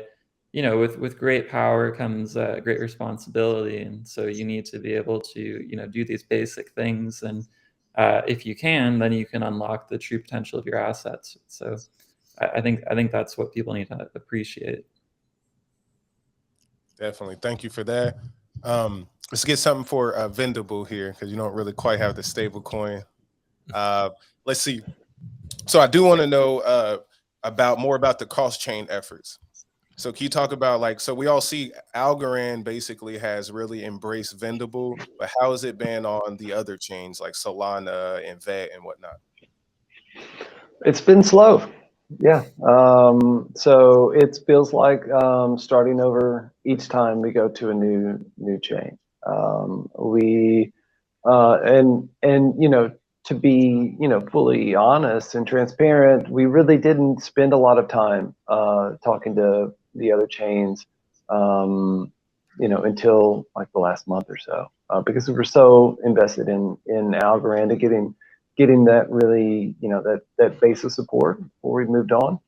And it looks like the way that if it's kind of like you have to reboot each time. You have to understand who are the communities, who are the leaders there. You have to put in the hours of contacting them, telling your story, getting them to understand what you're trying to achieve. Now, I will say this, that has been our story up to this point. We're moving into testnet, and it will be much different once we go live, because we'll be moving from show to tell. I mean, from tell to show, and when these things start turning on and people see these systems, then it will be much easier to say, hey, you should come here because XYZ, and here's the numbers to back it up. So we're excited about that. And I would say this, backing up to your other question, that CBDC could be a panel on its own. That's a really interesting topic. Yeah. But my only point is that, if I have 100 CBDCs in my digital wallet, I don't own those at the end of the day. So it doesn't matter how many I have in my wallet, I don't own those. Not your keys, not your CBDC or something. Yeah. Well, and then a follow up on something you mentioned. So when can we expect Vendible on mainnet, by the way? Yeah, we're bringing in our Iblers in these next 2 weeks. Those who have our Ibl City NFTs get first access, and they'll start testing our onboarding system, like John was talking about, that onboarding and experience and shifting into something new should be very intuitive, and so we're going to be focused on that, and setting up identity vaults and all that fun stuff, and then we'll move into protection and recovery with the larger group. I think we're over like 60,000 signups at this point, so it's going to be busy few weeks. Busy 2023, yeah, or next few weeks. Yeah. And I point out, real quick that, DeFi on Algorand has been growing. It's come from some support from the foundation, incentives, and all of that. And, there's still, for example, there's there's Algofi, there's GARD, there's Folks Finance. There's out of those three, you know, you guys are all sort of you guys talked about competing, and so Riley, I mean, I hope this isn't an offensive thing to say, but potentially you're the underdog of the trio. And so what makes you, or what makes, in your opinion, what separates GARD from potentially the competition? And not that I'm trying to get you to say bad things about John or, you know, Benedetto, but I won't take offense. Yeah, well, I would say I don't really view us as an underdog, and I also, you know, I don't have bad things to say at all. I think that when you look at our different products, you have to look at where there are differences, right? And to different users, those differences will be more or less apparent. We're the only CDP solution on Algorand, right? Obviously, on this panel, at least, I feel like I sound like the most, you know, perhaps cautious crypto person. I would say, you know, I'm not here to trust anybody. I don't want anybody to trust me. In fact, right, the way our DAO is to be implemented is that once it's live, you can vote us out. We won't do anything anymore. Someone else can run the web app, and you know, business will continue as usual.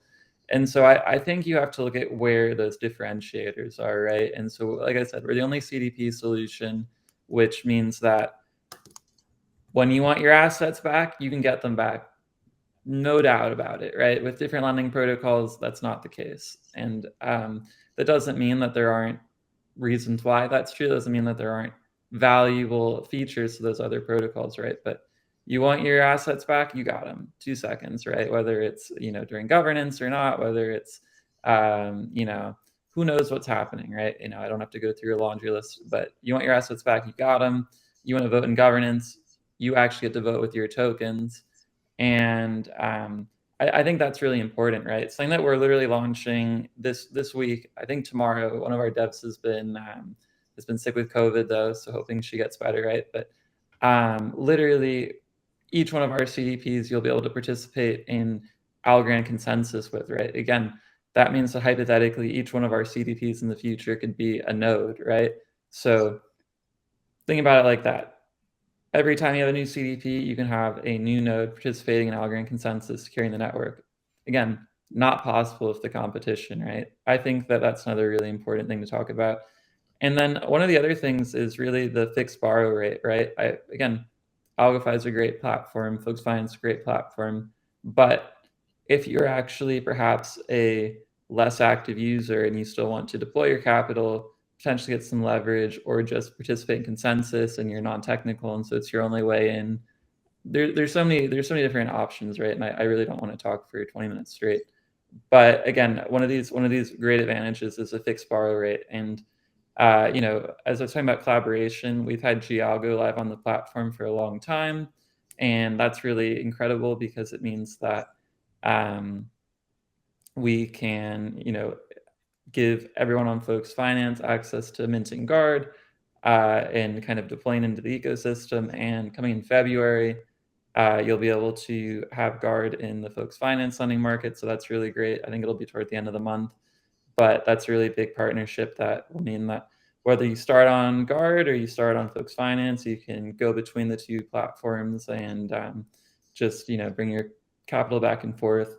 Definitely, you know, would encourage the Algofi community to, you know, be open to doing that. I know that the DAO is in charge now, and there's a lot of steps have to go in place. But, you know, you want to talk about opening up the faucet of liquidity, right? The second that you can borrow at a fixed rate, bring that, you know, bring that asset into the market, borrow against it again. You can, you know, really start moving around some of that on-chain liquidity. And you know, I just think that it's really going to take that you know, next level of understanding, the collaboration from the whole ecosystem, and you know, more projects going live on Algorand, right? But again, I don't view us as an underdog. I just view us as a, you know, a different option. And you know, we've been here a long time. We're, you know, going to stay around on Algorand, and we're going to keep building innovative solutions, right? You know, we were the first ones solving the governance problem. Governance is now moved. We're now the ones who are going to be pushing the narrative toward making everybody able to participate in consensus. I know that Algofi allows you to commit algos to your own node, which is really cool. We'll have a GARD node up as well, so that non-technical users can participate via that node if they don't want to set up their own, can't do it, right? And then in the future, we might even start doing nodes as a service, right? Depending on how nodes might be integrated into future plans with Algorand, we'll let anyone deploy their own node, depending on what the community demands. And again, these are all features that make Algorand better, secure the network, give people more options with their tokens, give people more utility with their tokens, which is good for the price, and mean that we can improve Algorand, not perfectly, but in production, right? Make things better in production, improve the metrics, and really throw out a lot of good stuff. So definitely, if anybody's watching right now, I would say if you haven't used GARD, check it out. I think you'll be surprised, and definitely do your research on where your assets are being held, and if you can get them back at any time. Because again, when we talk about counterparty risk, I want my assets when I want them, right? Not when someone else says I can get them out. So that's what I have to say about GARD, and definitely excited for this next year. Cool. Yeah. I mean, John, maybe a similar question to you. I'm sorry, Will. Were you trying to cut in there? You probably No, I just said excellent. Go ahead. Oh yeah, no, that was really great. And I mean, with Algofi, and what is it that sets Algofi apart? And if there's anything in what Riley was saying that you think warrants a response, you can do that too. Sure. So I agree to Riley's point. Like right now, going through your own participation nodes kind of onerous, where you have to either pay someone to set it up or you have to set it up yourself. So it is only for people that have some technical savvy. I have actually thought this is kind of an interesting, or at least I thought it was an interesting observation. If you set up the participation node yourself, kind of like what I see is going on with like Folks Finance is like the way they do it. And, if you're running the participation node, you could, in theory, it's kind of, I thought it might be a little centralized because you are then able to kind of manipulate the participation node, not in a way that you could basically vote on someone's behalf because you don't have their private key. But at least that's to my knowledge. I don't think you'd be able to, although the participation keys are actually stored on the participation node, so that could be an issue. Which would be like if that's the case, then this doesn't really work. However, you could take the node offline, and you're supposed to have the participation node online 100% because when it's offline, Algorand still counts the stake that you've sent a transaction as online. And if that stake is actually not voting, then Algorand has an overestimate of how safe the network is. Those algos, which could have been good or bad, are now taken out of the equation. And so when Algorand needs to achieve like 2/3 like good actors, this number sort of manipulates that. So I have thought that it might be better to actually decentralize the participation nodes just in general, but I recognize, like, again, if you trust the team, you think they're going to do a good job, it is like pretty good user experience. And then just like Algofi, I mean, look, I think a lot of Algofi's success has to do with being there early with the lending market, responding to issues in the ecosystem with our AMM. With the vaults, that was kind of that was actually Owen had just like an intelligent observation about how we could take a lending market and sort of retrofit it into the ability to use it as collateral so you can borrow against it, which is kind of cool, but still participate in governance. So users can come to Algofi and they don't have to borrow, and those algos just sit in their own address. So they can come and go as they please, but if they're borrowing, they have to repay their borrow positions first, which is the nature of lending markets. But yeah, I mean, I think just like the first mover, network effects that we built up, really strong community. Honestly, I think a lot of it is like the strength of our Discord and people's interest. And now we have people that have built on our protocol, like Deradex, which is a very interesting protocol. It's a perpetuals protocol and an options protocol, and they are using our lending market to facilitate leverage.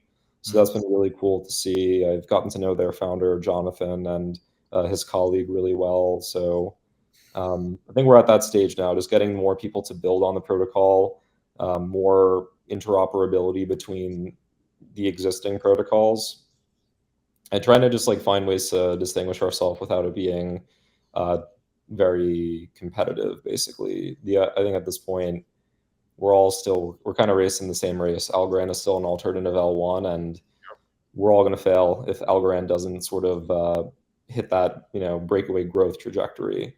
So curious what happens over the next 10 to 20 years, basically. Maybe someone here can tell me. I like to hear that you're concerned about the next 10 to 20 years. That's a long time. Yeah, for sure. All right, Will. Yeah, what do you? I do want to say this, y'all. Make sure you tune in to the next block to catch the recap show of Algofest 2023, and we'll have some more guests on there, and then we'll be recapping everything that's been happening in the last like 8 hours. Big shout out to Coop for being here the whole time. Yeah, you too, man. Did you have? I'll be tuning into the next block. I mean, I heard a rumor. I don't know if it's changed, but there was a rumor that the new CMO might show up. Yes, that's the rumor. So make sure y'all go check that out. That is the rumor. All right, cool. Did you have any? Did you have any final questions or anything else we needed to tie up here?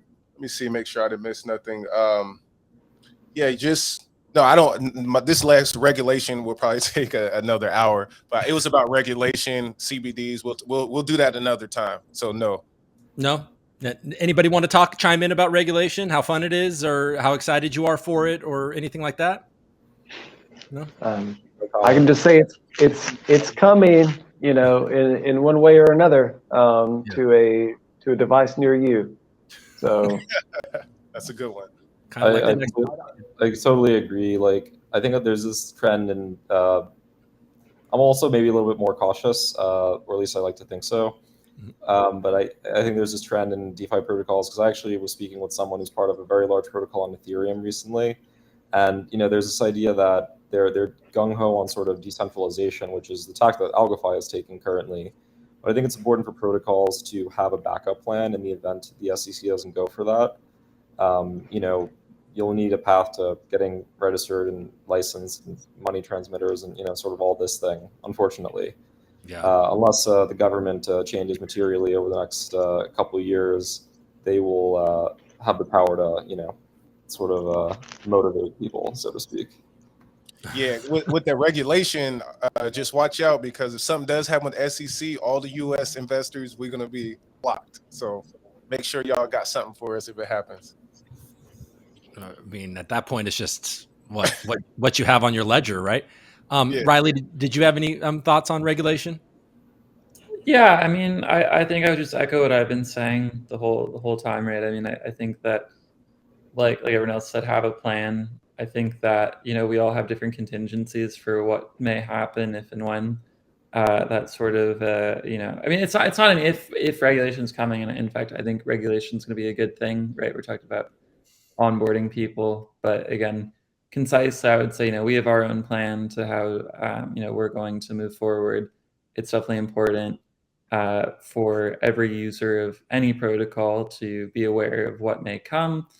Ask the hard questions. I think that's important. And, above all else, be your own counterparty, secure your assets, and, nobody can take from you what you lost in your boating accident or your, $5 wrench attack, or who knows, right? So, I mean, again, just be your own counterparty and go from there. That's my best advice. Cool.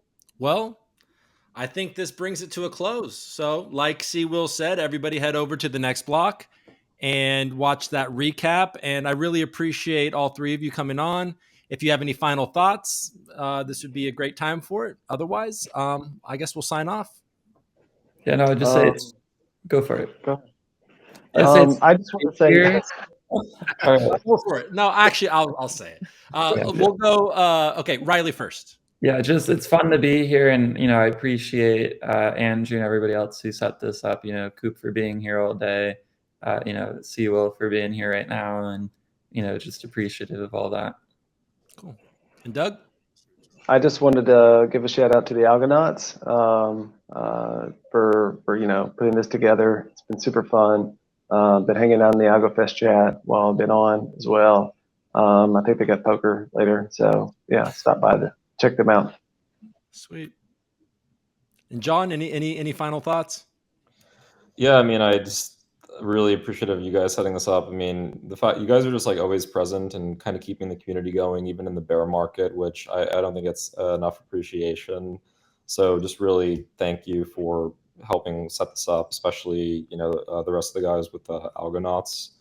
And yeah, looking forward to continuing to work together and keep each other motivated during this, because I think, I think the reality is we're all feeling the bear market. And it's important to sort of keep each other motivated and headstrong during this tough time. Awesome. Yep. Bear market building. Got to That's keep it. it up. Yep. All right. Well, I'll see you all at Algofest 2024, right? Yeah. All right. All right. All right, everybody. Thank you so much for joining us. That's it. That's a wrap. And now I'm going to go do something else. All right. See you guys later.